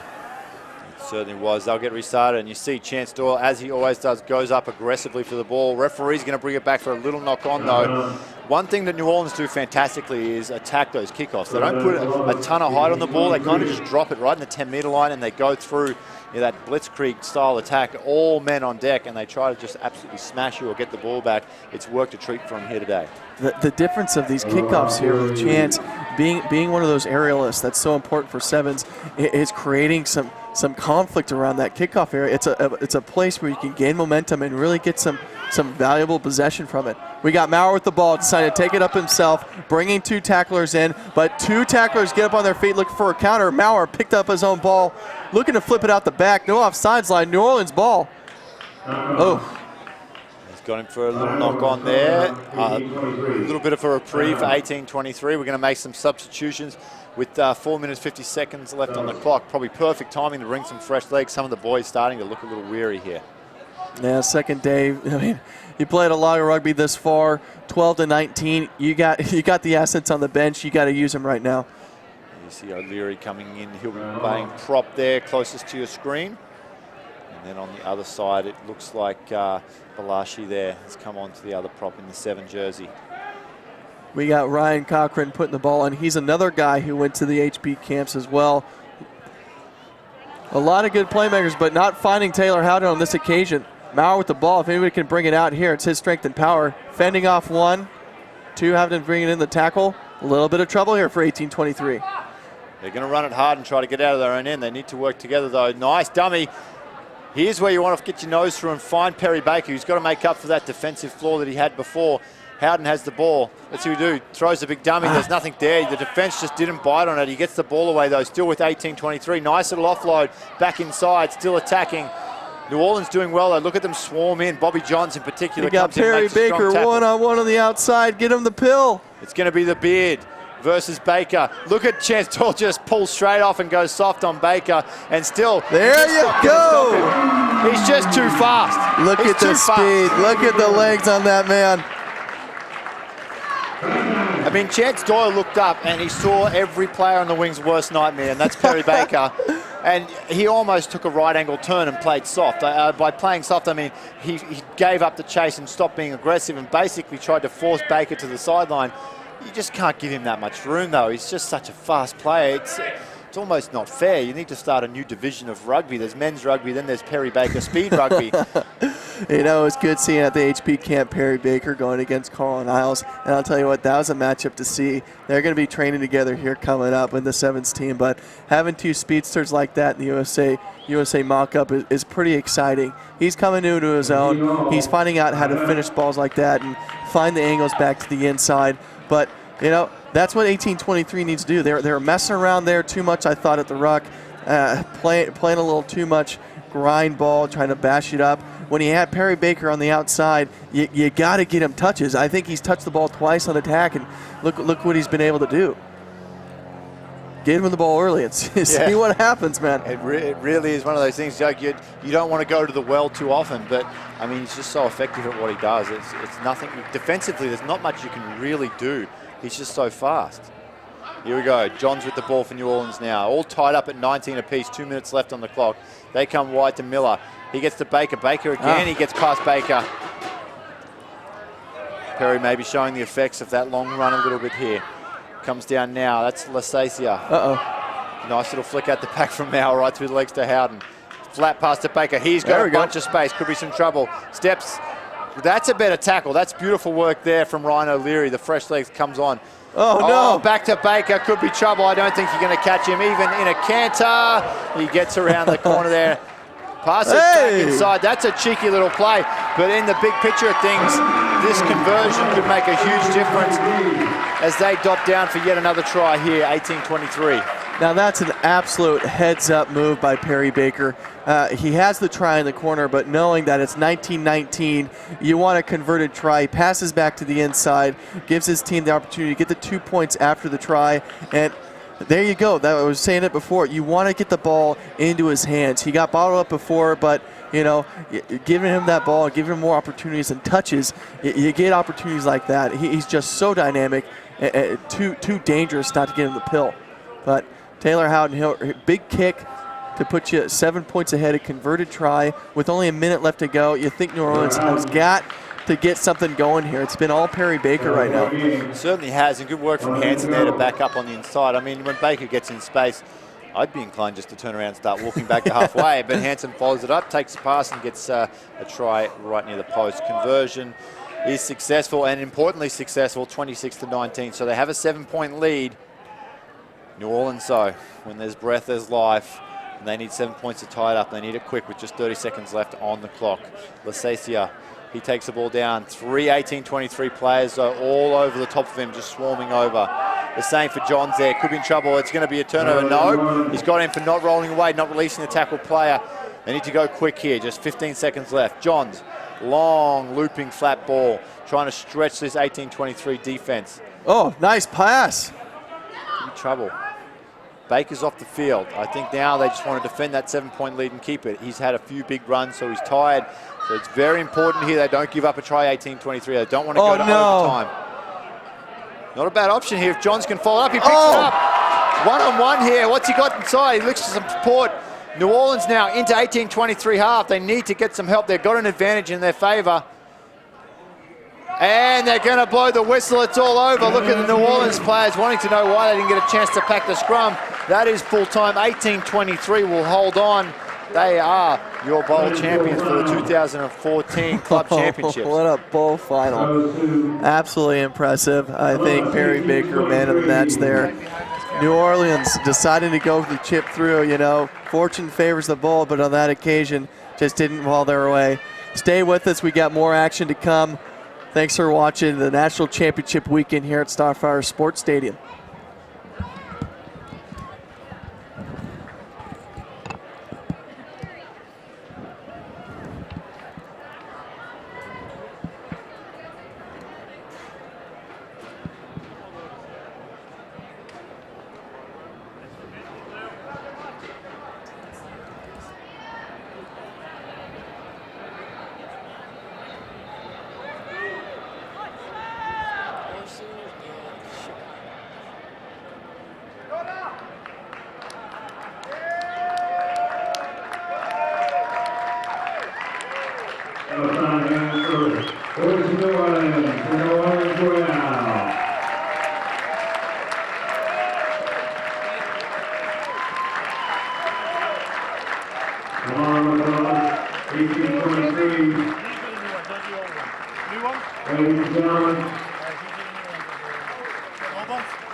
Congratulations to 18-23 from Columbus, Ohio, the 2014 U.S. Rugby Emirates Airlines Men's Club Gold Champions. Gold will be presented by the Stanfield USA Eagles.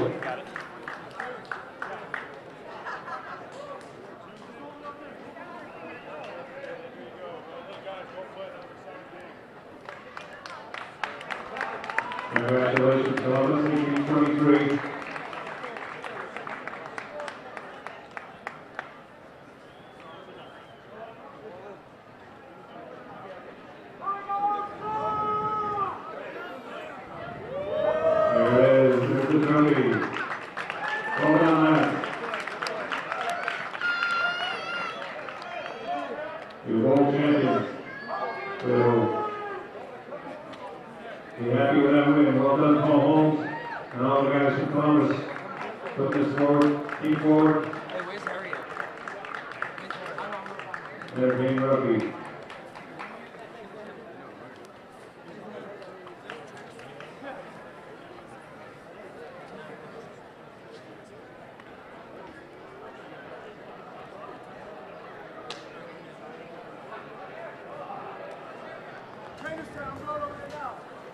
And welcome back to Championship Rugby. I'm Colin Hawley, joined here by Katie Wurst, and we got plate final action coming up with the Chicago Lions and Orsu, two great women's sides here, battling out. Unlucky not to get to the cup, but battling for the plate. What can we expect from these two teams? It's been a long tournament, long time. They definitely got to bring the heat here in this final in the plate. Certainly, Chicago Lions this is a great anticipated matchup here. Kind of from the 15 side of things, we've had a number of the players play for Chicago North Shore on the Chicago Lions team, so it's technically a rematch of the 15s final, which was Orsu versus Chicago. Right. So just another series of how they're really crossing over to the different sports code. We've seen some great play by Christian Field, who's actually the captain of the North Shore side, cross over here to the Chicago Lions. Brittany Biedenbetter's been a real speedy addition. Also on the Orsu side of things, great, fantastic leadership from Beckett Royce. Come off as a substitute, made 2 tries early on in previous matches, done quite well, and Brett Zimmerman, very contributor as well. Fantastic stuff there from Katie, the expert here, joining me in the booth. This is your plate final for the Women's National Championship here at Starfire Sports Stadium. Thanks for joining us. A kickoff here in the middle of the field. Action to come. We got Orsu kicking off. Nice little chip kick. Well contested. What a hit. Bring it in. Chicago finding space outside, getting it to their winger, stretching the defense. Exactly what they do. Nice little pop back inside, finding around the corner. That's number 7, Brittany Biedenbender. She's been absolutely amazing this weekend. Tyner Carlson dancing across the pitch, finding her winger. Nice little gap inside. Only the sweeper to beat. She takes the inside gap. Does she have the legs? Almost getting chased down, and she dots down the try. Gets first blood, try awarded. Lauren Trout, absolutely fantastic stuff. Coming at the gate, Chicago Lions hitting one side, playing great sevens rugby. Sevens pattern rugby is side to side, stretching the fence, and that's exactly what happened. Chicago Lions, a well-worked preset play. You saw actually a nice, great dummy line run from Christian Field as well to help release Lauren Trout, and that just created some good space. Great use of misdirection early on. Yeah, brilliant stuff, and I love the catch pass skills of these ladies. Kick to come, unfortunately missed it there, 5-0. Orsu maybe getting a little shell shocked here. You know, got caught watching a little bit, but Chicago Lions here to play. Kick off again. Just a well-worked play by the Lions really early on. I'm sure Orsu's having a discussion about how to regroup, making sure that they don't bite on the dummy and just committing and making tackles. Absolutely. Here we go. Another good kick. Well chased. Orsu ball. It's number 21 there, Anna Simmons. Taking it up. She's in support now. Oh, nice get up and play moment. Number 2, Rachel Johnson. Can't you get jersey tackled and brought in by Mastrangelo? They got players out to the left that could get the ball out. Skills right here, just pin and pass. Nice angle taken there by Kelsey Reed. Stops it for sure. Try for Orsu. Decides not to go open side. Nice little offload inside. Does she get the try? Try dot down in the corner. That's what Orsu needed to get back and answer back from that initial shell shock of a try from Chicago Lions. Brilliant stuff there from Orsu. We've just seen some great back and forth play here by both sides. Good effort by Molly Luff, just keep her feet driving, get herself into the try zone.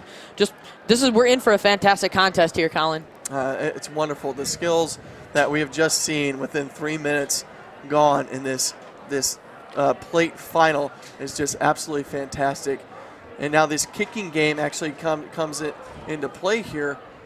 Unable to get this one, but you definitely want to try to score under the post here. This is definitely going to be a close one. You think, with the way this is going, you might have a 2 points here, 2 points there. That could be the difference in this match. You mentioned Rachel Johnson earlier, just a great open field break. She's part of the U23 Grizzly program as well. Also involved in state show choir. She's a champion performer there as well, too. All right. Now Orsu to kick off. I really like the teams who are doing well that are just chasing this kick. They look to be in the blocks. A little deeper than I think that they wanted to contest. That's right in the middle. Gives Chicago a chance to counter and bring it out to the outside. Finding the wing. Nice little fend off. She gets some space around the corner. Double fend. See you later. Triple fend. That's great stuff from Mastrangelo. But support slow there. Orsu able to get their hands on it, but knocked out of bounds. Chicago Lions ball. That's just great effort by Tina Mastrangelo there. Just fantastic work, great usage of the fend, really just keeping her legs driving forward. Got ourselves a couple extra meters out of the deal. Usually known for her defensive prowess, so fantastic on attack so far. Yeah, she's been absolutely brilliant on the wing. I just love a winger who gets outside, you know, fending off player after player. I think she had 3 there that absolutely, you know, got the go for it going. But Chicago Lions finding some purchase in the middle of the field with Kish. Kish taking it forward. Nice little breakdown. All the players out to the left on the short side. Just going to attack this ball and go straight forward, which she does. Nice little run through. Carlson out the back. Another player on the outside. Reed decided to take it on herself to go forward. Rumbling forward, gets the ball back to her teammates. Nice line set up to left. You got to attack this thing at pace, otherwise the defense is just going to drift across. Trout again taking the ball into contact. Just Chicago so far giving just a clinic and realignment very quick. Their speed, their depth is fantastic in their line, and we're seeing the results. Stuck. Hit stick just stood straight up. Anna Simmons coming up, meeting her opposite, and just giving her the business. Just Kelsey Reed taking a minute there. Just, I think Simmons just kind of letting her know where she's at. She had some space. I'm sure she'll remember that one. Probably get in lower body position coming through next time. You can play that 1 or 2 ways as a winger. You can give him a little space, you know, kind of force him to the touchline, or you can come up and just go smash. Absolutely brilliant stuff. Or shoot ball. Credit to Reed for taking a pretty great hit. Yeah, absolutely. The physicality here this weekend has been absolutely amazing. Nice little kick down. Oh, great to pin and pass there. Finding the inside, unable to handle the ball. Forward pass. You want to say just to take the ball up and play a phase there. You know, you don't want to give the Lions too many opportunities within their territory. You want to keep the ball and maintain possession and tire out their team. The longer you play defense, the better. But you give an early turnover and the Lions get the ball and they get a sniff and you get momentum going. The Lions have an opportunity to attack, and with a minute left here to play in the first half, you know, you think if you're Orsu, you got to keep them out of the try zone here. Yep, Zimmerman just trying to make sure she could move the ball back to Simmons in the pocket and just didn't have enough space. Here we go, Reed. Nice little loop by Reed. Going out to the outside to Biedenbender. She's been great so far. Nice little cut back inside. Gets bottled up. But gets the ball back. The retention and the breakdown has been amazing for both sides. Here we go. Nice tackle there. Carlson able to get free. Johnson making a mess of the ruck. That's wonderful stuff there. Yeah, it just creates slow ball for the attack, and you see a little ball on the deck there. Biedenbender, nice little step. Johnson just lightning quick to get to her feet right around to contest. God, I'm just so impressed by this Lions team ability to reestablish their back line on the outside. And again, every time they get the ball out, they're just ready to go. Just very clear communications working out, and they're just doing a fantastic job to keep the depth in that line, and it's resulting in some great breaks on the outside. Oh, counter-ruck opportunity for Orsu, making a mess of stuff. They might have this turnover here, and they get it. 10 seconds left on the clock. What do? Go forward, play some rugby. Johnson taking it into the tackle. Oh, show and go, trying to get the fend off, driving her legs forward. Support is there. Coming out to 14. That's Sarah Dell. Orsu just pounding it up. Happy to keep things tight a little bit and just maintain possession. Going back down the short side. She's stretching her legs a little bit. That's San Juanita, and she gets through. Biedenbender unable to bring her down, and that is absolutely a killer blow for the Lions. You see the ladies on the field, hands on hips, hands on heads. Absolutely crucial play there for Orsu to get that score before the half. Just great tactical decision making there by San Juanita Moreno to just switch fields, being able to see it, and just a slight defensive breakdown there for Chicago Lions. Just weren't able to make that coverage out on the weak side. No, absolutely great stuff from both teams. You think Chicago had most of the possession, in my opinion, and able to reload, hit the breakdown, maintain possession, and reload. And then once, right when Orsu got the opportunity to counter-ruck, you know, you stretch it a little too wide, you go past your support, and then boom, counter-ruck on the wing, turnover. They decided to go for it. Time was expired. You were tied at 5-5. Are you tired? Do you kick it out? or do you play finals rugby, championship rugby, and you go for it? It worked out. They got the score around the corner, being better and able to bring her down. But exciting matchup for the plate final. 12-5, 7 minutes to play. What does each team got to tell each other in the huddle here? Certain that it's just a matter of Moreno is just an offensive attacking weapon, and one that there can't be for having that much ball possession to take 1 second lapse in defensive structure. Yeah, that's exactly what I mean. From that game, everybody wanted it to be over. I think 5-5, time's expired, and sometimes you think they're just going to kick it out. All right, we're going to kick it out, but they just decided to play it. I just love that tenacity, that ability. We're here, we want to play, we're here to score tries, and getting around the corner and giving them the edge up going to this half. And it's such a momentum game. The way each team's going to come out of this huddle and bring the energy to the second half, it's going to be the difference in this plate final. Yeah, if you're Chicago Lions at halftime, you're saying shake that one off, don't worry about it. We have most of the ball possession. We're doing a great job in realignment. We're having more attacking options. Keep going with the game plan, and the results will be there. Yeah, it's got to be frustrating for Chicago. You felt like, they're reloading. They were great at going to the breakdown. They were great at reloading and moving the ball through their hands, and just nothing opened up them. Orsu able to bottle them up. We got Chicago with the ball here at halfway, getting us started with the kickoff, and now you just gotta start this second half off right.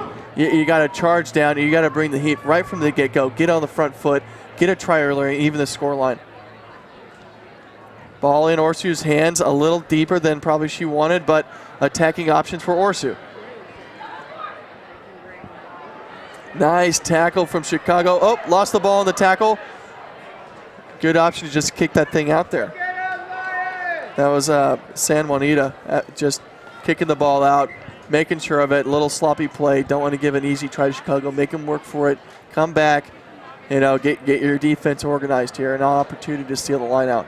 If you look, Moreno, she looked up, saw downfield, there wasn't much options, and just felt it was take your chances in the set piece. Here we go. Chicago Lions on the attack. Kish gets the ball. Wonderful stuff there. Chicago Lions getting the ball off the line out. Exactly what they needed to do. They needed to come out and actually hit this thing with pace. Getting 5 more points on the board. Wonderful stuff from Chicago. They needed that one right there. Absolutely. I think the turnover from Orsu was critical, and them getting on the front foot after that and converting the try and evening this thing up at 12 points apiece. Absolutely brilliant. Brilliant stuff in this plate final. Thanks for joining us. I'm Colin Hawley, joined here by Katie Wurst, and this is Championship Rugby at Starfire Sports Stadium. Brilliant stuff, 12 points apiece. Katie, what are you thinking here? Well, you mentioned Kish. Actually, she's a product of the Will County Morgan's rugby club, and just sort of shows to the depth of how the Chicago Lions have been an opportunity to create many different levels of the women's play and bring together this great 7 squad. Here you go, a little miscommunication off the kickoff, and again, it's so crucial.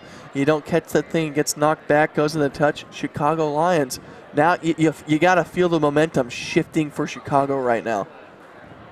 Their tails are up, moving the ball out wide. They got another play on the outside. Stretching her legs, she's just pinning her ears back, having a go, and she's going to get her just rewards there. That's number 8, Sarah Nestor, and that's what you got to do sometimes. You just got to back yourself. You move the ball to the edge, you get a one-on-one opportunity, you just pin your ears back and go. I mean, that's Chicago Lions coming out and absolutely setting the tone in this second half in the plate final, and that's what you need. You felt that's what they needed to do. Coming from the first half, Orsu getting that last try at the death of the first half. Coming in here, they needed to change that momentum back in their favor, and they absolutely have done that. Nestor, just one more example of the pace that really is here in the Chicago Women's Club. As we saw before, all of that developed off of the set piece. Just our lineouts have been absolutely clinical. They're just doing a fantastic job of getting the ball down quick and distributing the ball, and Nestor did well to finish it off. Oh, absolutely. It was wonderful stuff there, and Chicago looks like they're gaining the momentum. Orsu need to answer back now. 5 points the difference. And there's the mistake. There's always something, you get the momentum going in your favor, and you just really don't want to do things like that. Orsu, quick tap penalty in the middle of the field, great attacking platform, their opportunity to get the momentum back in their favor. Ball's out, looking to go left. And he with the ball, goes outside. Johnson with it. taking 3 defenders with her.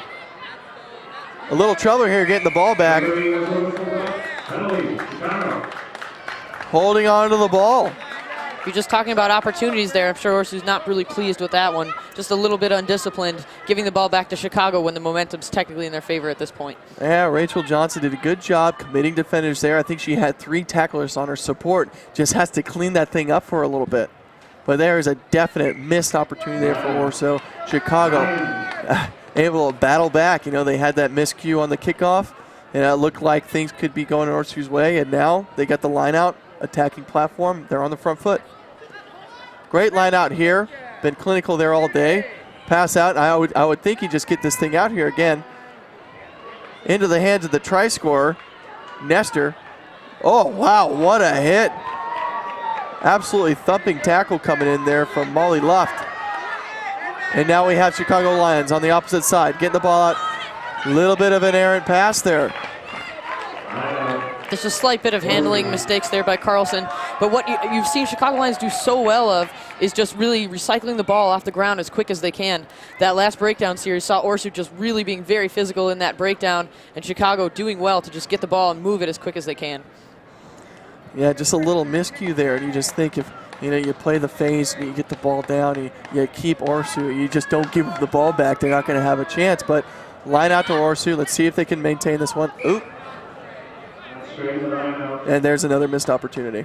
It's just taking advantage of these lineouts, these possessions. You know, they're so key, and just Chicago Lions have been wonderful in the lineup thus far. Look at the lift, nice catch, bringing it down, and they got another chance to take this thing out. Here's number 6, Sarah Kish, just busting it up in the middle. Look at the line set out to the outside.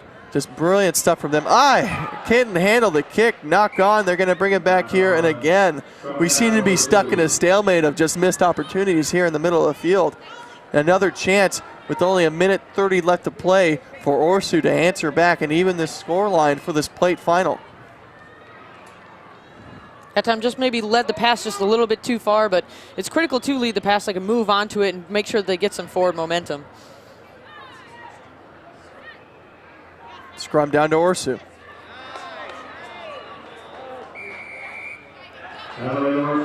Offsides, Orsu gets the ball back. Rachel Johnson decided to take it forward. Nice little offload. San Juanita. Oh, nice little shrug off. She's here to play, ladies and gentlemen. Nice, brought down by Chicago. Oh, Chicago defense coming up hard.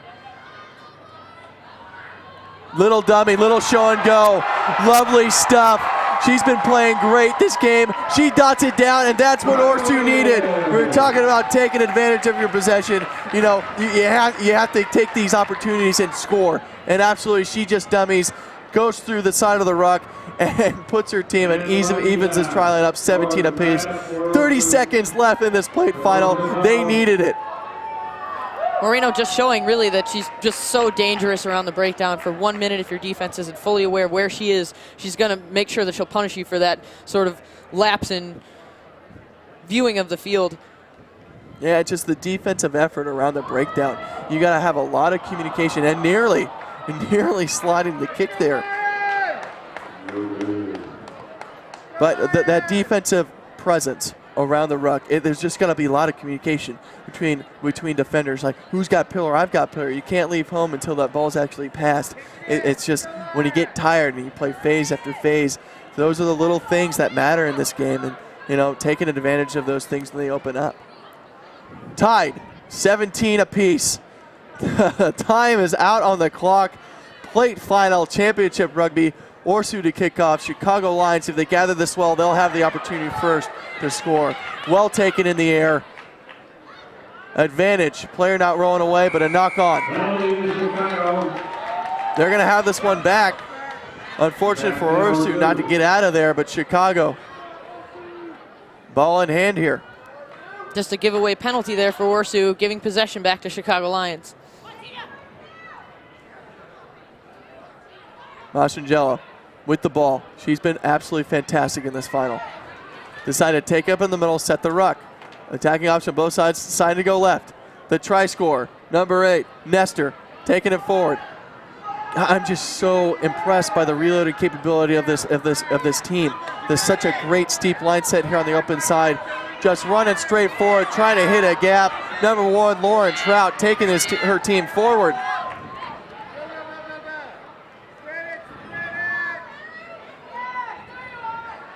Passage of play continues. Chicago Lions still with the ball, able to recycle it. Little bit of scrappiness at the breakdown there. Nice little step back inside. Fend off. See you later. Bringing the ball out. They got numbers on the outside. Nestor out to the wing. Kelsey Reed taking it forward. Nice little pass back inside to Nestor. The continuity looks great right here. Nice clean out. Oh, both women's teams here are absolutely gassed. Who's going to have the wherewithal? Time has expired. Nice pass to the outside. The danger woman, Lauren Trout, steps back inside her defender. She's not going to get stopped. She's going to have the try that's going to send this game over with absolutely 17-7. Time expired. She gets the try, 22-0. Chicago Lions will win this plate final. What an amazing matchup, Katie. Absolutely amazing stuff from both sides. Hard fought to the end, tied up 0-0. Probably played about 5 minutes extra time. So impressed with the Chicago Lions team. Just a storybook ending there for Lauren Trout, and credit to her teammates as well. Players like Kish and Nestor, we saw just great distribution of the ball, moving as much as you can, really stretching the Orfu defense to the ultimate limits. But Trout, being a second-generation rugby player herself, is no stranger to the game. Fantastic performance by her so far. Just a brilliant performance by both sides. Hats off to Orsu. They played to the death. That equalizing try in the corner. It was a battle of momentum. So it's just a blow-for-blow match. Tied up to the end, 17-7. You don't get much better from a championship match there. But wonderful stuff. Hats off to Chicago. There they are on your screen. They are the victors of your plate finalists and victors here in the championship weekend at Starfire Sports Stadium. Orsu, hats off to them. Wonderful stuff. Coming up next, we got the plate final for the men's. The Denver Barbarians versus the New York Athletic Club. Massive action. That should be an absolutely barn burner of a game. Both teams unlucky to make the cup final, but stay with us. We have that match yet to come.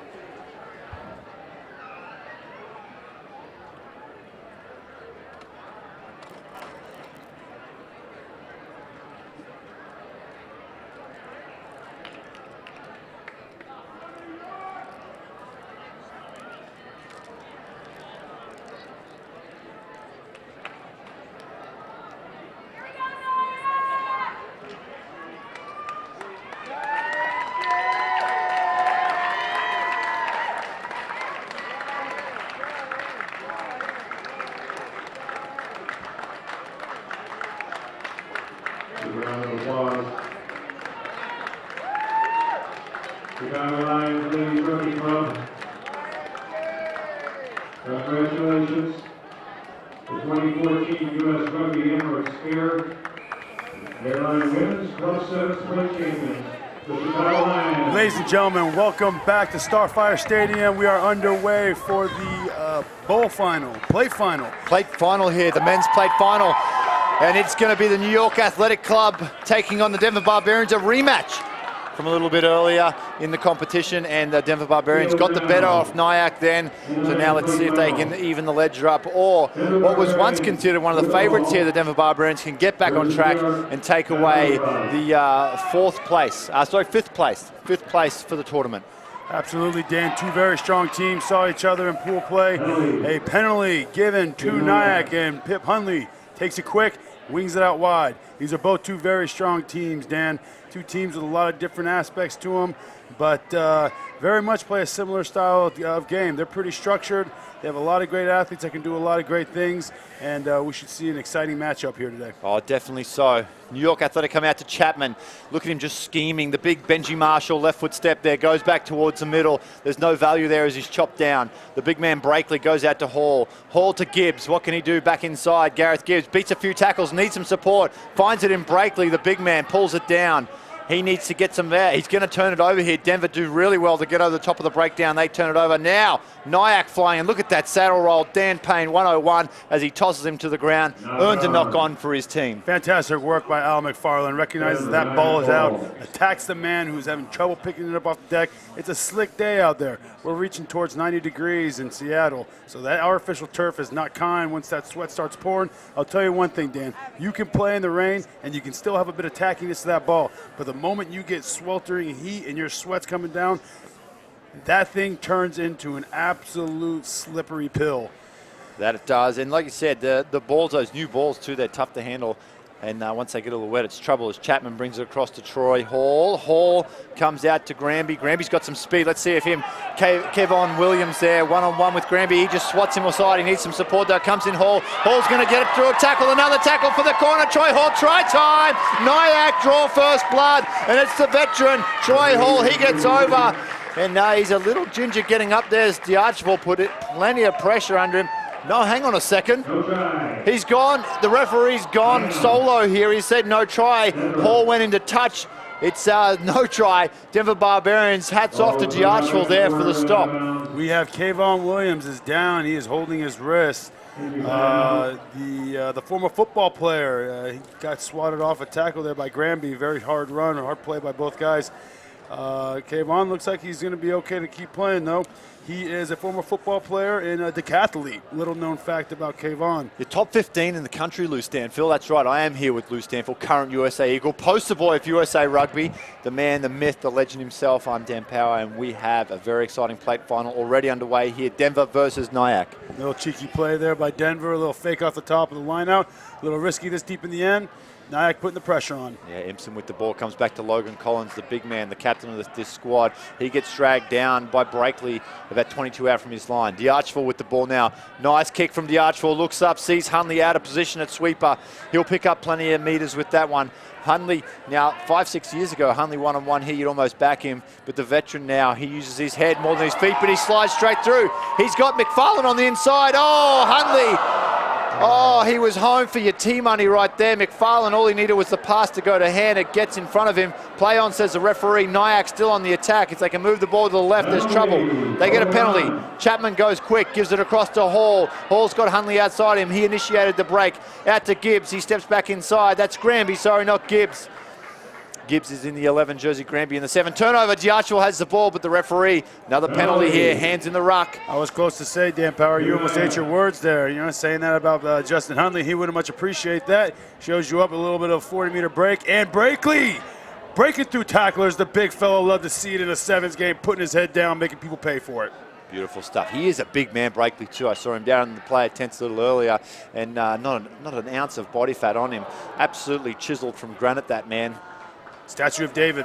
There it is. And Lou Stanfield would know. It looks the same. Oh, big time error. Look how it could be trouble here. Chapman pleading with the referee for a try for the knock on. Maxwell Archibald looking a little upset with his team. I think they're playing a little too loose in their end. That's what he's probably telling them right now. He's a veteran of rugby, Dan. He was born and raised in Buenos Aires, Argentinian by birth, and you know he's not a stranger to the game. He knows the subtle nuances. And, you know, he's going to be a leader on this team, and you know they're going to look to him when things get a little hot to cool it down. Speaking of hot, that pill does look a little slippery. Oh, there we go, testing the PVC piping of the goalposts there. They're very well padded up, though, here for the National Sevens Championship. And again, the pressure continues to mount on the Denver Barbarians here. We saw D'Archibald a little earlier kicking to space and trying to relieve some of that pressure. However, now just in the shadows of the goalposts here, 5 meters out, they have the ball for the put in, but Nyack continue to put pressure on defensively. They've had it pinned down on their end for a minute or two here, Dan. Let's see if they can turn this pressure into points, because that's when you're going to make your money here. Here we go. Ball comes out to Troy Hall, one-on-one, tough to tackle. They do a good job containing him. Back to Granby. He needs to find some support. They come in aggressively, Denver. They're so good at the breakdown at poaching balls. Another penalty against them. The referee's had enough here. He calls timeout. You don't call timeout unless you're going to reach in the pocket for something or issue a warning. He's in the pocket, 5 minutes in the bin. Looks like Brendan Shea, the open side flanker there from their 15s program. He's going to take a little break there for 2 minutes, and that helps Nyack's cause even more as they go down to 6 now. Hundley with the ball, drifting across field, finds Gibbs one-on-one. What's he got? Steps back inside, fends another. Can he get the ball down? Gibbs, that looks like it's a try. They're not going to take this one away from Nyack. Gareth Gibbs with some fancy footwork inside Ibsen. And now Nyack draw first blood. They get 5 points on the board here in the plate final. As I said before, Dan, all that pressure that Nyack has been pressing on them, they could not afford to come out of this end without points. This is the final for them. This is their big break. Fantastic work by the New York Athletic Club to turn all that pressure into 5 quick ones. Yeah, it certainly is. I mean, Nyack have done a good job over the last few years at trying to develop the Sevens program, really known as a 15 clubs. You look how many national championships they have there in the last 10 years between themselves and San Francisco, probably the dominant men's club in the country. You could probably throw Life into that as well. Recently, they've come into their own down there as well. But between those 3 teams, the majority of the national championships in the last 10 years belong to one of those 3 teams. And if you missed it, Justin Hundley had slotted one about 7 meters off the sideline. What a kick, puts them up 7. That is the edge that Nyack will need in this game, as it will be a close one surely. Here we go. Now he gets things restarted with a beautiful high kickoff. Berkeley comes flying through to put some pressure on. Collins can't handle. Ball goes over the sideline. Let's see what the AR rules here. It looks like it'll be a Barbarians ball. Yep, no one touched it. Collins a little ginger to get up there. Let's hope that he's all right, because they're going to need a big game out of him this afternoon. Oh, definitely. And remember, they are down a player for a little bit longer. Brendan Shea gets a yellow card, so they're going to put an extra one in the line out. Going to play 3 in the line out here, 2 out. Let's see if they just pause down. I want to keep this pretty tight here. And Hundley probably dancing with danger there on the sideline, Lou Stanfield. Very unlucky for Nyack. That was fantastic play between Berkeley and Gibbs to defend that line out, and they did a great job. Unlucky that Justin Hundley couldn't collect it and do something with it. Yeah, very entertaining first 7 minutes there. Really, the territory all sat with Nyack. I don't remember Denver actually getting into Nyack's half, aside from the kick from Diarchful, which ended up turning into a long run for Hundley and pretty much set the platform for Nyack to camp down in Denver's territory for most of the half. But what a ton of pressure. Only coming away with 7 points, though. That could be crucial in the second 7. Absolutely, Dan. 7-0. Game's still up in the air. But one thing's for sure, Nyack came out prepared to play this game. Denver, even though they're coming from altitude, many may argue that they're much fitter than a lot of teams here because of where they train at. They're not looking as spry as their counterparts in the New York Athletic Club. No, Coach. Second half we're going to go into, obviously Denver, it's going to come down to territory is their big thing. They've got to get out of their own end, get some of the possession. They had plenty of ball. It was just always under their goalpost almost. For them to come back, territory, what about for Nyack to hold on and get the win here? Well, they're just got to keep playing their game. It's got to be structured. They can't fling the ball around. When they have the ball in hand, they got to attack in threes. They have to have clean clear-outs so that ball is presented on a platter. And if they can just keep the ball in hand, there's no reason why they just can't play phase after phase until they get the break. They have a lot of dynamic players. They have a lot of good skill in their team. You just got to look for them to minimize their mistakes in order to capitalize on this game. Oh, definitely. 7 minutes can go very quickly when you've got the ball in hand, especially when you're trailing 7 points to nil like the Denver Barbarians are now. We're going to get back down to the field right now, take in all the action from the second half. Justin Hundley has the ball in hand. He will get us restarted here. It's looking like we don't see too many. I think we see Ben Pinkelman has entered the field. A fantastic substitution for Denver. Ben, up-and-comer in all areas of rugby for the United States. A young cat playing out of Denver, Colorado. He's earned himself quite a reputation thus far. He's a very hard player, young man with a lot of work rate and a lot of potential. We hope to see a lot more out of him in the upcoming years. Yeah, you got a chance to work with Ben this summer at camp in Denver. A good opportunity for him to get in with players like yourself who've been around there. 48 caps now for the Eagles, is it? Yeah, 48 for me. That's beautiful stuff. So Pinkelman getting an opportunity to learn from the best, and what we've seen from him thus far this weekend, it seems that he will live up to the hype eventually as well. Here we go. Not a great start for the Barbarians, giving up possession already. Nyack in there, and Hundley with a little pickup from the scrum. Breaks the first tackle, can't break the second, goes back to Chapman. Chapman comes to Gibbs, the try scorer. He drifts across field, needs someone to straighten up. Finds Hall, who straightens up nicely. No value there for Troy, though, as he is dragged down. Berkeley does well to secure possession. Comes out to Gibbs. Now there's a chance if he can find Granby. I'd like to see Granby cut back in field there. There was some value as the Barbarians were very aggressively pushing across field. Maximo Duartwell very upset with that call. He did a good job in that ruck to really mess it up. Unfortunately, referee's going to come back to an advantage that should have been played earlier. Yeah, the penalty count, they're probably looking 8 or 9 to 0 at the moment. Nyack getting all the running here as Chapman looking to use some footwork. Gets past D'Archeville. D'Archeville comes again, though. He is such a fiery little customer. I love the way he plays rugby. Here we go now. Hall throws a dummy back inside, looks for Hundley. Pass goes to ground, up to Gibbs. Denver doing well, though. Just rushing up in defense, trying to shut the Nyack attack down. Fantastic counter right there by Denver. Let's see if that pays off for him. Referee, hand up. Not quite yet, calling something. Scrum down to, penalty to New York. Yeah, another penalty. Discipline here, absolutely killing the Barbarians. I'm curious what that call was. That looked like a pretty clean counter ruck to me, Dan. But, I'm not on the field, and I certainly don't have the whistle in my hand. Here we go. Breakley with the ball now, the big man. Now across to Granby. Again, tough pass for Granby to hold on there. I mean, when you get in that situation, Breakley's got to look up and see that 2-on-2. He has to make an aggressive move to try to get that outside defender involved and then switch the play back or pull out. There's no value in trying to draw and pass on a 2-on-2 because the defence can just drift off. You put Granby in a terrible situation there where he doesn't want to stay out there because the sideline's right on top of him. The defence has him covered. It's up to Breakley as the bigger man to either take contact and fight them off or commit someone and turn the ball back inside. Yeah, Dan, I think the better move in that situation might have been Breakley tucking that ball away and just hitting it up and making the Denver defense pay for it. He's a big man. He's got a lot of skill. I back him every time going to the ball, taking the ball into contact, and being able to produce a good ball for the scrum half to play. There it is again. Yeah, that's a little bit of a reliever there for Denver. They get a short arm penalty off the scrum. Let's see what they can do. D'Archeville will take the tap. Hundley getting back into sweep position. There's Pinkelman. We talked about him a little bit. Comes across to Impson. He runs behind a player. Could have been obstruction there. Play on, says the referee. Impson gets free. They've been pressured on their line the whole game. Now Chapman has a chance. It's Chapman on Pinkelman. What can he do? Looks back inside. Knocked down there, but it's gone backwards. Play on for the Denver Barbarians. Let's see what New York can do in defense now as the ball comes out. There's Brennan Shea back from his time in the bin. He's well met though by Troy Hall. Smothers him with a beautiful ball and all tackle. Comes out to Logan Collins. Gibbs on Collins. Nice tackle from Gibbs. Drags him down. Collins does well to recycle possession. Now moves out over the head of Impson to D'Archeville. D'Archeville uses his footwork and goes. That's Shea, not D'Archeville. Brennan Shea's in some space. We saw him have an outstanding season earlier this year. Now Cole Hitt. He's only going to go one way, and that's forward. But Justin Hundley, phenomenal tackle on the bigger man. Finds his feet. Could earn himself a turnover there, unfortunately not. Referee says play on. Fantastic work by Hundley there. The small man takes him high, had a good opportunity to take the ball. I think it was hard pressed by the referee not to earn that penalty. Yeah, here we go now. Player down on the ground. Looks like it may be McFarlane for Nyack, and now they finally get a penalty that's going to start. It doesn't really even this account up. They take the ball quickly and move it out. This is what Denver wants, Dan. They want to be able to get on the front foot and stay on it. They got a good break. They have to capitalize. They are in Nyack's end. They come away with points. This game is a live one. Another penalty to Denver now. Not rolling away from the tackle player there. He's not releasing the tackle player.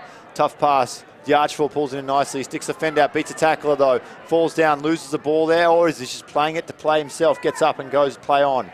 Barbarians, they still have the ball. Now here we go. He's going to reach into the pocket here and a little bit of push and shove. Absolutely, Dan. There was a Nyack player down the deck. It looked like Justin Hundley. He had clean rights to the ball. Denver player couldn't get him out. And one thing you sure can't do, and that is get your hand in the fist and try and knock the player away. That is a no matter what you do. Yeah, yellow card for Hundley for his efforts there. Oh, well, pardon me. I guess Hundley did do the unthinkable. He did not have rights to that ball. Here we go, 1-on-1. Pinkelman goes straight through. He'll dot it down for a try. That'll tie it up here if the conversion's successful, and down to 6 players for the remainder of the game. You'd have to think that Nyack going to have to dig deep and do something special. D'Archeville should be absolute money with this conversion. Absolutely. I mean, D'Archeville's got a fantastic foot.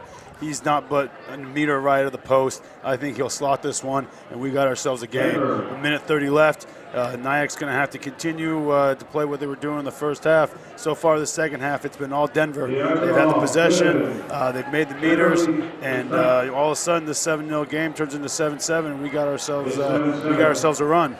That's right. Nyack down to 6 men for the rest of the game here. They will almost be hoping they can hold on until extra time, get back to a full contingent of 7-on-7. But Denver here, they're going to want to play quick and use that advantage while they've got the opportunity to. Nice high kick comes down to Breakley. He's well met from Collins though, wraps him up. There's two Adonises coming together there like a clash of the Titans. Like a clash of the Titans, Dan. Nothing better than seeing a couple of big fellas playing sevens running into one another. Here we go. Granby gone one-on-one with Al Jabori. Puts on the foot back inside. Probably not a great option there from Granby. He wanted to pull out again. Players always backing themselves on the outside. There is some tremendous speed out there, but team game, you'd like to see him pull out and play the percentages as Denver goes on the attack through Hunter Leland. He pops the ball back to the Archibald. Al Jabori now, it's going to be a foot race to the corner. Can he get there? McFarlane can't cut him off. Denver Barbarians get the try. Takes them into the lead, 12 points to 7. 28 seconds left on the clock. The mountain is a little tougher to climb now for the New York Athletic Club. Absolutely. As I said earlier, Denver Barbarians, superior fitness. You didn't see them come out on fire in the beginning of this game, but the game goes on a little further. You can see that fitness really start to kick in. There you go. Granby had a break on the outside, try to put a kick in. Unfortunately, I don't think he had quite the skills to do that, and he was met by a tackler, errant ball, and then he was taken out of the play, which then all of a sudden you got 5 guys in your team instead of 7, or 6 in this case. So, you know, kudos to Denver. They score the 5 points. The Archibald puts up the extra point, and he nails it. The New York Athletic Club is going to have to pull something out of their hat in order to stay in this game. Yeah, down by 7. Time has expired. We're going to have the kickoff. Obviously, New York ready and set for the kickoff. See what the Archibald can do here. I believe we have a substitution in Steven Sanchez, born and bred Brooklyn boy, Xavier product, under the tutelage of Mike Tolkien. There we go, maybe a little handling error there from Halls. He goes back, passes out. Now you've got Granby again, switches back inside. Hundley back on the field. His 2 minutes have expired. He's well met though and dragged towards the touchline and over the touchline. That's a good way to finish it for the Denver Barbarians. And that'll be all she wrote, unfortunately, for the winged foot as the Denver Barbarians come away with the win. Yeah, big victory there for Denver. I was very impressed with them throughout the entire pool stages yesterday. I thought they were unlucky to bow out to Kansas City, but Kansas City definitely earned that victory to go through to the semifinals of the Cup. And the Denver Barbarians, it's going to be another case of what if for them. They're going to look back on this national championship run and ask that question many times until next summer when they get another shot at redemption. Well, absolutely, Dan. Denver Barbarians, their sevens team, they're doing a much better job of grabbing players from the greater region of Colorado as opposed to sticking just with the players who play 15s. So you're going to see a better team year in and year out come through Denver. Like we said, their advantage is playing at altitude. They come into these sevens matches, and as long as they have the skill and the physicality, you know, everything else is in the hat for them. So, congratulations to them. Fantastic win. The New York Athletic Club, great showing this tournament. Obviously, they have a lot of fantastic players. Unfortunately, it's a long tournament. Fitness is an issue, so they'll have to come back next year and prove they got what it takes and hopefully have a better performance.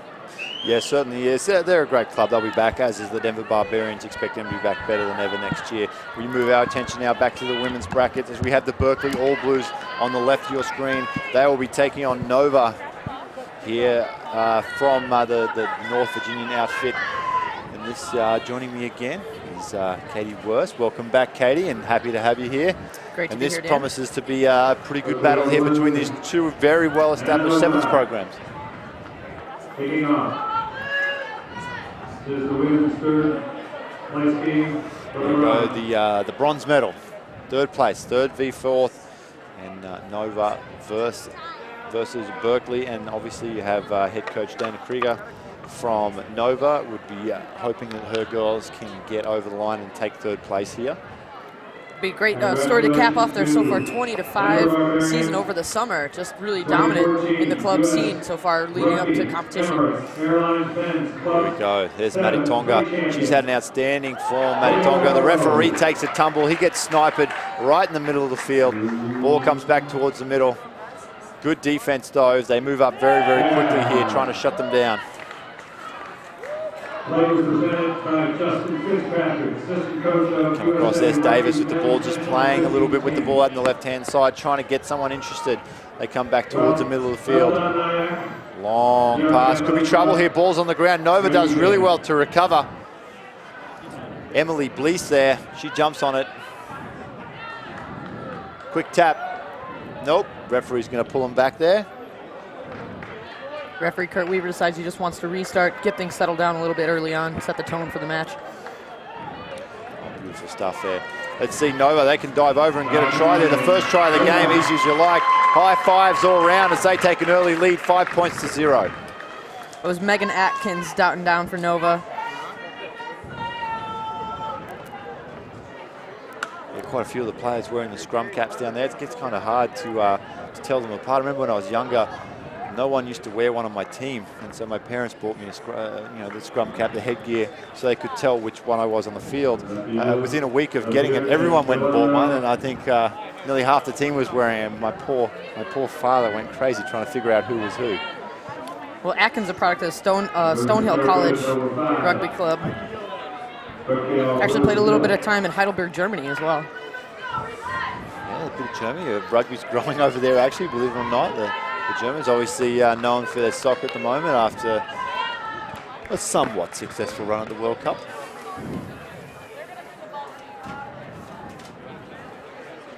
Here we go, Nova about to get things restarted here.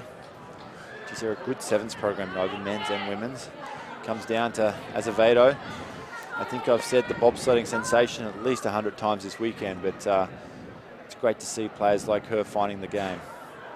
Great tackle though, Berkeley with the ball, about 22 out from their lines. Comes back to Ibrahim. Good tackle on her. Who's that, number 2, Megan Hansen, fantastic hit.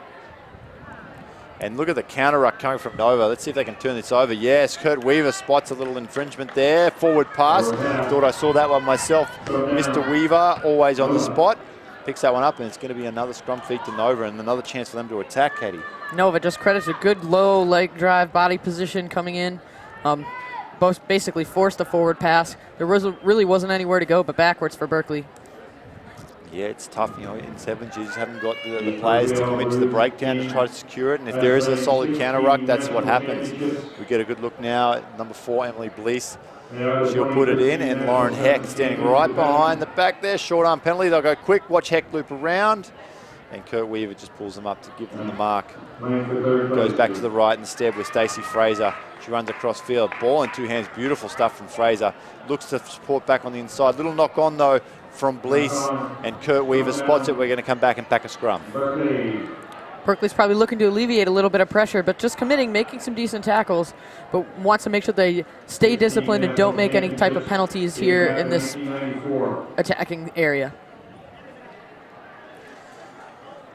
There you go. Scrum coming down. Berkeley need to get out of their own end. Let's see what they can do. Davis, she's caught right on her try line. Can she get away? She does well, the skew of possession. They come across. Nice little draw and pass will work well here. Straightens up the attack. Beautiful defense there by Charlene Carter. And then flying over is Lauren Heck. Beautiful clean out. Sees the ball was open. Absolutely smashes the Berkeley player. Working across field. You don't want to run behind Matatonga there and give up an obstruction. They're doing well. Good, strong wrestle there from McQueen. Finally drags her down. Oh, there's value down the blind side if she wants it. It's beautiful stuff, though. Megan Atkins finally shuts it down and gets her to force her back in field. Matatonga jumps into scrum half. What can she do? Turnover. Nova ball. They come out to the right. Good hands there from the Nova player to come across back to Blease. She's got support outside in Fraser if she can find her. She can't. She goes to ground. Fraser dumps into scrum half. Goes for a little run herself. They need quick ball. They get it. Beautiful pass from Hansen. Goes across to Carter again. Oh, unfortunately, Atkins couldn't handle that. And they're away. It's Azevedo. She's a great athlete, Azevedo. I don't know if they're going to catch her. Probably not. She's over halfway. The only one chasing now is Megan Hansen. I don't think Hansen's going to get Azevedo, and she's going to dot down for a lovely try. Berkeley take it to length of the field. Katie Worth, that's sensational stuff. Just Atkins, unfortunate to make that knockout. Just didn't really recover right away in the game of sevens. It's so key. If you make a mistake, you have to move directly from it to the next phase of the game. Azevedo just taking advantage of that momentary lapse and finishing off strong. Yeah, Azevedo, you know, she doesn't look like she's moving that fast, but she's just such a tall, powerful athlete, and I think it comes from that bobsledding. I mean, the explosiveness that she would need at the start of the bobsled to get that thing going down the ice. You can see in her build, she's just built like a sprinter, but not as slender as some of the sprinters are. She's got a big physical presence, and she moves down the field. Such a majestic running style, too. It looks like she gains speed over a great amount of distance as well, too. And just once she finds a little bit of a gap, she's able to exploit it, and then sends defenses just chasing, trying to do what they can, leaving them in her dust. It'd be interesting to see how she found rugby coming from bobsledding. I mean, it's always fascinating, the crossover athletes, to see how they discover the game. I mean, the big thing for a lot of, I mean, look at one of the best examples of the crossover for the women's game is Mia Biza, and she was playing football, and then gets to take the helmet and pads off, and she's been sensational for the women's Eagles over there in the World Cup. Here we go, back to the action. Nova now looking to square things up.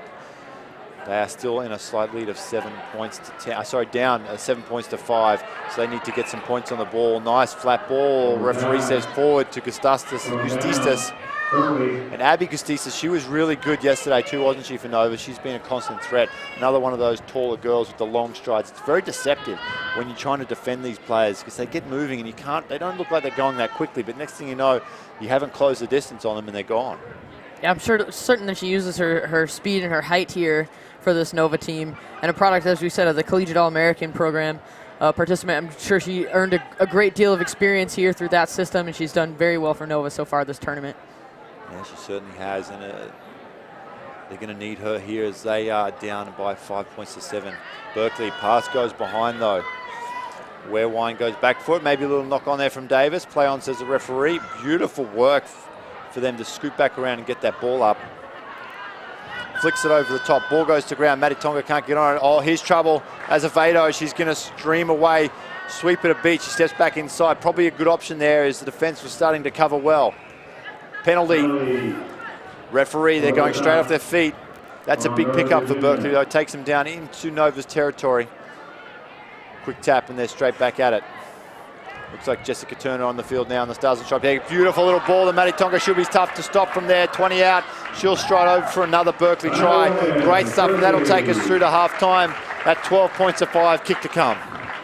Great work by Turner to Maddie Tonga, just really releasing the player that we've seen has such a great deal of pace.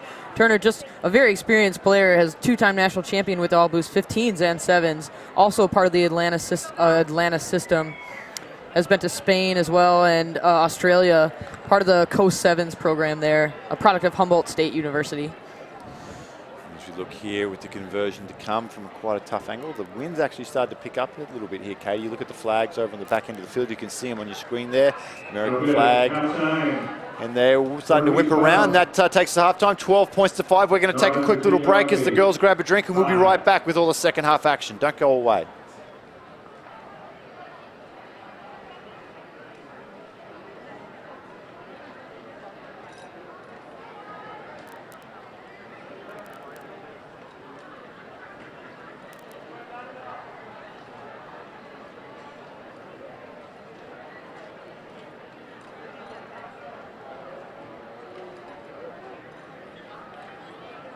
And don't forget the food trucks and tents with food and drink for everyone.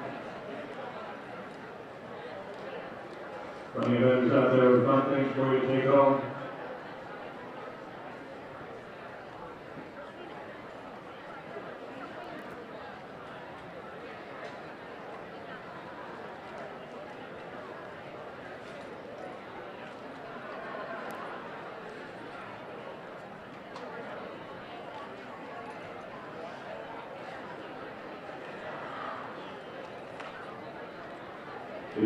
Season starts 3 weeks. For all you workers out there, find a game nearby, fans, 15-side rugby, and tell near you.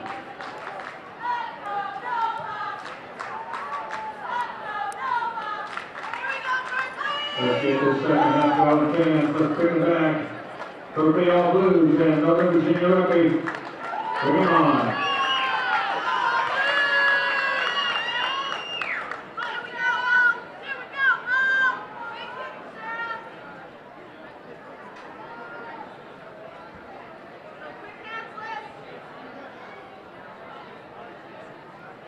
Back here in the second half, Berkeley taking the kickoff. Really, Dan, just a tale of kind of switching momentum here in this match. It really was. It's a seesaw affair in the first half, back and forth between both sides, and that's going to help Nova right from the get-go. The kick not going 10 metres up, bringing back to halfway.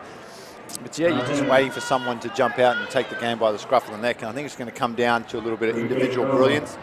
Look on the Nova side, you've got Lauren Heck and Emily Bliss. I think they've both been fantastic. And Abby Gustistas now, she's on the field. She's a true finisher. And obviously for Berkeley, Azevedo, we haven't seen Phoebe Boone on the field yet, so she's on the bench. She could turn things on. And Maddie Tonga as well. She's already scored 1 try, and she's great. But right now, it looks like Nova going on the attack down the left-hand side of the field. Great opening start to the stanza for them. Need to secure possession though. Pass goes over the top there. It's Gustistas there going back for the ball. Beautiful stuff though by Weirwine. She goes back and makes the tackle. 22 metres out from the line. Could be a turnover here. Berkeley have got the ball. If they move it quickly, they're a chance. There's Maddie Tonga there. Look for the big left foot step. She goes right through. Sets it back. There's some value down the right-hand side. They need to get some troops out though. Penalty coming. Looks like, yeah, hands in the ruck. Get up and get away. Kurt Weaver will have none of that. Davis has the ball in hand. Let's see what she sets up here for the set piece. Nova just a bit over-aggressive there and gave up a penalty. Berkeley, a great opportunity here. There it is. Good tackle again. Nova doing well in defense. Ball comes out. Looks like Weirwine with the ball. She spots a gap. She backs herself. She goes right through. She needs some support back on the inside. Who's she got to find? Great defense there. Beautiful tackle. Picks her up and dumps her. Lauren Heck. Good stuff from her. Ball comes down still with Berkeley as they run towards the center of the field trying to get some territory.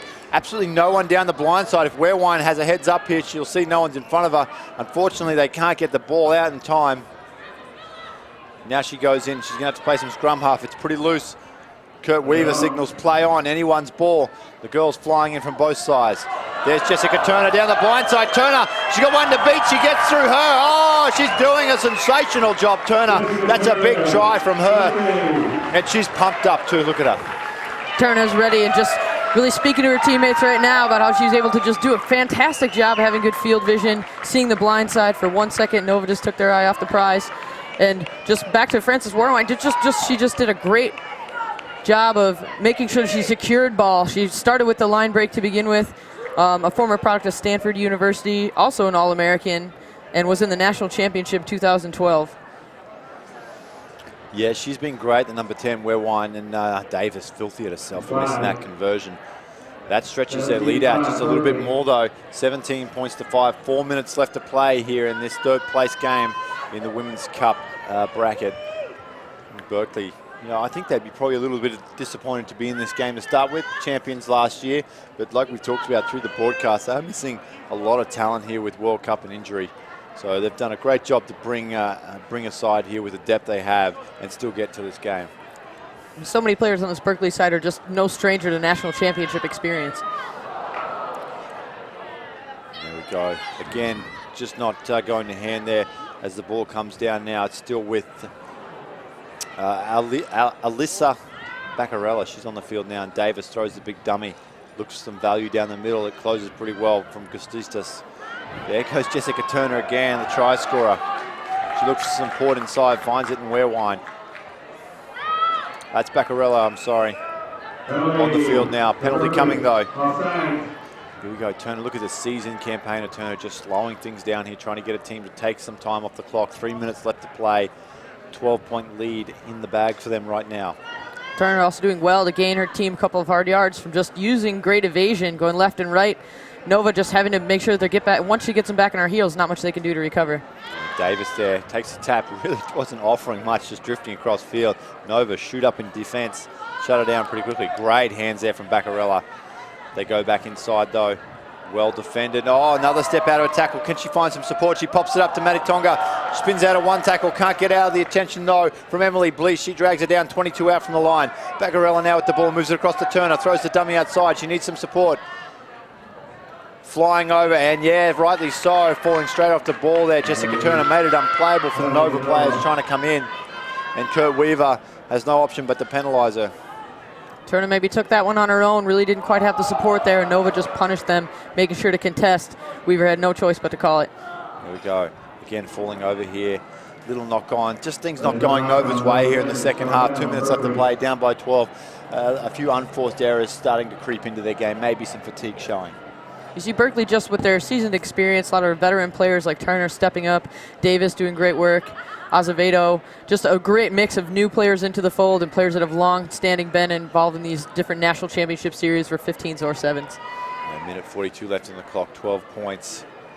You have to think that Berkeley are starting to feel just a little bit more comfortable about wrapping up third place here for the national championships. Baccarella gets the ball in. Oh, she's under all sorts of pressure, and rightfully so, Kurt Weaver. She didn't have the ball, and she was getting hit quite hard there by the Nova player.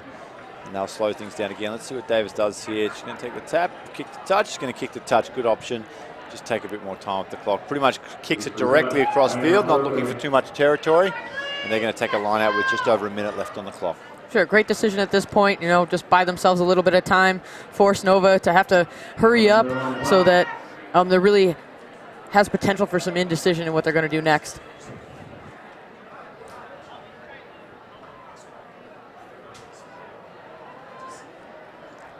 Line out here, a bit of a scramble there for Nova. Did well to retain possession.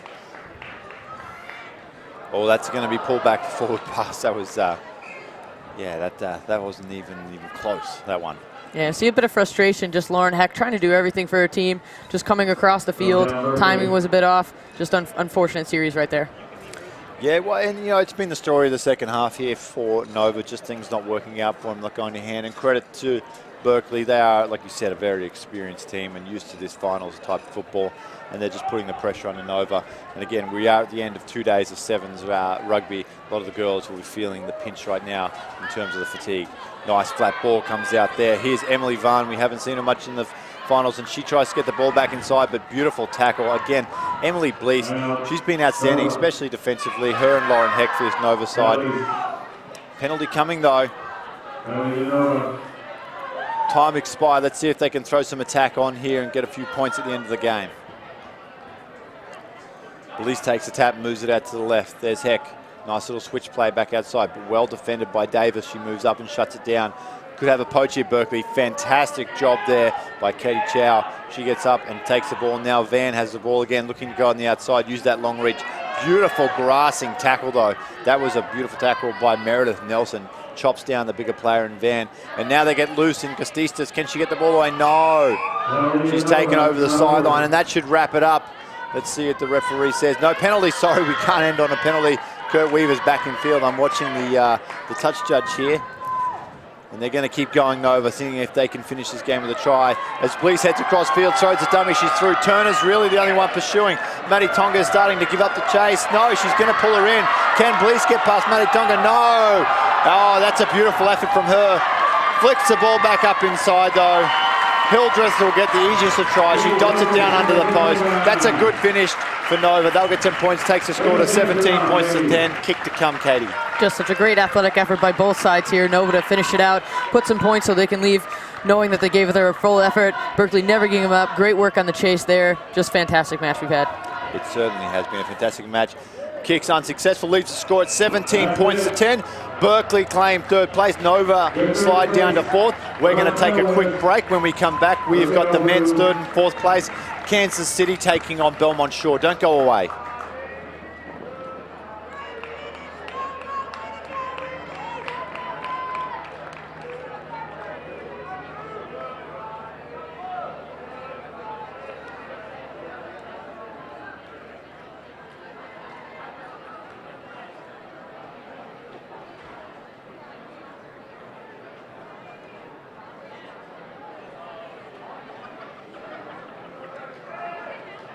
Next game up will be the Kansas City Blues and Belmont Shore for the men's third place trophy bronze medal.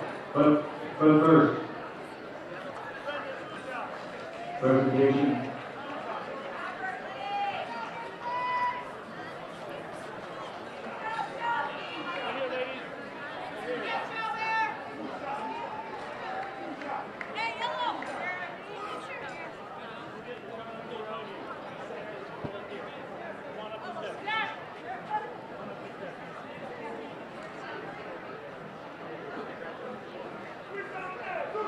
Third place medals to the Ladies from Berkeley, please have them take hardware.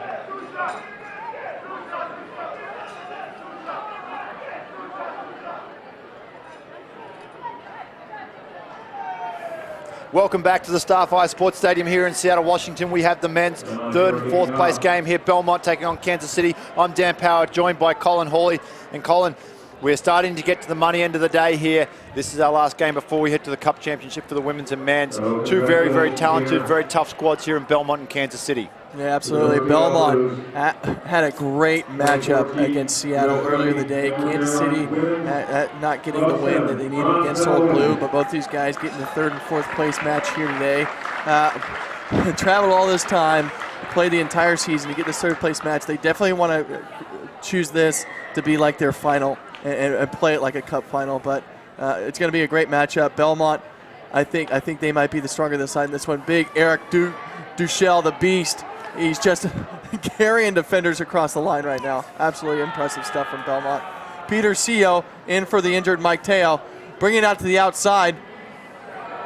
Looks like an early try for Belmont. Easy as you like, just like that, Belmont get on the board, and you kind of get the feeling in these third and fourth playoffs, the team who's the most motivated is going to come out and get it done. And at the moment, you see both teams just sauntering back there, not very interested in what's going on. But Belmont, very classy outfit. They get first points on the board. I think that's what Belmont needed to do in the beginning of this game, this third place matchup. The team that comes out on fire, they find their form the quickest. I mean, after a seventh term like this, you finally reach the final game of the day. You know, unfortunately, they missed out on the final, the cup final. But this third place match, it's their last match of the day. They're going to come out here and give it one last final on and come out victorious on top. And it's been a great matchup for both these teams. Belmont scoring first, and a lot has to do with that man right there holding the ball, Peter Seo. He was coaching, and Mike Teo unable to play, so he decided to strap on the boots and come and play. Kansas City with the ball here now, deciding to reverse play of the field. Little loose play from Kansas City. Yeah, let's see what they can do as we see Elder bring the ball across. Now, here's the guy to watch, Kendrick Scott. He is an absolute speed machine going down the sideline. He, again, how many times have we seen it this weekend, Colin? These guys are absolute speedsters, but they just pay no respect to the sideline. And you do like to see a guy back themselves and use their speed, but there's fast players on both teams. And how many times do you see they've run into touch and given up possession? You're definitely going to get the corner on sevens. I mean, the wing will touch the ball. Now, the main factor is not to get too eager, right? I mean, either you're going to get around the corner and you feel like you can have a go, or you're not. But if you're not, it's just a turnover, you get out of bounds. We've seen it all weekend long. I'd like to see both these teams not do that from this point on out. Just figure it out. Come back inside, set a rock, or play back the other way.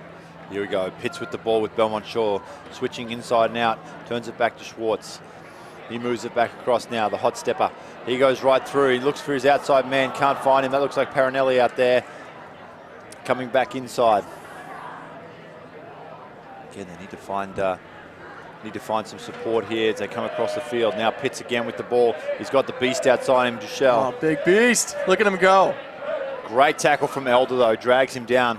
He's been really good, Walt Elder. I've been impressed with him all weekend. Just such a go-getter. Peter Seo, the veteran, he goes right through Seo. Nice left foot step, fends away from another one. He takes it inside the 22 now for Belmont. Back to the right, Pitts. He's got Duchel outside him and Tracy. Duchel, draw and pass will get it done. Tracy one-on-one. Great defense, though. Kansas City come across and shut him down. Pitts comes in trying to secure the breakdown. He'll learn a penalty. Referee Racono. Quick tap. He's going to go. Dives over. Veteran play there. Ed Pitts. Tried time Belmont. They hit up on another one. 10 points to 0. 3 minutes left to play in the first half. That is absolutely clinical stuff there from Belmont. I think a great job by Peter Seo. Noticing that the drift defense was on, he took a chance and went to the middle of the field and had a great attacking drive going forward. Got the tackle, and then just the retention of possession, being able to take the ball, ship it out again to the corner. And, you know, Jack Tracy on the wing, strong runner. I think he's one of the better players here. Not going into touch, staying in bounds on the wing, recycle the ball, and the fractured defense, just they can't be everywhere. So coming over the line, getting a try. Belmont gets their second. Again, they're just looking a little bit more enthusiastic. I think the defensive effort from Kansas City was definitely there. Unfortunately, though, you know, Belmont Shore. And again, it was just a great heads-up play from Ed Pitts, a guy who's played just a bunch of sevens. And he just sees those opportunities that other players may miss. As you see Peter Seo here getting the restart. Oh, great ball. It's going to be tough to play. It's awfully close to the side. Looks like it's going to go over it, and Kansas City will have the line out about 35 meters out from their own line. You know, I want to say it, Dan, and I think I'm going to do it right now. It's the accordion effect. I was saying it all yesterday, but I'm telling you right now, the compression and expansion of the defense is what you have to do in sevens. And after you play 3-4 phases, you are absolutely gassed. You need that possession. You need to be able to work the sidelines to tire out the defense and create the gaps. It certainly is, and the accordion making beautiful music up here. Oh, wow. Weber turns it back inside to Scott. Nice little play, sleight of hand there to Michael Mercer. Let's see what he can do.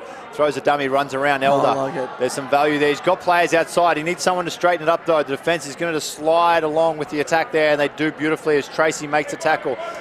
Penalty, though, not releasing the tackles. Mercer goes quickly to Elder. Brings it across to Weber. Weber's got Mills on his outside. Can they set Kendrick Scott through? Needs to switch over the shoulder. No look pass. Beautiful stuff. This is better from Kansas City as Weber takes it into contact. About 22 out from the line. Elder jumps in. Mills looking to use some fancy footwork as he comes across to Mercer. He draws in. Goes out to the big man there in Schwartz. Heavy contact on Schwartz. He manages to keep it and get it across as Gannon Moore now slings a player into the ground. He's a big man, Moore, isn't he? Yeah, Moore has to be a big man there to take the beast out of bounds like that. That's no easy task. But what great ball movement from Kansas City. That's just amazing stuff right there. Going down the field. Lucky to get this ball back, to be honest, but, you know, that's what happens in sevens. Yeah, it certainly is. You see a great lift there by Schwartz. Comes down to Mercer. He moves across to Mills. Mills to Kendrick Scott. Let's see what Scott can do. He's got fantastic feet. There's value back inside for Mercer. Needs one more player. Lets Elder go. Draws him in. That is champagne stuff as Schwartz will bring it around under the post. You couldn't have written that up any better on the whiteboard. They executed to perfection there. Kansas City, beautiful stuff, Colin Hawley. Mike Mercer right now is being the playmaker that Kansas City needs. I mean, you see him over there. He's darting and dashing. The little fake switches he's doing, he's letting the ball float up in the air and snatching it back out of the air and just absolutely fracturing this Belmont defense. That's what he needs to do to open the gaps up for their strong big runners. The Kansas City team's a big team. There's not small guys, but a guy like that being able to run around, kind of commit defenders to him and give it to their runners, exactly what happened, and getting Kansas City back in this game. Yeah, I love the way how Kansas City all pushed forward with Mercer as well. They know that he's going to create some opportunities with his footwork. The defense is going to keep coming and the gaps are going to appear one or two passes away from the work that Mercer's doing. Kansas City know that and they keep pushing forward. The guys like, you know, Schwartz, the try scorer, Gannon Moore, those guys, Cody Webber, we saw him as well. If you keep pushing forward with Mercer, he's going to create opportunities for you. And it's the same in any code of rugby. If you're pushing forward with the ball, you're always a chance to get it. If you sit back and watch, you're no chance. You always want to be attacking the line, and I think the difference when Kansas City is on, they're attacking that ball at pace. They're catching the ball from each player when they get the pass. They're actually at full speed. And with a playmaker like that in the middle, putting these bigger runners through, that's what they need to do. They didn't really have the pill that much. Belmont had the majority of the pill in the first half. But we see what happens when they get the ball. Belmont need to circle wagons here. Whenever you get the last try at the death of a half, you always have that momentum going in to the huddle. So you got to circle the wagons here and be like, okay, we'll let them have that one. But this second half, when we get out there, we need to answer back. So I'm pretty sure both teams are telling each other what they're going to have to do. Kansas City maintain what they just did. Play make, hard runners off the ball. Belmont regain possession of the ball. Possession is what you need. They controlled at the beginning of the game. Need to do it in the second half here. Yeah, definitely. I mean, Kansas City's try there was a very well-worked try, and you kind of think with that kind of running, that kind of wind at their sails, they're probably going to look a little better here in the second half. Belmont looking a little tired, a little fatigued, but you can never ride out Belmont Shore. They're just such a successful and gritty club. True story, almost ended up playing for Belmont Shore. Oh, no way. James Walker and I got into a pretty serious conversation a few years ago, and we're going to move out there and play for Belmont Shore, but unfortunately things didn't work out. And it's just such a great club. I mean, look at some of the players that have played there over the years.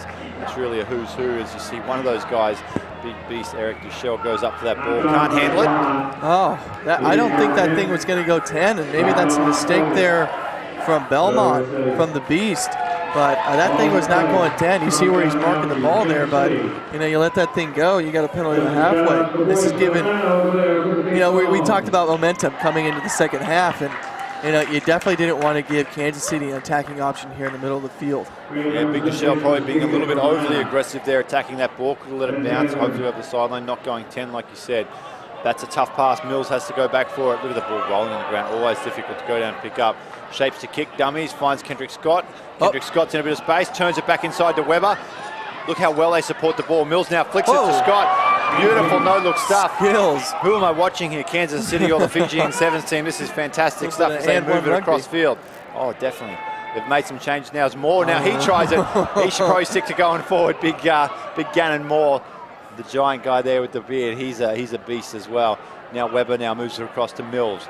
He's got Kendrick Scott, the danger man, on his outside, looking for him to switch. Throws the dummy. There's value back inside. He can't get it. Beautiful stuff from CO. Way to shrug in.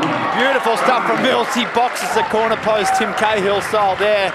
And fantastic stuff from him. He's been involved in absolutely everything here in the second half for Kansas City. And he helps them take the lead 12 points to 10 here. Oh, absolutely. Great run of play there by Kansas City. You saw some pretty adventurous play. And, a lot of old school would say, keep the ball in two hands. Don't do that behind the back pass because, it better work out if it goes to hand. We saw them do a little bit on the outside, went to hand. One didn't go to hand, but it ended up working out, But you got to play your game. Essentially, Kansas City is playing their game right now. Their confidence is up. The ball bounced, but they got it back. And getting it to the wing, one-on-one scenario there with Peter CO, and you would think Big Pete would ever make that stop, but maybe fatigue setting in. Just got the better of him there, got the score in the corner. But Kansas City coming back with a thunder right now. Oh, the skill level of the players today is absolutely amazing. Yeah, like you said, 10 years ago, players would get kicked off the field if they threw flick passes or anything like that.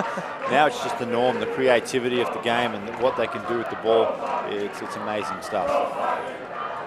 And again here, the kickoff, again, coming back to it, you got to be focused here. There we go, Mills with the short kick. Fielded well, though, by Shapiro. Boyd has the ball, he moves it across field. Nice, long, flat cut pass.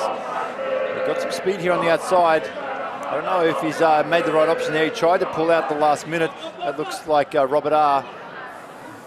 Boyd now moves it across. There's CO.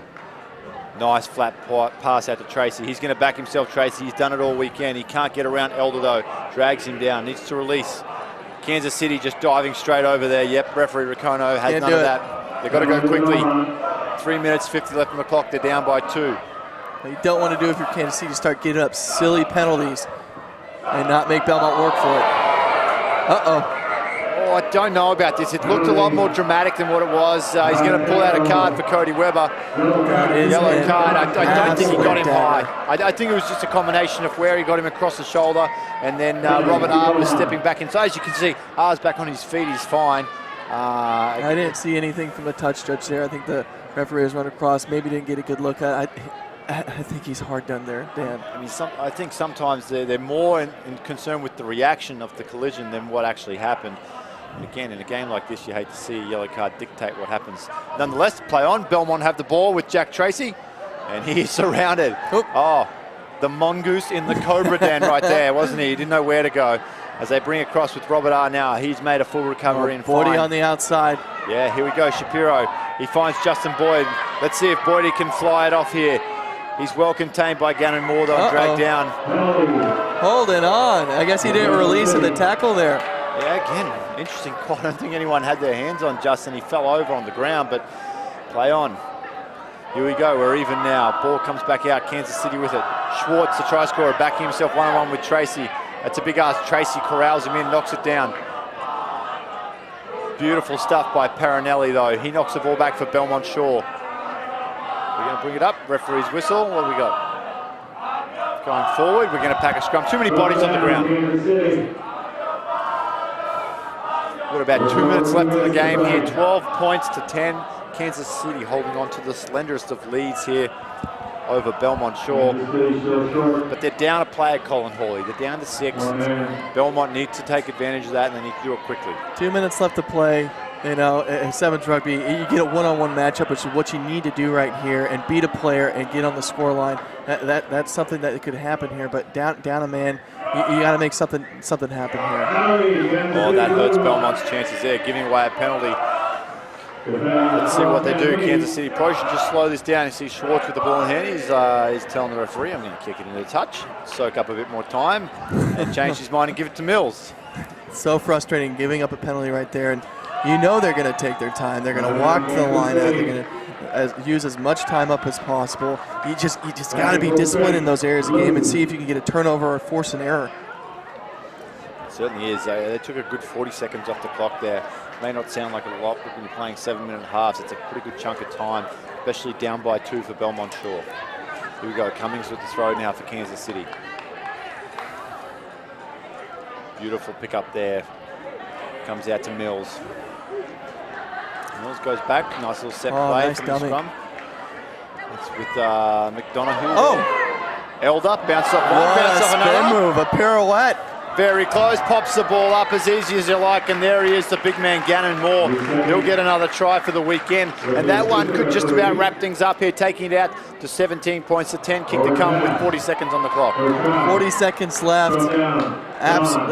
Kansas City, I mean, we've talked about them all weekend, and just coming out beginning of the tournament, we saw flashes of just brilliance, of great teammanship and great play, playing the pattern and structured rugby, but also the support play from other teammates. And just like that, we got to scrum down here. Here we go, Belmont. Oh, try not allowed. They've got to go. Here I am thinking about the Lucky celebrations. Belmont, all right, here we go, 10 seconds left. Aisa there with the hot stepping. Peter Seo goes in. Can Belmont break the hearts of the Kansas City fans? Shapiro dives in again, hot contest. He needs some help. Long flat pass to Boyd. He looks outside. What have they got out here? Tracy, he's been the danger man for them all weekend. Bumps off one. Can't get away though from Gannon Moore. He comes in and brings him to the ground. Boyd jumps into scrum half. Moves it across to Shapiro. Long flat pass to Muse. Now it comes out. Perinelli, short ball to Pitts. Oh. Well tackled though. Cody Webber, he's back on the field after 2 minutes in the bin. Decided to go short side here. I don't know if this is an option. Oh, nice ball inside. Intentionally knocked down here, I think. Yeah, it could be. Let's see. And that's it. They're going to blow full time. Kansas City hold on. 12 points to 10. They take third, which I think is an absolutely great achievement for Kansas City coming into this tournament. Probably one of the big time outsiders to get this far. And they take third place. They can hold their heads high for a very good tournament here. And for Belmont Shore, fourth place here. Still a good effort from what you'd have to say would be an understrength Belmont side. Belmont definitely, they had moments of brilliance that we've seen over the years, but Kansas City coming in here, look at them. They are absolutely jacked up right now. You know, they were in contention for the cup, but in here for the third place match, getting third place in the national championship, they are ecstatic. And power to them. You know, it was a great match against a great Belmont side. They came out and played their rugby. You know, it was pretty adventurous at times, but it worked out for them. Well done. Third place goes to the Kansas City. Coming up next, we have the Cup final between the San Diego Surfers and Old Blue RFC women. We've all come down this entire tournament, the entire season's come down for this one match. San Diego's been absolutely brilliant. Old Blue has been brilliant. You know, we've just got a wonderful match coming up for you next. The ladies are walking on the field. I got Katie Wurst back in the commentary booth with me here now. And the moment you've been waiting for, Finals Rugby, Cup Final. What do we got to see from these two sides? So just to set the record straight a little bit, Old Blues, their first year in competition, actually first year after a half century of rugby that they've added women's rugby. It's really easy to see because they have such a number of different veteran players like Phaedra Knight, Rebecca Ball comes all the way from England, Phaedra Knight of Women's Rugby World Cup status as well. But the average age of this program is 20, so don't get me wrong, it's a number of different programs that have come through high school programs that Coach Gary Heavner and Bill Johnson have put together. But also a great deal of success, too, here on this San Diego Surfers squad looking to avenge their third place. Oh, we have the national anthem coming up here. The ladies are on the field while we have the flag being brought on the field. I just love this moment, Katie. Championship rugby, you're in the final. You're sitting there seeing your American flag here at the national championship level here, setting the stage for just a great match. I'm sure players are just using this time to kind of get their emotions set and go over their goals in their head, getting ready for a great contest. Yeah, once-in-a-lifetime opportunity here. You work the entire season to get yourself here.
Gotta give you chills.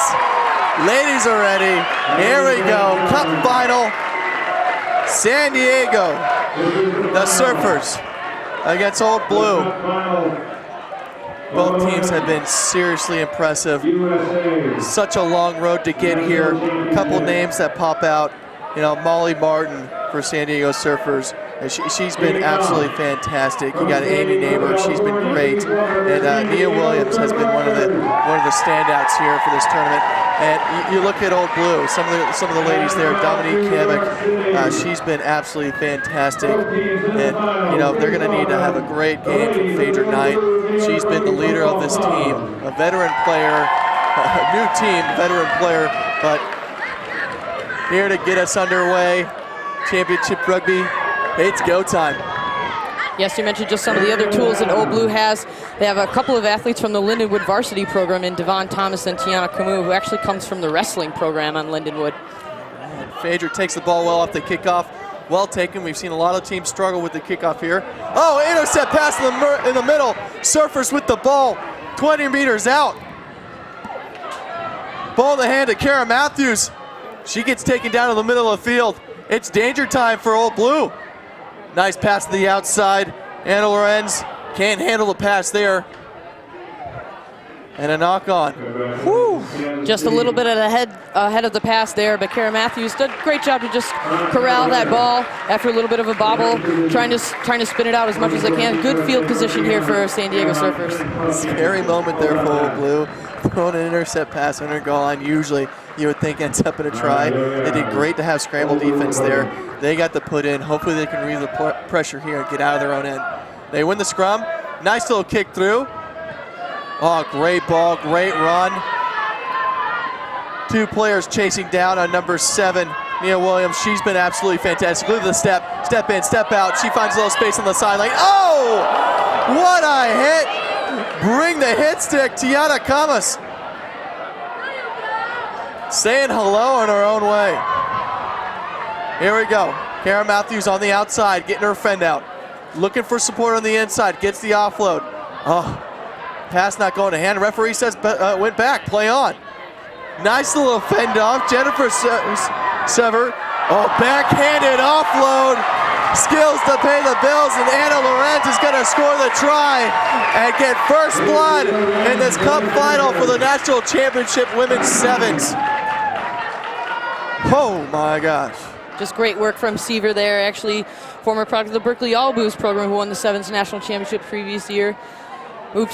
Moved a little bit south in California, probably looking to work with the US 7 squad as well. Just great efforts by the San Diego Surfers early on. I think that's just a great job by Seaver. Right in the middle of the field, getting her legs pumping, and just the backhanded offload. We've seen it so many times in this tournament, and like Dan was saying earlier, like 10 years ago, it's just like, you only want the ball in your two hands, but this has become a staple of play here. Just the skill level in America has gotten so that this has become a commonplace. Kickoff, Old Blue need to respond. A little bit of an errant pass there. Picked up by Devon Thomas. She's been great. She finds some space on the outside. A little bit of scrappy play at the breakdown there. Old Blue is still with the pill. Shaking off a tackler, doing a lot of grind work on the opposite touchline. They recycle the ball. Great line set up. Phaedra Knight in the back line decides to show and go. Probably should have given it there. Devon gets the ball back. Passes out to left. Phaedra with the ball. Has one outside. Wing on wing. Seaver. Can she stop her? Big collision. Driving her on a touch. Somehow she gets the ball away. Phaedra getting her fend down. Getting to work. Showing the experienced player that she is.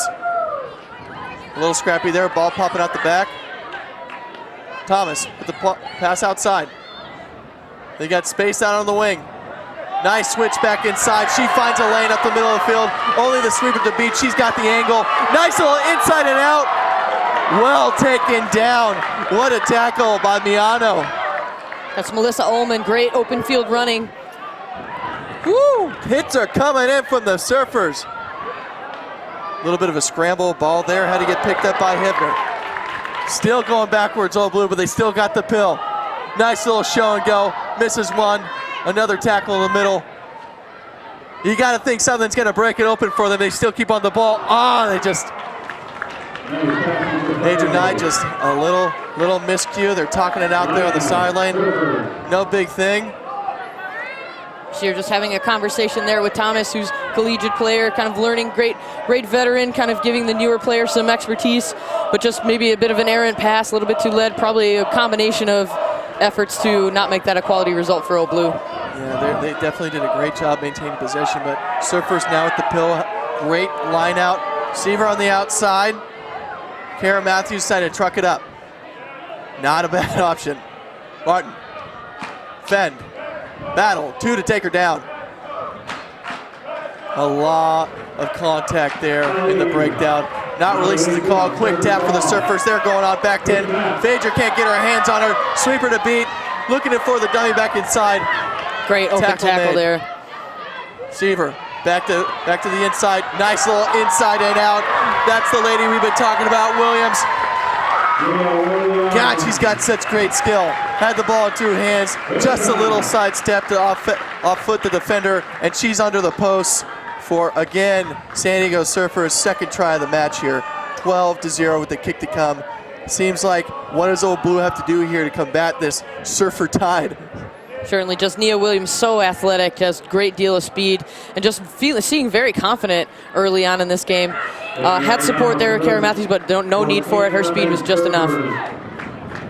You saw Old Blue. They had the ball within Surfer territory, going back and forth, back and forth. Got a little scrappy at times, but they maintained possession. It's just taking advantage of those moments when you have the pill, when you have possession. You got to take those opportunities and create points out of them. Just that pass out of bounds by Phaedra Knight, that was just a missed opportunity that Surfers just capitalized on through Williams.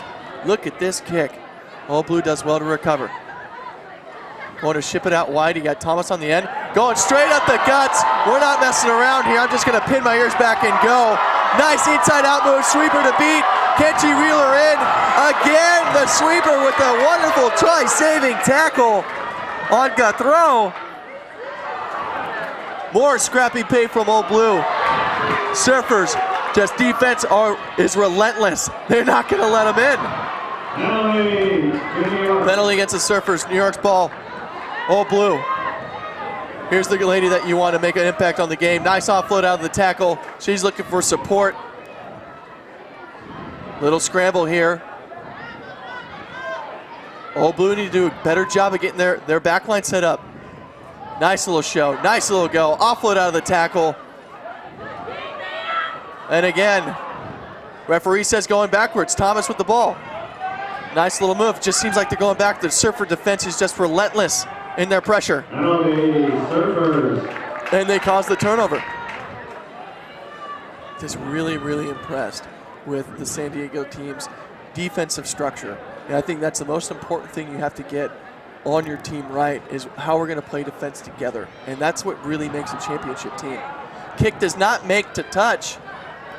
A counterattack opportunity for Old Blue. Nice inside out. Finding the corner, just a little sloppy pass here. Oh no. defense is just swarming her. Hannah Guthrow did well to just preserve ball as much as she can. And she did a great job getting back there, trying to maintain possession. And Surfers penalized. This could be a great attacking platform for Old Blue. Oh. Knight on the outside.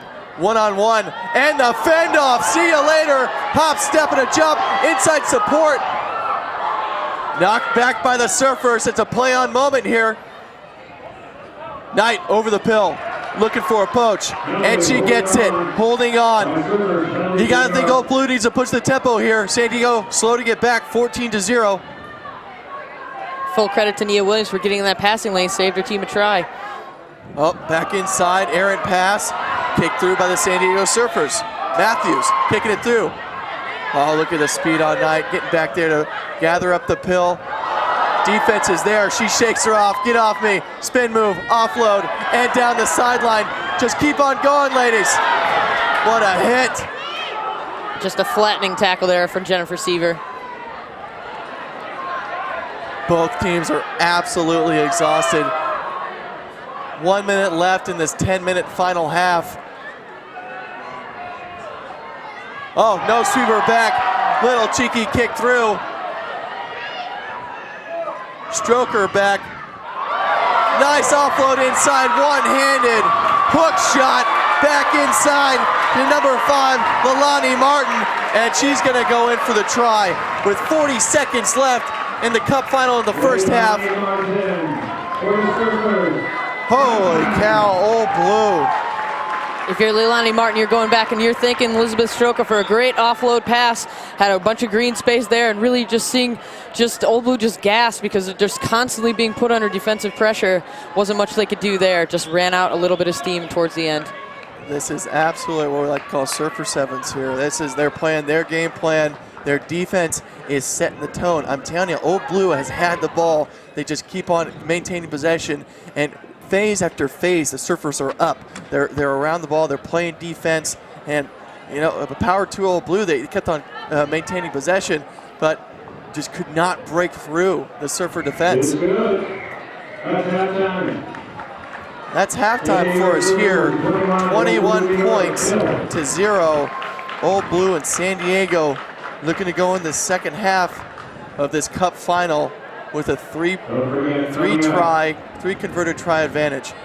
Katie, what we've been seeing here, what I've been seeing is both teams have been battling it out with possession. Old Blue definitely having their moments. Like you said, Williams being able to bat that ball back for the offload for the try.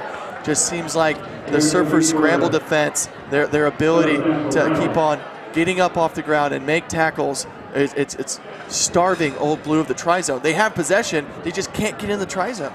Certainly, and then when Old Blue does have possession, it's just relentless defensive efforts from different players that we have on the Surfers. Nia Williams just looking fantastic on attack as well. You can't really beat speed, as we said all weekend. Just looking at her athleticism alone has been fantastic.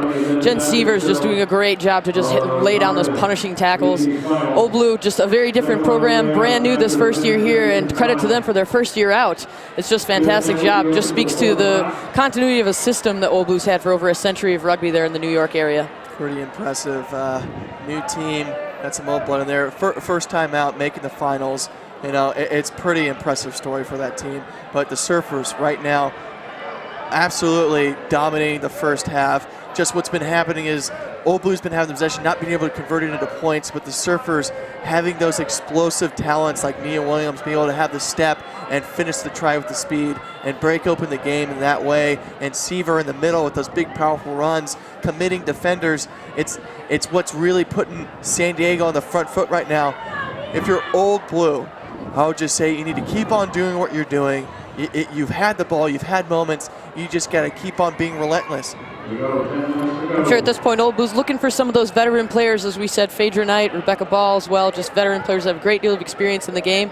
And seeing this average age of the rest of the team's 20 years old, that's just fantastic, and they'll get chances to step up and they'll relish this experience from this point on. There's a danger woman, Williams, ball in two hands. She's going to cut back inside, slips up in the dirt. Great run by her again, looking dangerous as always. Good coverage there by Hannah Guthrow, but Williams just lost her footing. Miano looking for the pill there. penalty from Old Blue. Miano, pass back inside. Anna Lorenz breaks through the jersey tackle from a hard line. And there you go. The tide continues. Surfers on the board first in this second half to extend their lead. Still a goose egg for Old Blue. Looking at Phaedra Knight right now on the screen, she's saying, calm down. We gotta get back to what we're doing. But it's been all Surfers. They've been absolutely dominating. You know, you got the speed of Williams on the outside setting up that phase. Doing a great job. Support was there for the recycle. And then you just had players like Miano taking it up, committing defenders, and putting their runners through, like Anna Lorenz. And that's just an absolute complete squad playing the way they've been playing that got them here to the final. It's amazing to see the level of skill. Just so many tools in the toolbox here for this SoCal program. We saw Miano, Trujillo still a great contributor as well, Molly Barton, 900 different players. If you're San Diego, you're probably looking to say, how can we get fresh legs in the game at this point? Yeah, here's the kickoff, and you got to think Old Blue, 8 minutes left to play. You know, more than a half. They can certainly get something going here, but they need to do it soon. And unfortunately, you just can't have errors like that. You know, you need some inspiration, you need some motivation. You just got to make sure of those things. Sure, at this point in the game, just see a little bit of frustration creeping in for some of the veteran players. It's Rebecca Ball, player over from England. Difficult position here for Old Blue. We'll see how they manage the set piece. San Diego within Old Blue territory. Again, attacking platform. You got Miano lining up behind this scrum. Attacking platform at the right. Williams at the wing. You'd think you want to get it to her after this phase. She's been so deadly so far. You can see just the reset here by referee Haley Slaughter. It speaks to the importance of this next set piece. Oh, turnover. Oh. A little hard done straight at the tunnel there. We'll reset.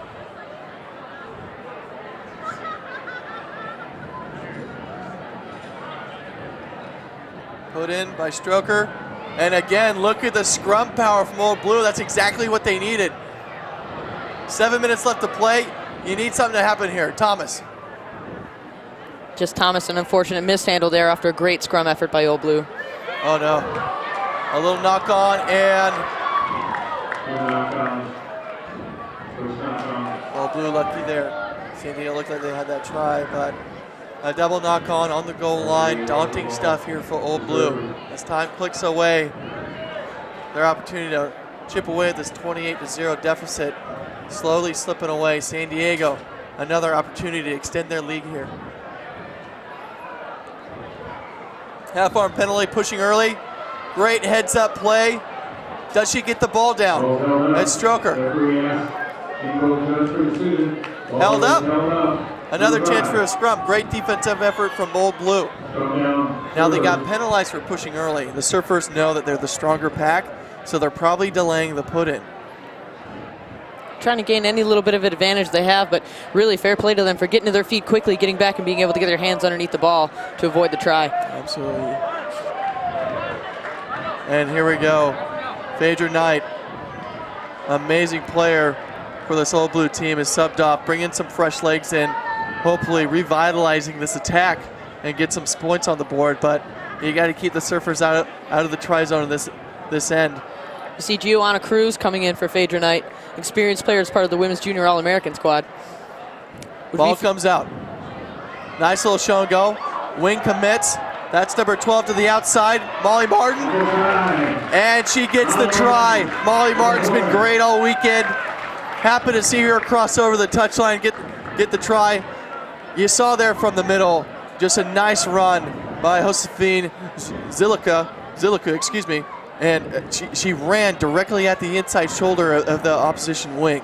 Now, she has two options, whether she can bite down or she can still drift off and let the center take her.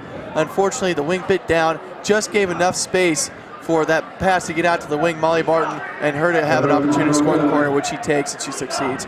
Great try by Martin. Certainly, Martin always dangerous, becoming more of a stalwart here in this Sevens program. It's her third year playing with the San Diego Surfers. A product of the Midwest collegiate side as well, too. From University of Milwaukee. Yeah, now we have a 33-0 scoreline with 4 minutes, 20 seconds left to play. Old Blue, come on, let's go. You need to get this thing going here. Got the ball out to the side. Oh, and again, just the handling errors in their own end. Maybe it's the pressure. Maybe it's the first time being here, you know, for the team. It just, you know, sometimes you're not used to that kind of environment, and the skills kind of drop away. Colin, I think it's really just a marriage of fatigue starting to set in, because it's just been, they've been tasked with chasing these San Diego Surfers players all over the pitch today, and also just Surfers relentless in their defensive attack. Yeah, fitness is an issue here, absolutely. I mean, it's sevens rugby. The Surfers look the stronger of the two sides in that department. And here's Molly Martin again. Wow. What a line. And Molly Martin goes in for 2 and extends the leads. That was an absolute wonderful strike move. She comes in on a short line, little shimmy, straight through the gap. And that's just a hard line, but from a hard runner. Brilliant stuff from her. You know, as we mentioned, it's all about the substitutions at this point. You know, it's the journey throughout this weekend tournament. Molly Martin coming in as an impact sub, really making a difference here for San Diego. Well, the Surfer Tide right now, 40-0, just swallowing up Old Blue. They just don't seem to have an answer to the defense and the attacking threats that this team has. Absolute championship material here. The Surfers are putting on a clinic here in the championship match. Play on, says the referee. Surfer ball.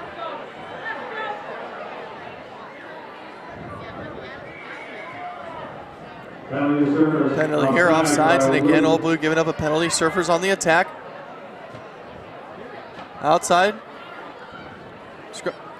Break down in the middle of the field. Surfers have players on the outside. Neighbor with the pass. Nice strong run to the corner. Going weak side. Choosing to exploit that option. Surfers have numbers on the right. Overlap if they can move this ball again. Lorenz out to the outside. One to beat. Stroker getting tackled. Well tackled by our opposite. Old Blue gets a much needed pickup there. Oh wow, scrappy play coming here from the breakdown. Just again, happy to pick and go there and maintain possession. They have a steep line set up to the right. Counter ruck coming in for the Surfers. Old Blue somehow gets it back. It's a lot of great physical back and forth play here by both sides. Old Blue certainly not giving up. 1:30 left in this championship final match, and they're playing to the death. Nice looping play there. Switch back inside. Great change of direction by Rebecca Ball. That's the veteran status that we've come to see from her. Rebecca getting slammed into the dirt. That's Amy Neighbor right there. Great defensive effort by her. But Rebecca Ball, that's what we like to see from this Old Blue team. You know, they've been so dangerous. They just haven't had a moment where they've broken the gain line and got into the Surfer half. Feels like they've been sitting down their own end for the entire time. A little bit of a bobble there. Ball goes out of bounds. A lot of pressure coming in from that lady on the screen, number 6, Amy Neighbor, forcing the turnover. Line out to the Surfers. You know, you felt like Old Blue had something going there. They certainly did. Just probably a little bit too late at this point. Just great to see some continuity towards the end of the game. Speaks to just how they've progressed throughout the whole weekend, is just gaining more experience with the youth of this squad, really learning a great deal, and they'll take away a number of different lessons from this national championship event. Surfers with the put in, 40-0, 8 seconds left on the clock. Absolutely, what a championship performance by the Surfers. You know, the Old Blue, first time ever in this tournament, coming and making the championship final. They got to be super proud. And here we go, the Surfers still looking for more. They're playing to the end. You got to love that. Ball to Molly Martin. Can she get the hat trick? She's on fire right now. What a tip of the cap for her, scoring her 3rd try in this championship match. Amazing stuff from Molly Martin, coming in, making a huge impact. Just a great cap to the end of the match there for Molly Martin. Credit to Josephine Zaluka for just making sure she could cover a great deal of ground and distributing the ball out. I mean, that's Surfer Rugby right there. You think a team in the championship match would just kick the ball. They play on. Molly Martin gets her third. And your 2014 National Championship finalists and victors, the San Diego Surfers, 47-0. The Surfer Tide just swallowing up the Old Blue women. You know, they got to be happy and proud of their performance, getting here for the first time. But the Surfers, I mean, what a season for them. They came through. They've always looked like one of the stronger teams here, but proving it in spades in this final match, 47-0. They've got to just be so proud of their performance and how they handled this championship match. And you know, they played to their full potential, I believe, in this match. I mean, that's what you got to do. Certainly, head coach Richie Walker has to be really just proud of the efforts. Some great leadership there by Liz Stroker. We saw Nia Williams and Molly Martin really turning it on offensively. But on the other side of the ball, just great efforts in terms of defense, just not really giving Old Blue, starving them a possession. It was basically the San Diego Surfer show here today in this final. Yeah, there you see the Surfers and Coach Richie Walker there. Yeah, he's just a magician. He's such a great coach as well. You know, he's definitely helped these ladies progress, but it's the talent there. Nia Williams, you know, congratulating Amy Neighbor, and just smiles all around for this team. National champions 2014 Women's Club Sevens. Amazing stuff from the San Diego Surfers, and we just played brilliant rugby all weekend. And then you see behind them, Old Blue absolutely devastated in terms of fitness. They left it all on the field. It was just the enveloping defense from San Diego, you know, that got them the victory here today. Amazing play from both sides. San Diego just taking those opportunities and converting them into points. You see Molly Martin all smiles, just great effort there. Richie Walker at the end, really pleased with the performance from these players. Women's runner-up, medals being presented by all smiles for the Surfers. They'll go back to SoCal, holding the trophy, bringing home the medals. All smiles around, and that's what it's all about, folks. Coming out and playing your best rugby and playing against great competition and proving that through a season you can be champions. Just great effort by both squads. At this point, we'll just let the images speak for themselves. And the final medal goes on to the winners of the 2014 USA Rugby Emirates Airlines Club Sevens Championships. The San Diego Surfers. Trophy presentation now. Here comes the trophy.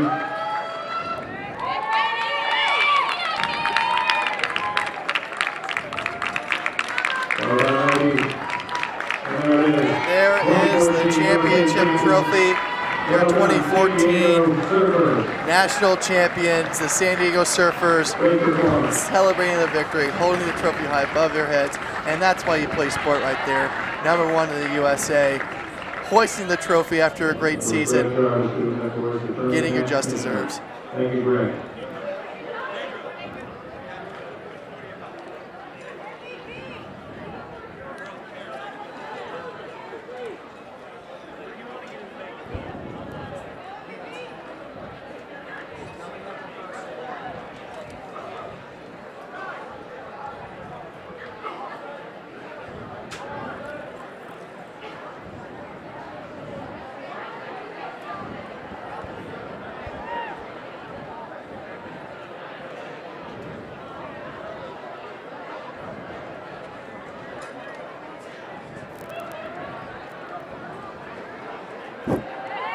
And now, 2014 champions, San Diego Surfers.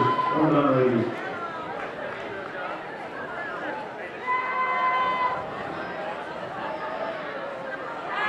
Congratulations to 2014 USA Rugby Emirates champions.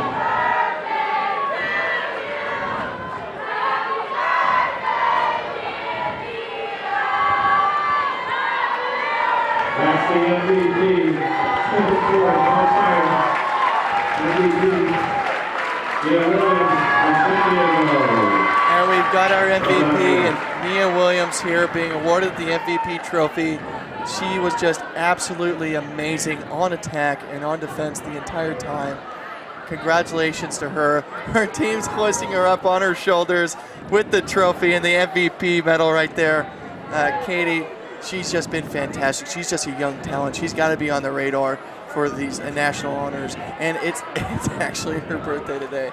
How about that for a 21st birthday celebration? Okay, I'm certain that her teammates are ready to indoctrinate her into the world of women's rugby. They're just really thrilled about it.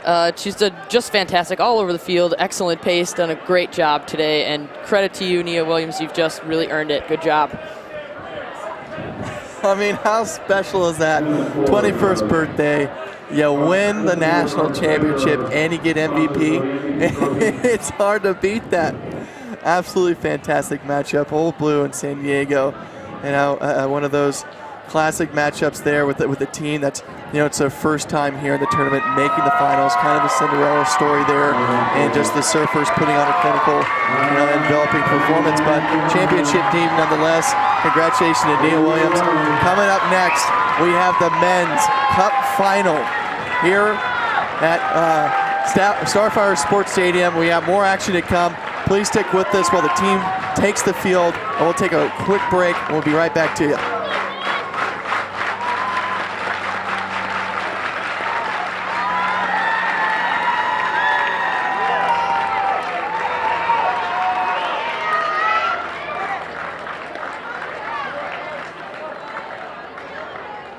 Ladies and gentlemen, please direct your attention to the southwest corner with the flag for flying for the playing of our national anthem.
And welcome back here, Starfire Sports Stadium in Seattle, Washington.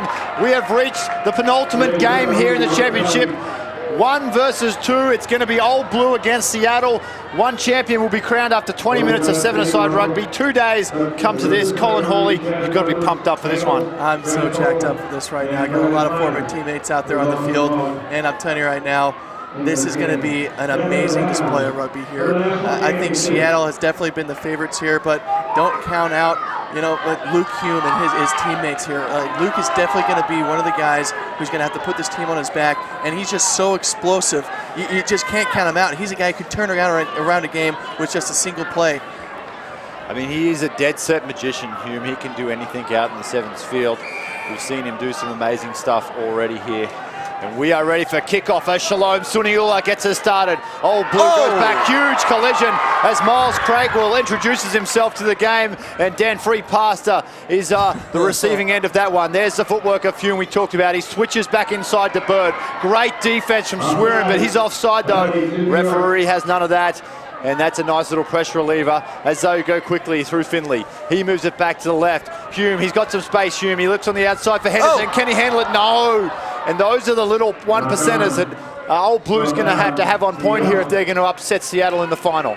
God, you thought they had some purchase on the outside there. They look so dangerous. Luke Kuhn with the ball in hand. Henderson on the outside. You just got to connect there against the Seattle squad. Missed opportunities, Dan. That was definitely a great start. Need to find some purchase on that. Need to against this team. Yeah, you need to almost be perfect here to upset this Seattle juggernaut. As we get a look at Suniula putting the ball in, he's under plenty of pressure. Good work from Old Blue. It's a bit of a dogfight there at the bottom. They're going to pull it back up, pack another scrum after a little knock on in that play there by Old Blue. Again, the ball will go back in the hands of Shalom Suniula, and he will feed this scrum about 45 metres out from the Old Blue line. Now this is where set pieces really matter in the game of sevens. You got to win these, and it's just possession time right now. If you don't have a strong scrum, you don't have a strong line out, it can really hurt you once you get to this 10-minute cup final here. Great scrum. Shalom does a good job getting it back to Swearin. Mike Pellifow, the danger man inside, out to Tim Stanfield. Here we go, Stanfield on the outside. Gets the fend out, Stanfield, he gets around the corner. Can he go all the way, Stanfield? Oh, let me tell you, he's the littlest guy on the field, but what he lacks in size, he makes up for in heart and talent, and Stanfield has stamped himself on this game right from the get-go. 5 points to 0, Seattle. What a little legend Tim Stanfield is. Absolutely clinical stuff there from Seattle. So when you have a man like Mike Pellifow right in the middle of the field, you got a fly half in Kevin Swearin, you cannot release too soon. So when Mike has the ball and he gives it out to Tim Stanfield on the wing, he's got time and space to get around the corner. Henderson did a good job getting the lineup on him, and just Stanfield getting his mid out there, get him off us, fend to the face, get around the corner, and that's what you can do on the wing. You got to, when you see that fend coming, if you're defending it, you got to knock it down and chop tackle. Stanfield, he's been absolutely brilliant all weekend on the wing, and there you go again, proving his worth for this amazing Seattle squad right now. Geez, it's a nice place to be on the wing in this Seattle side. Outside guys like Swearin and Pellifow, you're going to get some quality ball, but it's what you do with it. Stanfield there showing he's a classy player in his own right, gets the first try. Suniula gets his restarted, catches the back of that ball, goes probably a little bit deep for his liking. Finley fields it. Little chip over the top from Finley, trying to play the high-risk play there. Comes off though. Here's Derek Lipscomb, the big man down the sideline, steps back inside, sees Rasalika coming. Not too many people on the field are going to be bigger and more physical than Lipscomb, but he's run into one there, and Rasalika. Looks like they were trying to go quick there, but what you want at a guy like Derek Lipscomb, he gets the ball on the wing, and he had his momentum going for him. saw Rasalika and kind of stopped his momentum. You want a guy like that going in and proving his physicality and busting up and setting the offsides line. Seattle ball. Here we go, Swearin. We've seen this already. Stanfield, he's going back to the book. Same recipe. Can he get there again? No. Better defense this time from Old Blue. Brings him down about 25 out from the line. Swearin goes into scrum half. Advantage being played for Seattle. Watch these long flat passes. Suniula and Pellifow will throw him all day. Gordon, that one's not as good. Goes out to Rasalika. Dances with the sideline and puts a foot over the line there. Good call from the assistant referee. Sees him step over. Always flirting with danger, but a man with the footwork like Rasalika, he can often get away with it. Yeah, he's definitely flirting with the line there, and it just didn't go his way. He's a big man. I think he could have done a lot better there coming in off the touchline. Gives Old Blue a get-out-of-jail free card here. Here we go. Bird with the ball. Gets the fend away. Bird is away. Swearin coming across in cover. Beautiful low tackle from Swearin. Bird does well to keep it back in. Picked up by Lipscomb. Bird will jump into scrum half. They've got numbers to the left. They need to move it. Hume needs the ball in his hands. He gets it. Watch the left foot step from Hume. He unloads out to Finley. Coming up is Henderson flying onto the ball. That one's going to touch Henderson. He'll cross over in the corner. Old Blue strike right back. 5 points all. And we're just about halfway through the first half here. 5 minutes gone. Electric work from Old Blue. And I'm telling you, Dan, it came right there from that turnover with Rasalika just stepping out of bounds and not giving that touchline the respect that it deserves. A turnover in sevens, it can go either way. 5 minutes gone in this first half of the final, and Old Blue proven they can go toe-to-toe with this stacked Seattle side. Listen to the crowd getting into this. We're playing in Seattle. I make no mistake about it. They are the hometown favourites. But a lot of the teams who have played here earlier, conversion good, 7 points to 5. Old Blue take an unlikely lead. But a lot of the teams who have played earlier, they've got behind the underdogs in Old Blue. They're jumping up in the stands, absolutely loving it. The hometown fans now give their boys a round of applause. And James Bird giving the signal to his boys, throwing a 1 ball here. This is going to be a competitive kickoff going short, just on the 10. Here we go. If you're Old Blue, you are absolutely jacked up right now. 7-5, having the lead against the hometown crowd. Here we go, Swearing with the ball. Always dangerous in the middle. Comes back to Gordon. Throws the dummy. Gordon is through. He needs some support on his outside. It's coming. Craigwell gets a little flick to Craigwell. Myers Craigwell on Hume. Oh, beautiful tackle from Luke Hume. Saves what could have been a certain try and forces the ball over the sideline. Old Blue. Oh my God, lucky they've got Hume back there because he has saved a few tries this weekend, Luke Hume. Well, that's what he's got to do with Nate Osberger, another one of the sevens, HP sevens guys. Yeah, unfortunately got a head knock a little bit and he's out. So Luke Hume has to step up and make those plays. We saw Nate the entire weekend making those tackles. Luke doing a good job back there at sweeper for filling his spot. Here we go, Hume with the put in on the ball. They're about 15 out from their line now. It's a messy one. Referee says play on. Seattle commits some numbers into the breakdown. They've stolen it. Suniula moves it across to Swearing. He finds Palafau. They've got Stanfield outside. Palafau with the big step. Throws the dummies through. Palafau. He'll bring it around under the post. Seattle strike right back. Mikey Palafau, always dangerous, and he shows it right there with another great effort from him. You just saw some of the work from arguably the best seven center in the USA right here. I mean, this is the national championship. You won't find class here, more talented athletes than Mike Palafau, and just his ability, his change of speed, change of direction, and his power bringing to the game. You just saw it there in the middle of the field. Just a little change and variation of speed, and he is gone, and he has the power and the pace to take him all the way through the line. He is just absolutely deadly and dangerous in the middle of the field. Yeah, he really is. Mike Palafau, you forget how young he actually is. He's just shy of 30 or maybe just turned 30, but he's been playing in the USA setup for a long, long time. Yeah, regular with the USA Sevens there, and Shalom Suniula as well, regular. Here to kick off, Miles Craigrell giving chase, and again he puts in a massive hit. Here we go, Hume with the ball, watch the step again, left foot, throws the dummy, goes on the outside, Palafau and Hume. Palafau reads it this time, knocked forward. Swearing has the ball, they go straight into attack, back to Palafau. There's the right foot step, he gets clipped up by Finley, good work from him. Rusalika now, the Fijian sensation, throws the dummy. Look at him carrying that thing like a loaf of bread, back to Stanfield. It's gone forward though, referees picked that one up, a little bit too cheeky there from Rusalika. Woo! Intense, Old Blue scrambling right there to keep them out of the try zone. Lucky to do so. Got gifted a penalty there. They got to focus on this scrum, make sure they get the possession, and then they got to relieve the pressure. It's just been a little bit not being able to connect with Henderson. That's the second knock-on we've seen from him on the outside. You just got to get him the ball. When you do, he scores tries just like he did. There we go, that's a nice relieving penalty to Old Blue. Hume goes quickly. Oh, go on, man. He's using Kellen Gordon as a human shield. Now he's looking to milk a penalty for not 10. Play on, says the referee. Old Blue with the ball about 30 out from the line. It spills forward, could be a turnover. No, referee playing a nice little advantage there. They cap quickly and go through Bird. He moves it across the free pass to Finley. He's got some space on the outside. Finley decides to step and go back inside. Palafau wraps him up. Oh, swinging arm there from Rusalika. Lucky it didn't connect. Could have knocked his head Numbers down to to the Oregon. left, Hume on the wing. Here we go. Lipscomb with the ball. Lets one go on his inside. Lipscomb breaks to a tackle. Gets the ball to Hume. Could be trouble here. Hume was Swearing in front of him and Suniula back inside to Henderson. Beautiful ball. That's not Henderson. That might be St. Clair actually, who's dots it down under the post. It is. Henderson's out here on the wing. And just like that, the influence of Luke Hume shows itself again. And Old Blue dot down to even things up at 12 points apiece just before half-time. Old Blue doing what they need to do in this 10-minute first half. You got 30 seconds left. Having the chance to go in with the lead at halftime has got to be so massive for Old Blue right now against the Seattle side.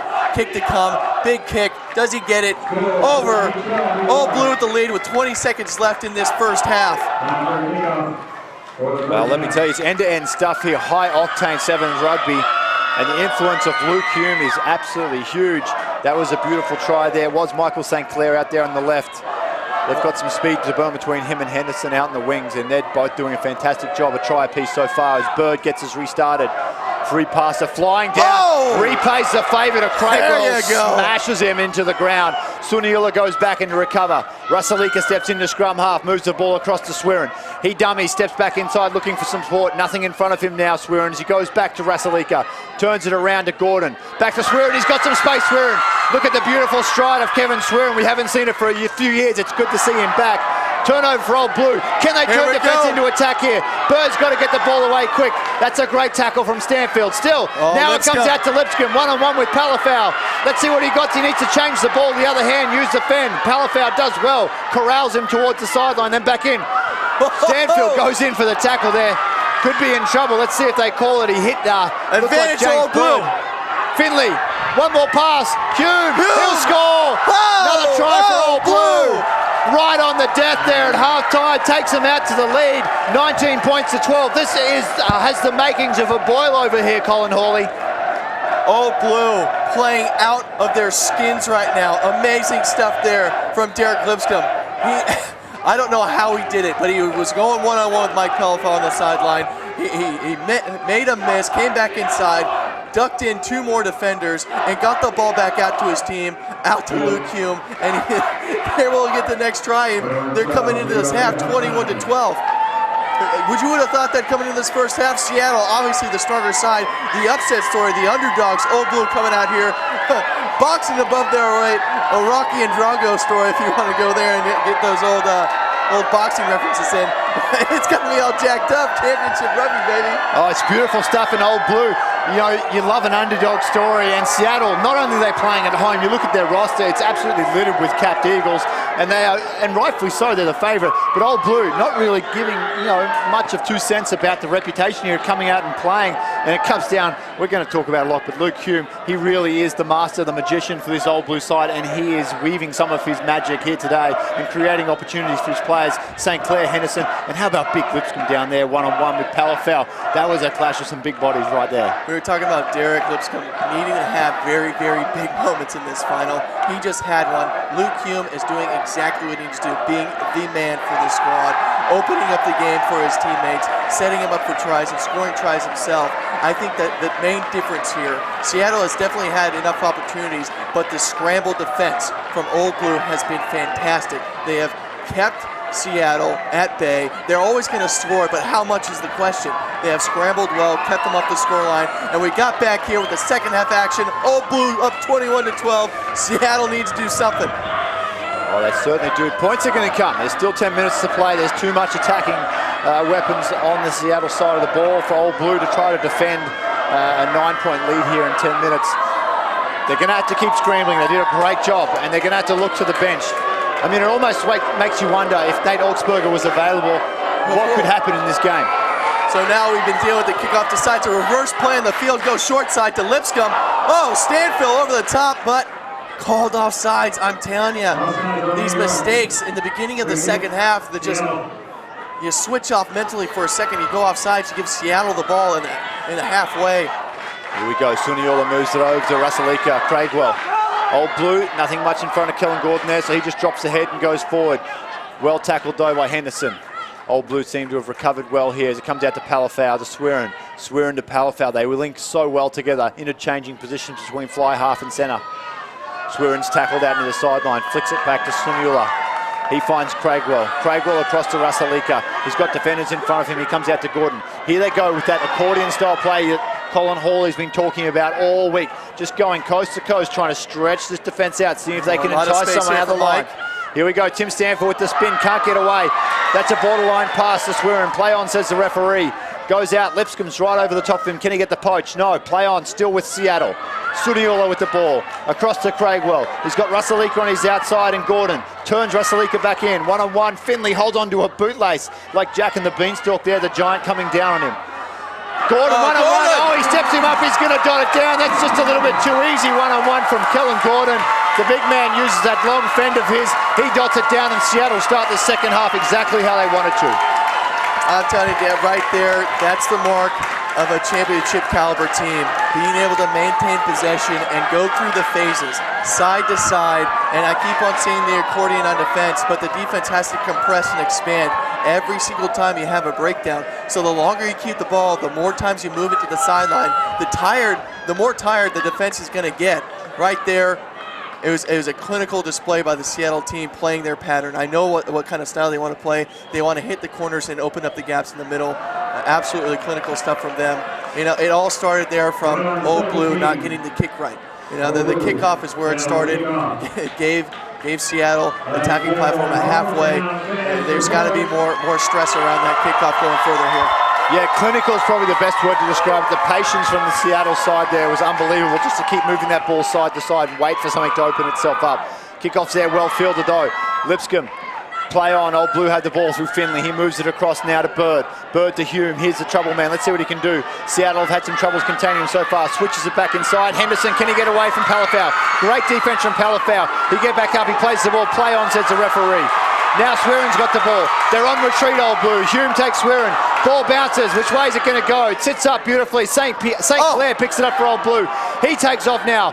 Passes out to Lipscomb. No! Bounces off the big man's chest and goes to ground. Referee's going to bring it back for a scrum, and unlucky stuff there as Lipscomb had some pasture in front of him, which just made Miles Craigwell the beat. Oh, exciting stuff here, Dan. I got to catch my breath for a second there because I was just holding it. Old Blue had just the overlap there. Lipscomb, the dangerous runner that he is on the outside, just unable to reel that ball in. And you got to think, you got to take advantage of those attacking opportunities against the Seattle side. You won't get those very many times in a championship match. No, they're few and far between as we start to see a few changes coming in for the Seattle side. Isha DeVita is coming on into the fly half position. I see big Rocco Maurer out in the wing now, and it looks like Peter Tiberio doing a couple of squats over there, getting ready as well. He'll jump into scrum half. So some tactical changes coming here, getting some fresh legs on. The only person in the back line who remains is Mike Palafau, who has quickly become the cornerstone of the Seattle outfit. So Peter Tiberio doing a couple of squats, getting those Pistons ready. He's going to put the ball in here, attacking platform for Seattle at the halfway. I mean, they just have such a great depth on the bench. Peter Tiberio, USA 7's player. Same with Rocco, USA 7 speedster. Ishii at fly half, and he's definitely been playing some top-level rugby. And he got Mikey P staying in the game. That's it. You just think, big mistake from DeVita there. Just took his eyes off the ball and dropped it.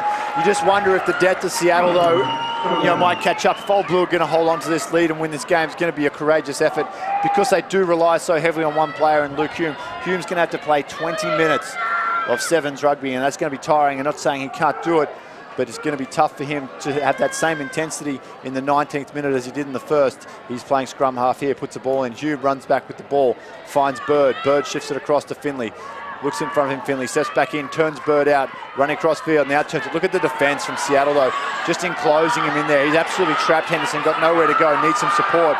Needs to find his feet. Rocco Maurer, very strong. Drags him over the sideline. Going quickly. And now they go quickly through Peter Tiberio. He's got inside, DeVita's inside. There's value. It's a foot race. DeVita versus free passer. He gets a goose step. DeVita, he gets away. The Fijian's going to dot it down. Wait, we're coming back. The referee's not happy with something. No, bringing it all the way back down. It's going to be an Old Blue line-out. And listen to the crowd showing their disapproval here at the call from the AR. These Seattle fans love their rugby. You can tell we're in Seattle, can't you, Colin? The Dutchie better run to his car after this match. I'm telling you what, if this thing doesn't go Seattle's way. Yes, big call there. Didn't get a really good look at it. The sideline's kind of obstructed from up here, but it's going to go Old Blue throw-in through James Bird now. You got Luke Hume lining up a fly half. You got to think he's got to create there. You want the ball in his hand. You got Henderson on the outside. He's been pretty dangerous, but only when he's had space. And I think Luke Hume needs to be able to create that for him right here. Here we go. Bird pulls it down to Hume. He's going to look up, look for something. He goes outside, takes DeVita with him. Finley needs to switch back inside, does so. That's St. Clair with the ball. So that's Henderson with the ball. He offloads back to Bird. Purchase on the outside. They could just get the ball free. Beautiful stuff. Finley with it now. He's going backwards though. He needs to find some space. Finally tackled about 35 out from his line. Overlap on the left side. Lipscomb on the wing. Big space. Here he goes. Can he get free? St. Clair. He needs to turn big Lipscomb back in. Done well there. The ball. Beautiful stuff from Lipscomb though. Holds on to it. Now they can hold him up. Seattle needs to drive this forward. He does well. Finds his way to the ground. Bird. Short ball. We've got on Wilson now. To Hume. Goes through his fingers. Goes back, Finley, he jumps on the ball. It's helter-skelter stuff here at Starfire Sports Stadium. Referee blows it up for a penalty. There goes Mikey P. DeVita, here goes Russell Eaker out in the wing. He's by himself. Gets it back around to DeVito. Oh! He'll get the try that he was taken away from him earlier as he does a goose step and dives over in the corner. And Seattle take the lead, 22 points to 21. This is championship rugby, Dan. All started there with Mike Pelafau in the middle of the field. He's so good at center, and he's been doing it all weekend. He makes the tackle, but he gets up, and he's straight over the ball. He gets the turnover, and turnover ball for Seattle. They have so many dangerous weapons. Broken play. They're going to be able to score that try, but it started from the turnover there, the effort from Mike Pelafau to get up after the tackle and poach that pill. Yeah, Mike Pelafau definitely has stamped his influence on the game here today, scoring a try and having a hand in a few others, as well as defensively being an absolute rock for Seattle. Conversion unsuccessful. It is a 1-point ball game. 2.5 minutes left in this championship game. Old Blue New York taking on Seattle. Dan Power here, joined by Colin Hall in the box for what has been an absolute enthralling club championship final. USA Rugby's best here, turning it on, not only for the fans at the stadium, but for all you viewers at home. It has been an outstanding weekend of rugby. Here we go. Tiberio gets things started, goes straight down the middle. Looks like Wilson there has got it. Penalty, taking the player in the air. They go quickly.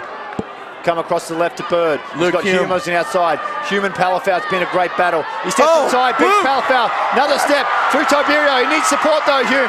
He's running out of options. Seattle players coming from everywhere. Support needs to be there. Bird gets around him. Old Blue going to score. Oh, thank you very much. 26 to 22.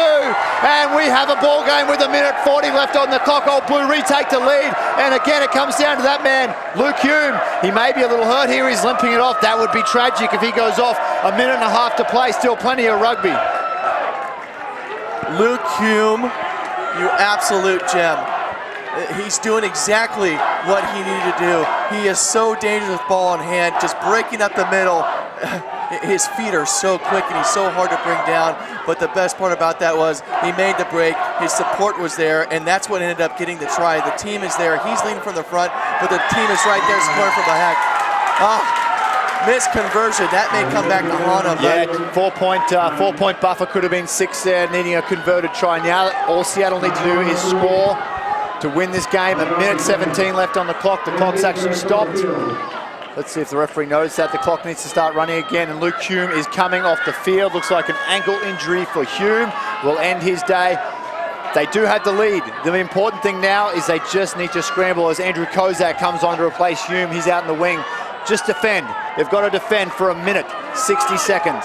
As Big John Cullen comes on from Seattle, he could make a difference. Look at the size of him striding out there. Quadzilla himself, the former offensive lineman from Utah. Now this kickoff is where we've been talking about kickoffs all day long, and this is where it really comes to shine. When you have airless and people going down competing for the ball, if you get back this possession, you only got 1 minute left on the clock here.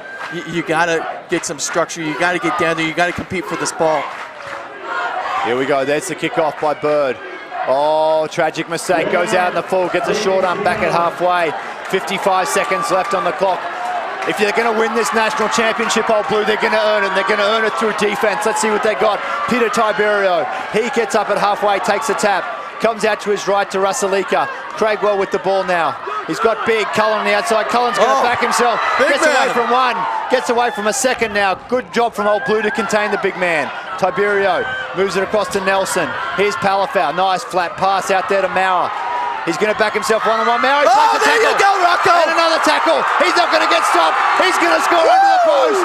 Oh, Rocco Maurer, what a sensation. You are champion. 20 seconds left on the clock. He may have just won this championship for Seattle. Rocco Maurer has been training all year long. He says he's the fittest he's ever been, the strongest he's ever been, and this is the best rugby he has ever played, and it shows in spades right here. Championship match. Time has expired. Puts his team up by 1 point. Rocco Maurer, you beauty. Yeah, Rocco Maurer, he will not be paying for a Smith Forge hard cider at any time tonight with that effort conversion. Is successful. 29 points to 6. They're going to blow it off. Seattle have done it. The favourites have lived up to the hype. They are the 2014 Club Sevens champions. USA Rugby take a bow. You've put on a sensational event, and Seattle congratulations to you doing it, not only in front of your fans here, but all the viewers at home. Beautiful stuff, Colin Hawley. I mean, it was just a well-played game by both sides. Old Blue, Seattle came in here being the favorites. I thought this might have been a one-way traffic, but Old Blue coming back in with Luke Hume, and you got to think, Luke Hume, without that injury, would this have happened? You know, immediately as he went off, you could almost notice the attitude of Old Blue. They had two options: to drop their heads or say, let's get together and do this. You know, let's do it for Luke, let's do it for Hume. Unfortunately, it looked like immediately they almost panicked without Luke on the field and kind of lost their direction. And we saw, let's not take credit away from Rocco Mauer. What an amazing athlete he is, breaking 2 or 3 tackles and then coming around the sweeper under the post to win him the game. They've been the best team all weekend. Let's not kid ourselves. Seattle are a phenomenal outfit, and they probably deserve this victory here. But Old Blue put up a fight like no one would have believed. Coming into it, I definitely didn't think the game was going to be this close, with Old Blue winning with 30 seconds left on the clock. Yeah, definitely. The championship squad, Seattle right now, your champions, they were down. They had a minute left to play. You know, most teams would frantic, panic, anything of that sort, but they got the kickoff, got the ball out, pass catch, out to Rocco Mauer. They gave the wing space and time to do what he does best and be deadly and score tries. I'm so happy for Rocco Mauer right now, because I know he's been working really hard to break back into the USA 7's fold, and you know he's been training his tail off to get back to this point in his game. And what a way to end his season, where he feels like he's playing the best rugby of his career right now, and definitely putting forward a case for the upcoming World Series circuit for the Sevens. Let me tell you, it's going to be a tough job to try to choose the MVP here. A lot of really good performances on the Seattle side of things, and also even on the losing side. How good was Luke Hume today? It's going to be tough to forge a hard cider MVP like Mike Palafau. How good was he? How good is Mike Palafau just in general? Having a guy like Mike Palafau in the middle of the field, he's the one who's going to be cleaning up the mess. He's the inside pressure on the back line, helping out the winger. And you saw there, he had so many great plays. He had tries, he also had tackles, but from those tackles he got up, and I think he maybe had 3 turnovers where he got up from that tackle and poached the ball. One especially was in the second half where he picked one off and got it out to his winger, and DeVita scored in the corner. That's from the hard work from a guy in the entry room like Mike Palafau, and he's one of the guys that you wouldn't trade him for anybody. Oh, absolutely not. And again, a lot of it comes down to the depth of Seattle. They brought on some classy players. Peter Tiberio comes onto the field. Ishi DeVita, he got a try. He came onto the field. And I just feel like the quality that Old Blue had on the bench just wasn't able to match Seattle. They made some changes midway through that second half, and it was enough to get them home in what was definitely a fantastic Sevens final here. To have players on the bench like Pete Tiberio on the bench, and Rocco Mauer came off the bench. You know, a few of the other guys, these guys would start on any other team, but what they bring on, you know, it's not substitutes, they're impact players, right? I mean, anybody can start at any point in time. I feel that's the way Seattle runs it, but you're brought in to be an impact at the end of the game, and that's what Seattle did. Peter coming in there, doing what he needed to do, putting the ball in, making the kicks, making the passes. Rocco coming in, you know, he's just the danger man, and he did his job. It was a combination of a great team doing their job. You know, hats off to Old Blue. I thought they were just absolutely amazing. And you got to think, you know, Luke Hume coming out with the injury, Nate Osberger leaving yesterday with a little bit of a head knock. You know, they're going to feel a little jaded here coming out of this thing, but you know, they can go home proud and hold their heads high for a second place effort here against a stacked Seattle team. You see right now down on the field, Seattle getting their medals, the championship trophy waiting to be awarded to your 2014 national champions. There it is.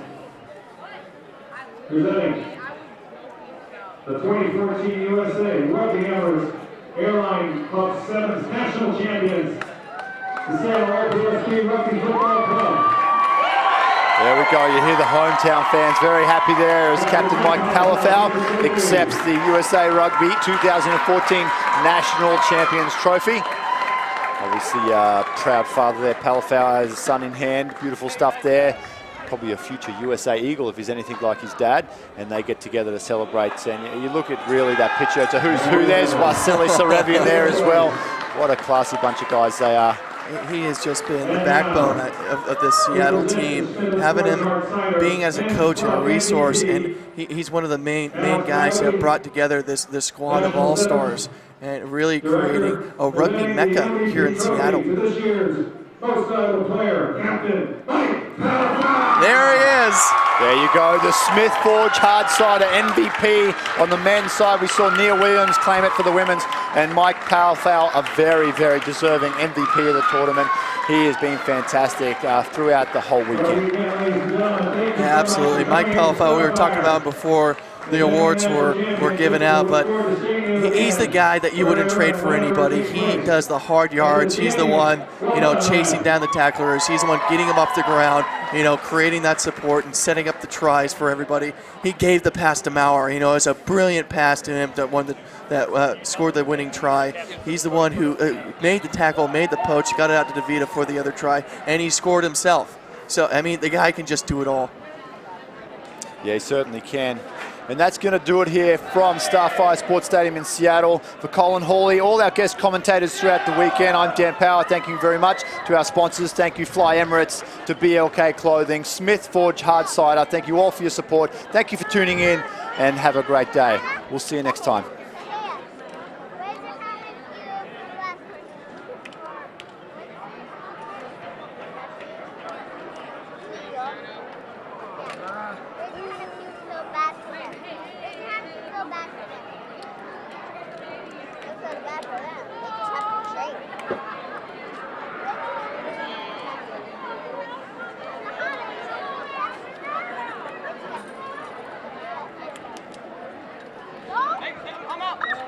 We're going to post that man reception tonight at Patrick Point, South Lake Union.